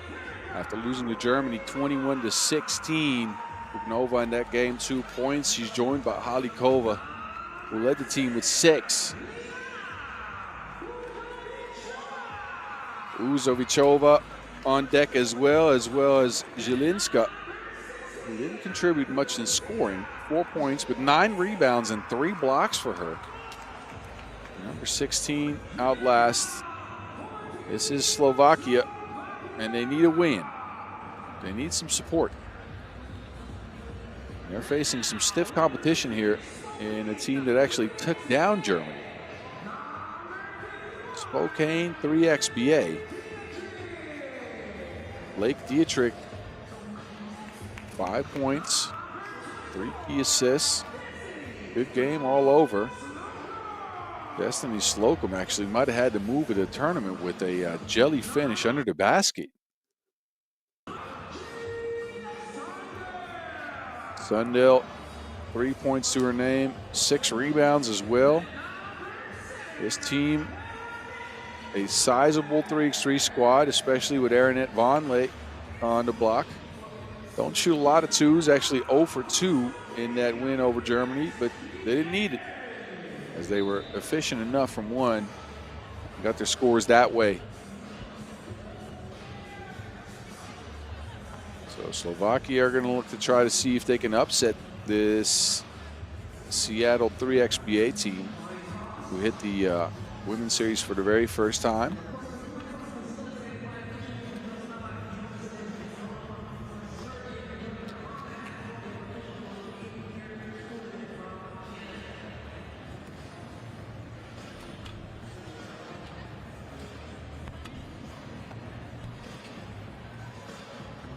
And as these players get their last warm-ups in, Spokane actually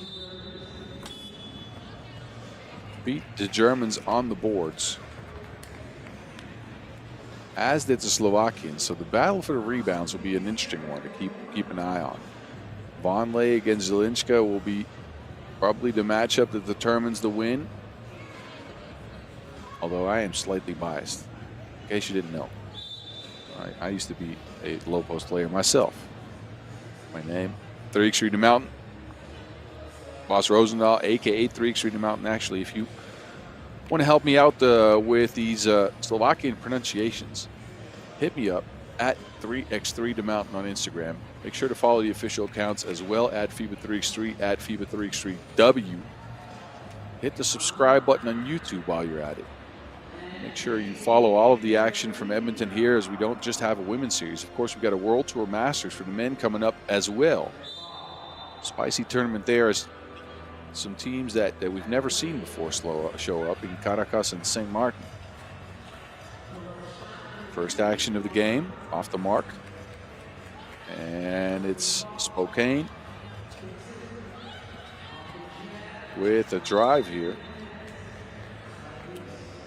It's knocked out of bounds.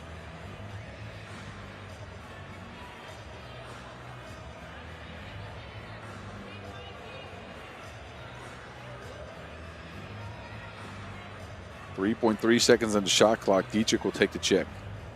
Dietrich tries to get it to Vonleh. It takes too long, though, so that bucket will not count. Wiped off. Shot clock violation.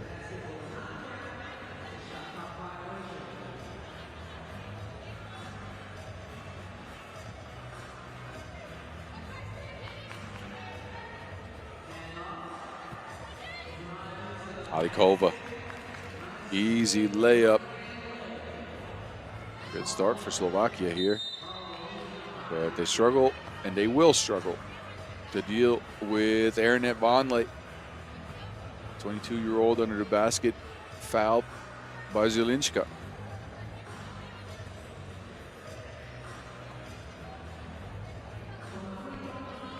Free throw is cash, and it's a 1-1 game. Zielinska now steps out to the two-point arc. That is halfway down. Toilet bowls out. Spokane back at it. Vonleh, no. Second attempt, yes.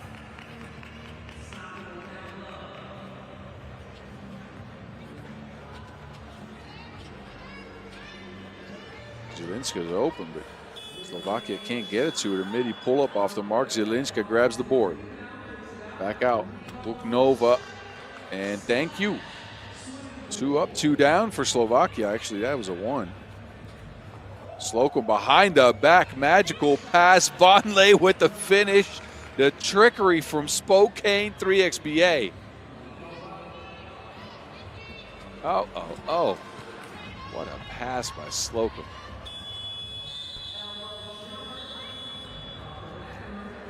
Shot clock violation. And Spokane will get possession back. Minute and a half in, a 3-2 game.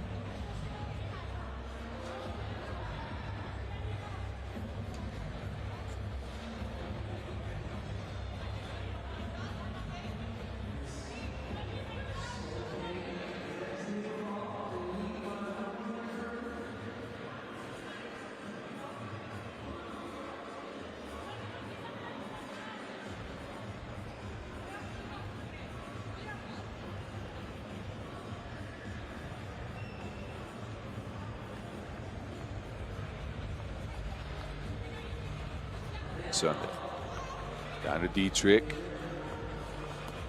Back to Sundell, who almost loses the ball. 2 on the shot clock, has to take it. Fadeaway, no good. Back to Slovakia. Halikova, another swing. Left to right cross down to Halikova. The play's broken up by Slocum, but foul called on the floor.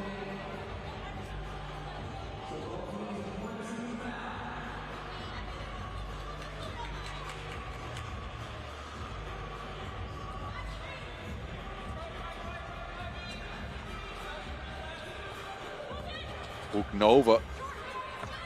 Mid-range pull-up, no good.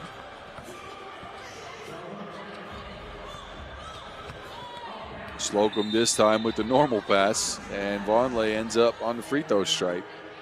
Got pick and roll action for Spokane 3XBA now, starting to work. Slocum with the handles, Marinette Vonleh with the roll. And another free throw coming up for Vonleh, who hit her first one earlier.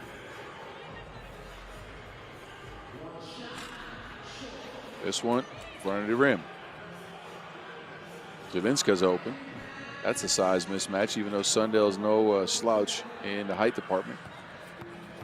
Sundell this time drives baseline. Vonleh from the mid-range, just off the mark.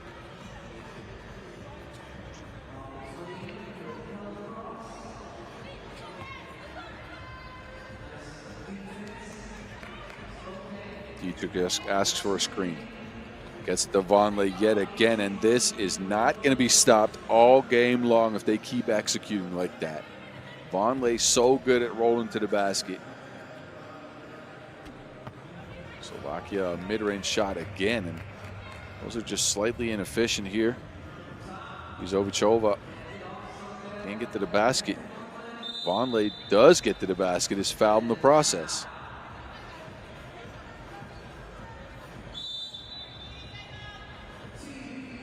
TV timeout. Spokane's got a 2-point lead on a win.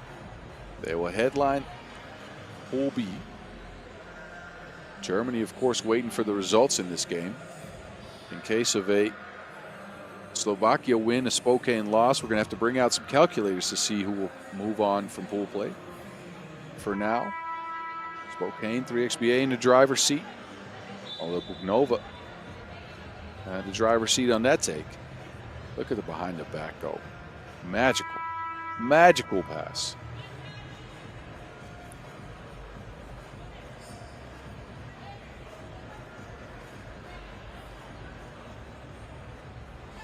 Vonleh on the free throw stripe. Split. 1 miss, 1 make so far. Make that 2 makes.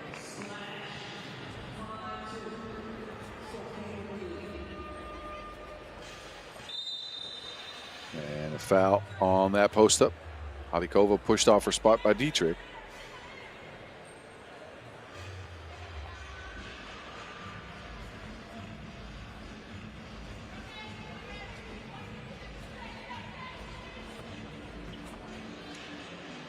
Halikova through the contact, but off the mark. Dietrich holds her ground.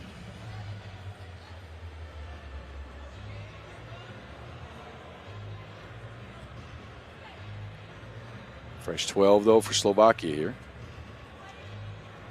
Uzovichova down to Zielinska. Out to Uzovichova again. No. Quick transition to Dietrich, who lines up a 2-ball. Off the mark. Sundell with the board. Ball screen action for Slocum now. Denies this screen. Slocum with the midi pull up. And another quick score for Spokane 3XBA. We're now running away with this 7-2 after 4 minutes of action. Zielinska is open. Slovakia finally come up with an answer here. Sundell. No one home on the layup attempt.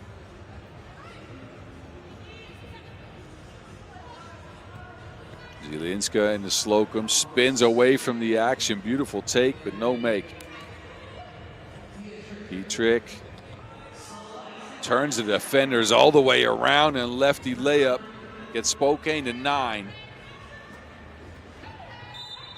Question right now is, can Slovakia keep up with the pace the game's been going at? They've only scored 3 points in the first 4.5 minutes. They're on the brink of elimination. Spokane's got their foot on the gas pedal.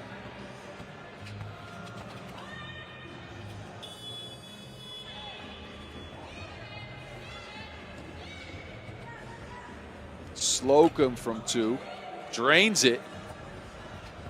That took the entire rim to get down there. But this game's starting to get out of hand. Good defense again by Spokane 3XBA.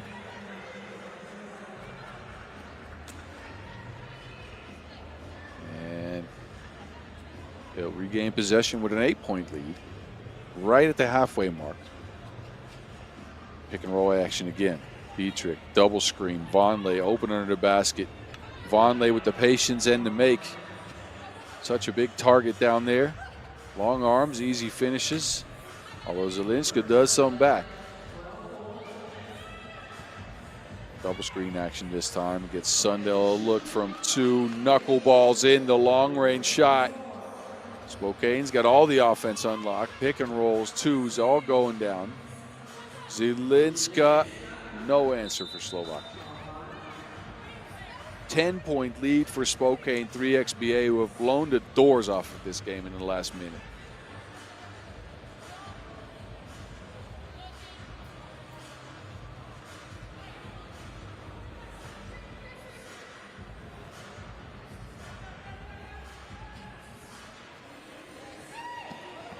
Slocum to Dietrich, who loses the ball.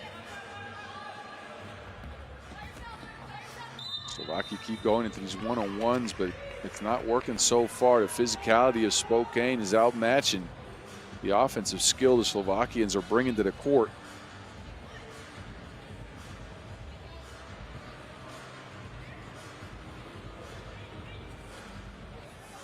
Dietrich to Slocum this time. Slocum with another shovel pass. Sundell, easy layup. Slocum, quick steal. Finishes it herself this time. Well, see, I spoke too soon. Took a couple rebounds and then no score. Dietrich with the foul. That's a take foul. They didn't want to give up a bucket there. That's gotten us to our second TV timeout, and then blowout game for Spokane 3XBA right now. 11 points ahead of Slovakia, who look dead in the water in this winner go home situation. I think even if they manage to come all the way back and get a dub, they might still not even make it. I don't know. Anyway, an 11-point deficit for them. They look a bit outmatched.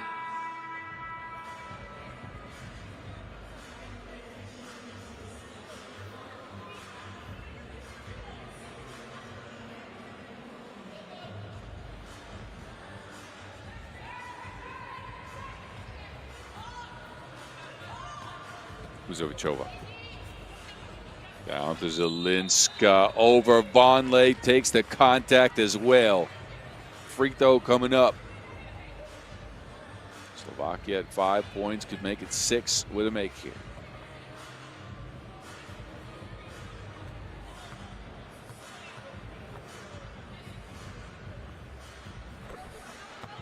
Zielinska does that. Zielinska, again, leading scorer on this team at 3.8 points per in the women's series this year. Sundell with the quick moves. And almost broken up by Slocum.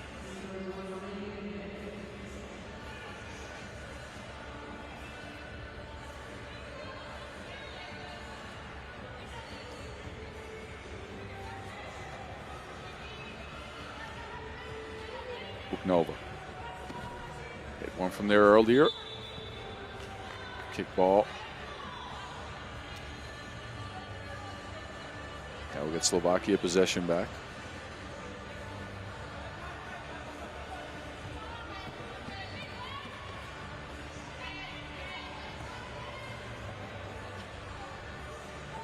Screening action with Vonleh again. Slips to the bucket. Easy layup. And Spokane closing in on that 21-point mark here. Can they finish the game before the limit is the question. I don't think that win's in doubt. Buknova, nuh-uh. Good defense. And a shot clock violation. Back to Spokane 3XBA.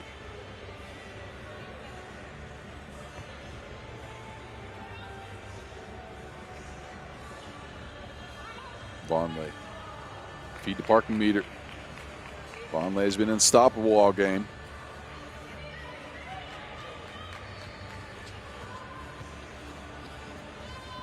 There she goes again. Finishes with the right hand this time. That pick and roll is unguardable with Vonleh rolling like that.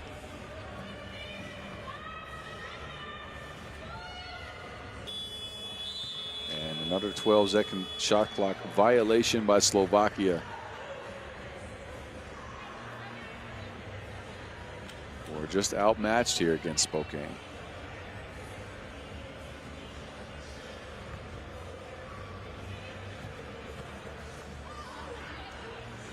Long pass though is taken out. Zielinska's open. Slocum too physical. Fifth foul in Spokane.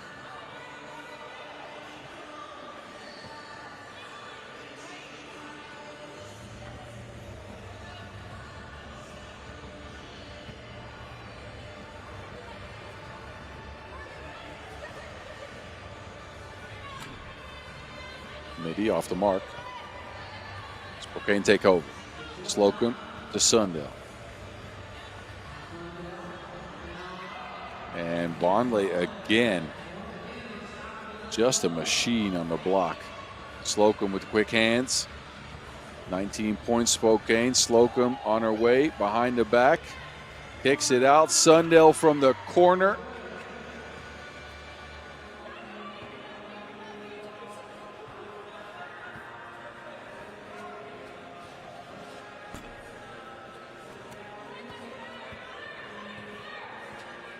Slocum with screening action, flips it backwards. Nuh-uh.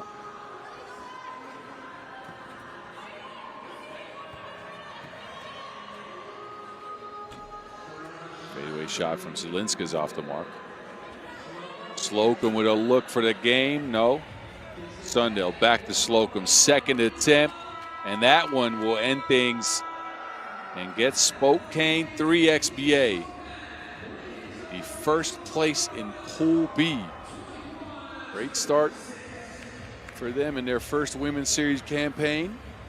The pick and roll action with Aaronette Vonleh was a thing of beauty, a sight to behold. An easy victory for Spokane 3XBA. As a result, they take this one 21-6. Enjoy the highlights. There goes Vince Chang. Look at that man go. Anyway, enjoy the highlights as we get ready for the last game of today's action, where we close out Pool A from Edmonton. That up in just a few minutes. Don't go anywhere.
Last 10-minute sprint of today's action.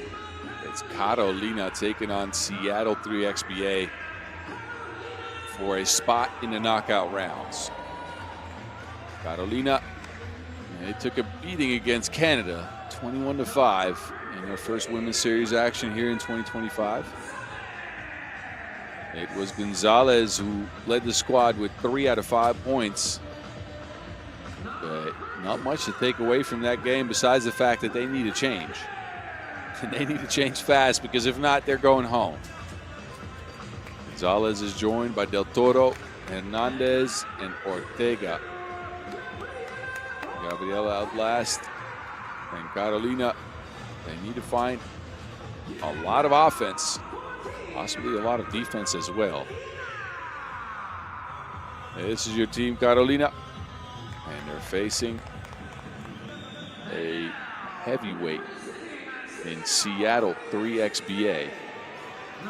And their only event this year so far, Seattle got to the finals on the women's series. And then they played Canada to start things off here, and they played that game pretty tight. Canada just a little bit better down the stretch, a 20-17 defeat for Seattle there. Sydney Taylor, though, 10 points.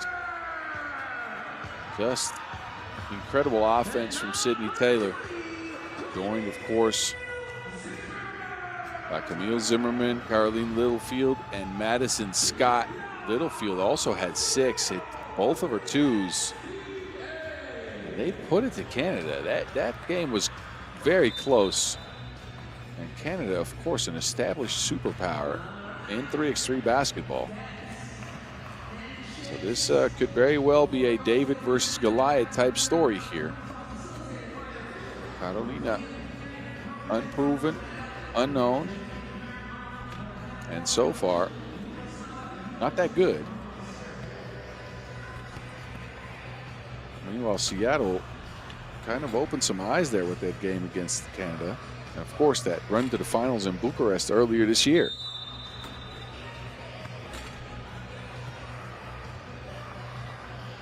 Anyway, this game will conclude pool play. We'll know who the 8 teams are that will feature in the knockout rounds tomorrow, and which 8 teams remain hopeful for a chance at the victory here in Edmonton, and of course, bag of prize money. A bag is to be had here. Winner gets $14,000 US. This year, 2025, over $1 million US in prize money on the women's series.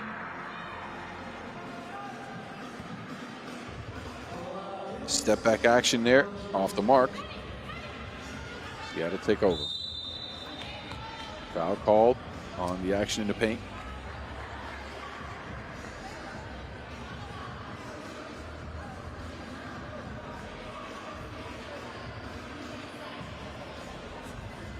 There's Taylor left wide open. Scott snatches the board, finishes up the play. Seattle on the board here. Ortega answers with the break. Carolina, they at least scrap and fight. They get a bucket from Hernandez, tie things up at 1. All right, I don't mind it. Littlefield to Taylor from the deep end. Littlefield with the board. It ends up in Carolina's hands.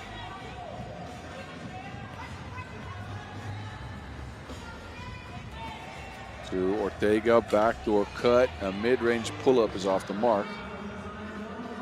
And Scott is open. The size advantage for Seattle is pretty real. Scott can't finish the play, though. Saves the ball inbounds. Littlefield to Taylor. Taylor with the late.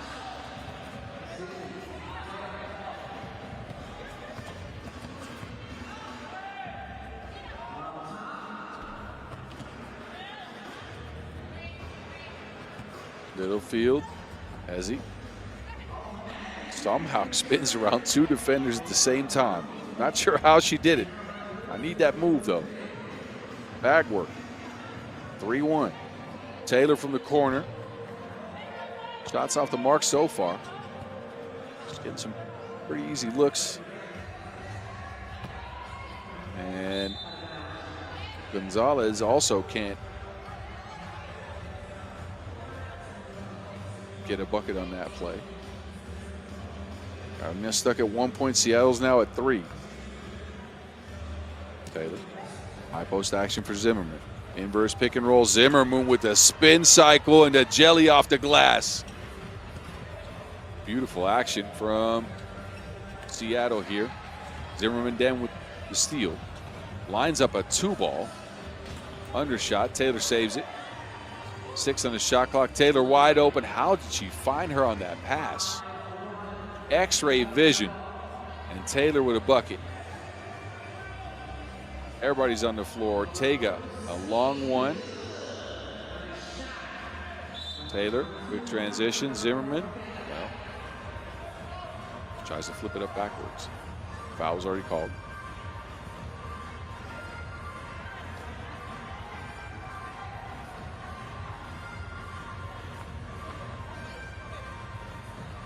Double high post look here for Seattle 3XBA. Zimmerman, size advantage, gets it to Scott, who is open, takes the bump, finishes the play. Scott now to the strike.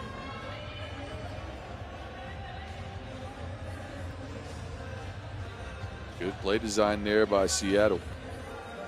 Third foul on Carolina. Scott with a free throw.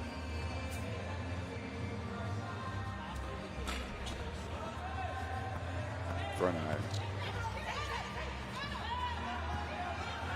Ortega working behind the screen. Good pass from Ortega. Threatening a needle there. Third point, Carolina.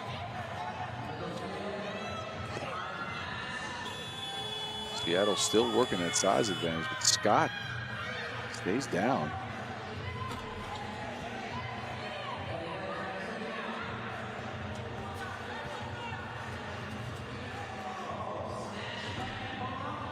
Snatchback from Ortega, but it's off the mark. Now it's Littlefield, showing that she can shoot the ball at a high clip. This one not good.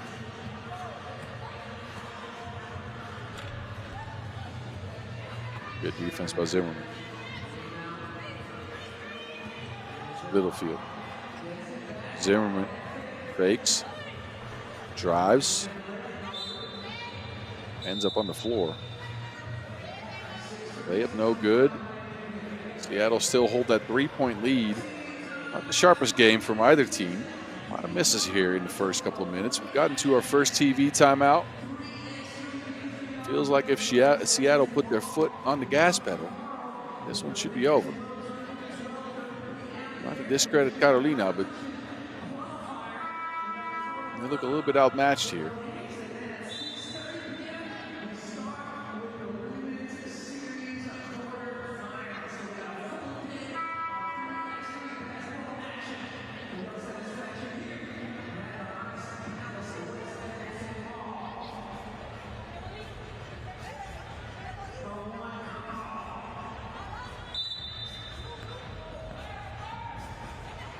Fresh 12 for Carolina to work with.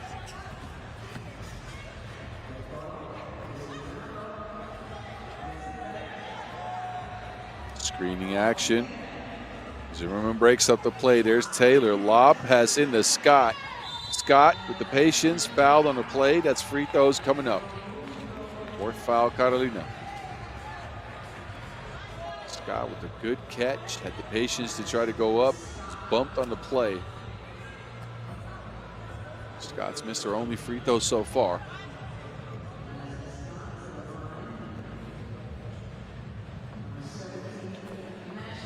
Second one to make. 4-point advantage, Seattle 3XBA. Ortega trying to work the screening game here.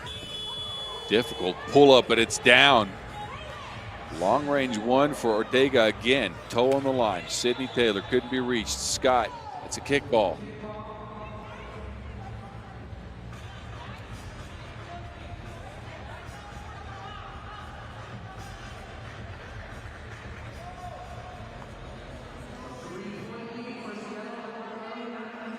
Zimmerman.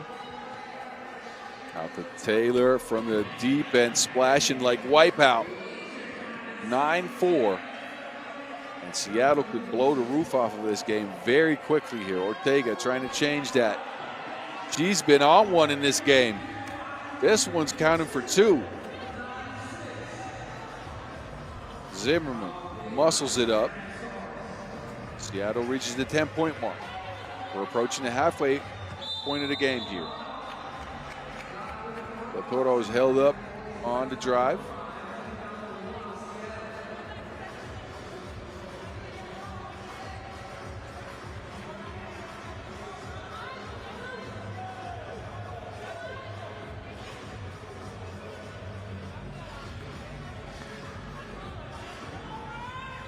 Sole source of offense for Carolina has been Ortega. Gets a screen here. Ortega from the mid-range this time. Ortega. Teammates get the rebound, but it ends up, somehow ends up with Ortega. Ortega with the step back. Now it's Scott controlling that Wilson. Handoff action with Littlefield. Scott's got a mismatch. They direct her down to the block. Scott, though, deterred.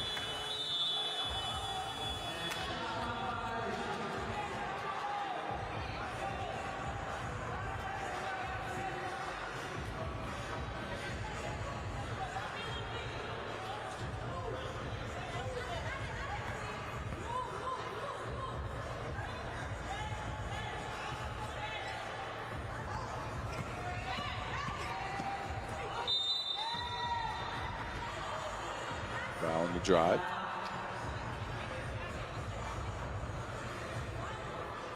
Gonzalez with a strong take, now ends up on the free throw strike. And however much this has looked like Seattle's game so far, Carolina is not out of this at all. 2-possession game. Andrea Gonzalez on the strike. The 19-year-old could make this only a 3-point deficit for the Puerto Ricans. Quick take by Littlefield. You too little.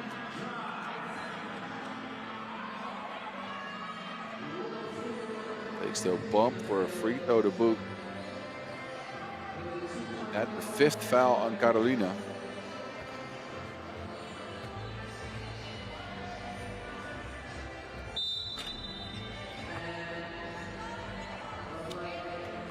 Jump ball.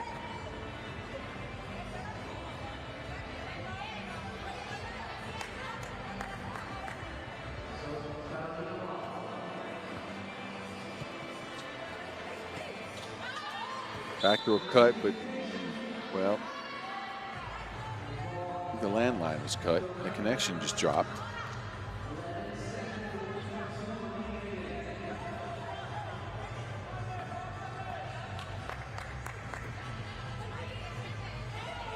Zimmerman to Littlefield, easy connection. 12-7. Ortega from range again. Last couple of shots have been off the mark. Now it's Littlefield on the drive. Littlefield hangs, hits. And Seattle finally find that sharpness that you expected them to come out with to start this game. Now to Scott. Scott fading, mid-range no. But Seattle now with a pretty hefty lead.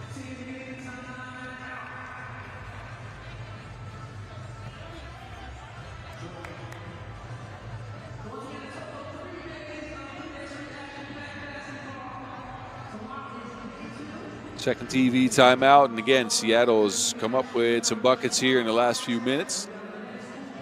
Littlefield's been pretty good, I'll tell you that. He's out there running like a leaky faucet. Getting buckets, though.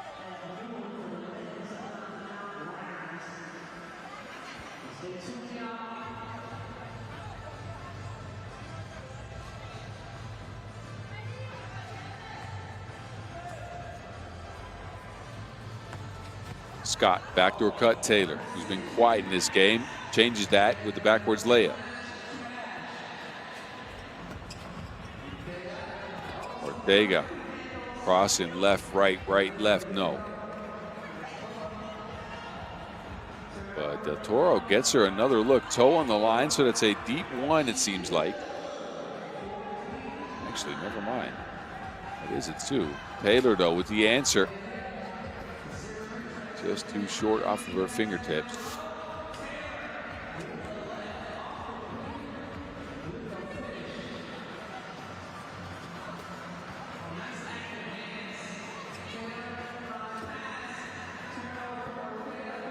Ortega with the separation. She is unconscious. Another 2-ball down.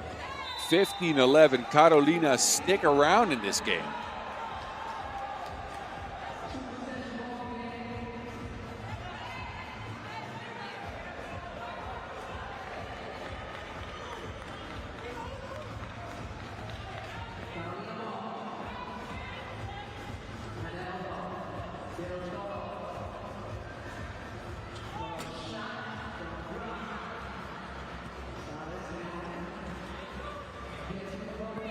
Four-point game here with 2:30 on the clock. Who would have expected this? Carolina showing some fight, but Ortega just getting buckets left and right. She is feeling it like a shrink's visit. Taylor, runner. Ortega again. Ortega on the move. Shares. No space for a shot. That heave way off the mark.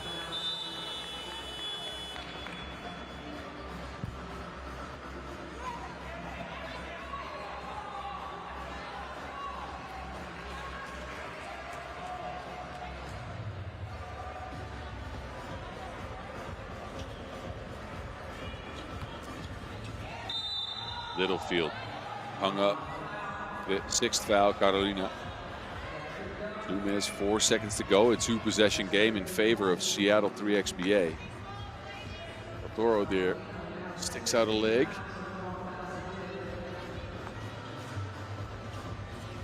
Fresh 12 here for Seattle. Littlefield by herself to the basket is bumped off her spot. That's 2 free throws coming up this time.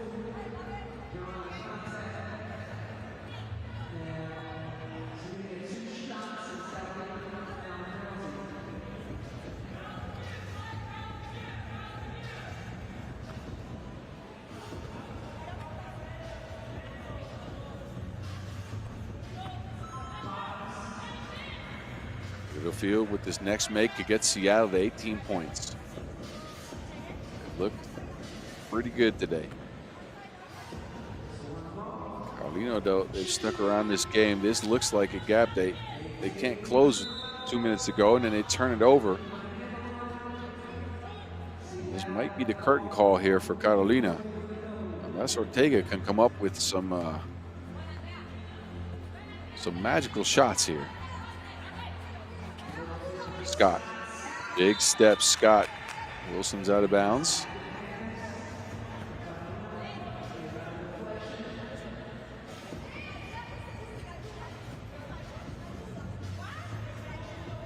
Taylor's telling her teammates to get to the side. 6 seconds, Taylor's gonna work. Deep 2 from Taylor. Wait a minute. She waved her teammates off. I thought that was gonna be a bucket. Anyway, Taylor with the miss. Carolina back in action. Del Toro. Midi. Back goes.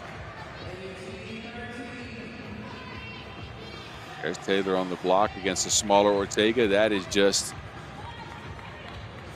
baby food right there. Scott to Zimmerman. Zimmerman with the flip pass into Scott. What a beautiful play. Incredible vision. Del Toro can't repeat that mid-range performance. And Seattle is now at 20 points. Could end this game with the next bucket.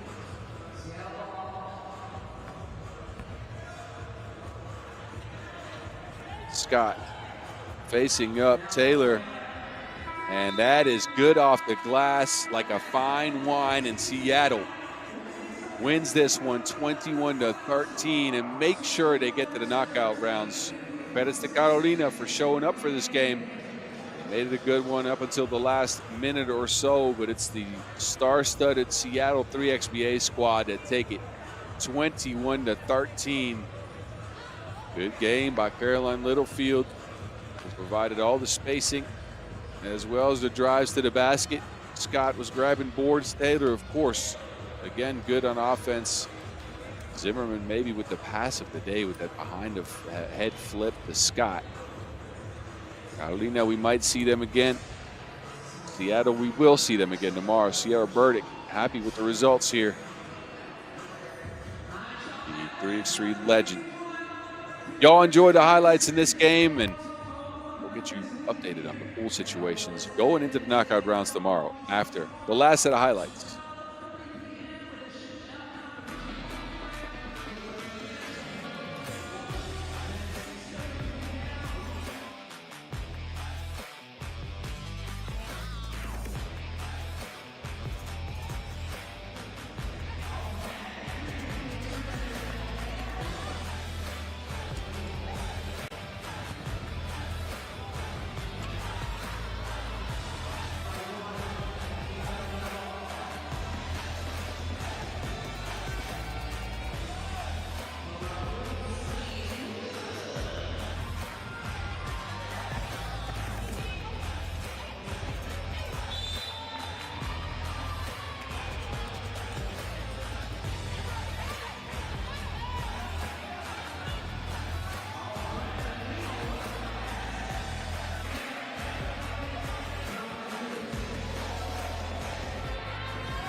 That concludes the action on the day from Edmonton, but not before we take a look at the pools. Canada, Spokane, the Netherlands, and France headline the pools coming out.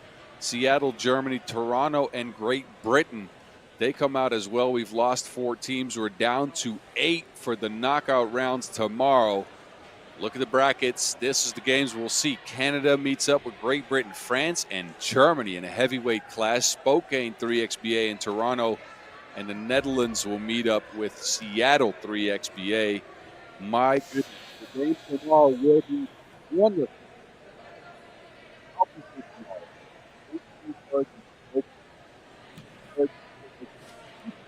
I'll be here. We'll start the knockout rounds. I'll see you tomorrow. This is the Mountain out for today.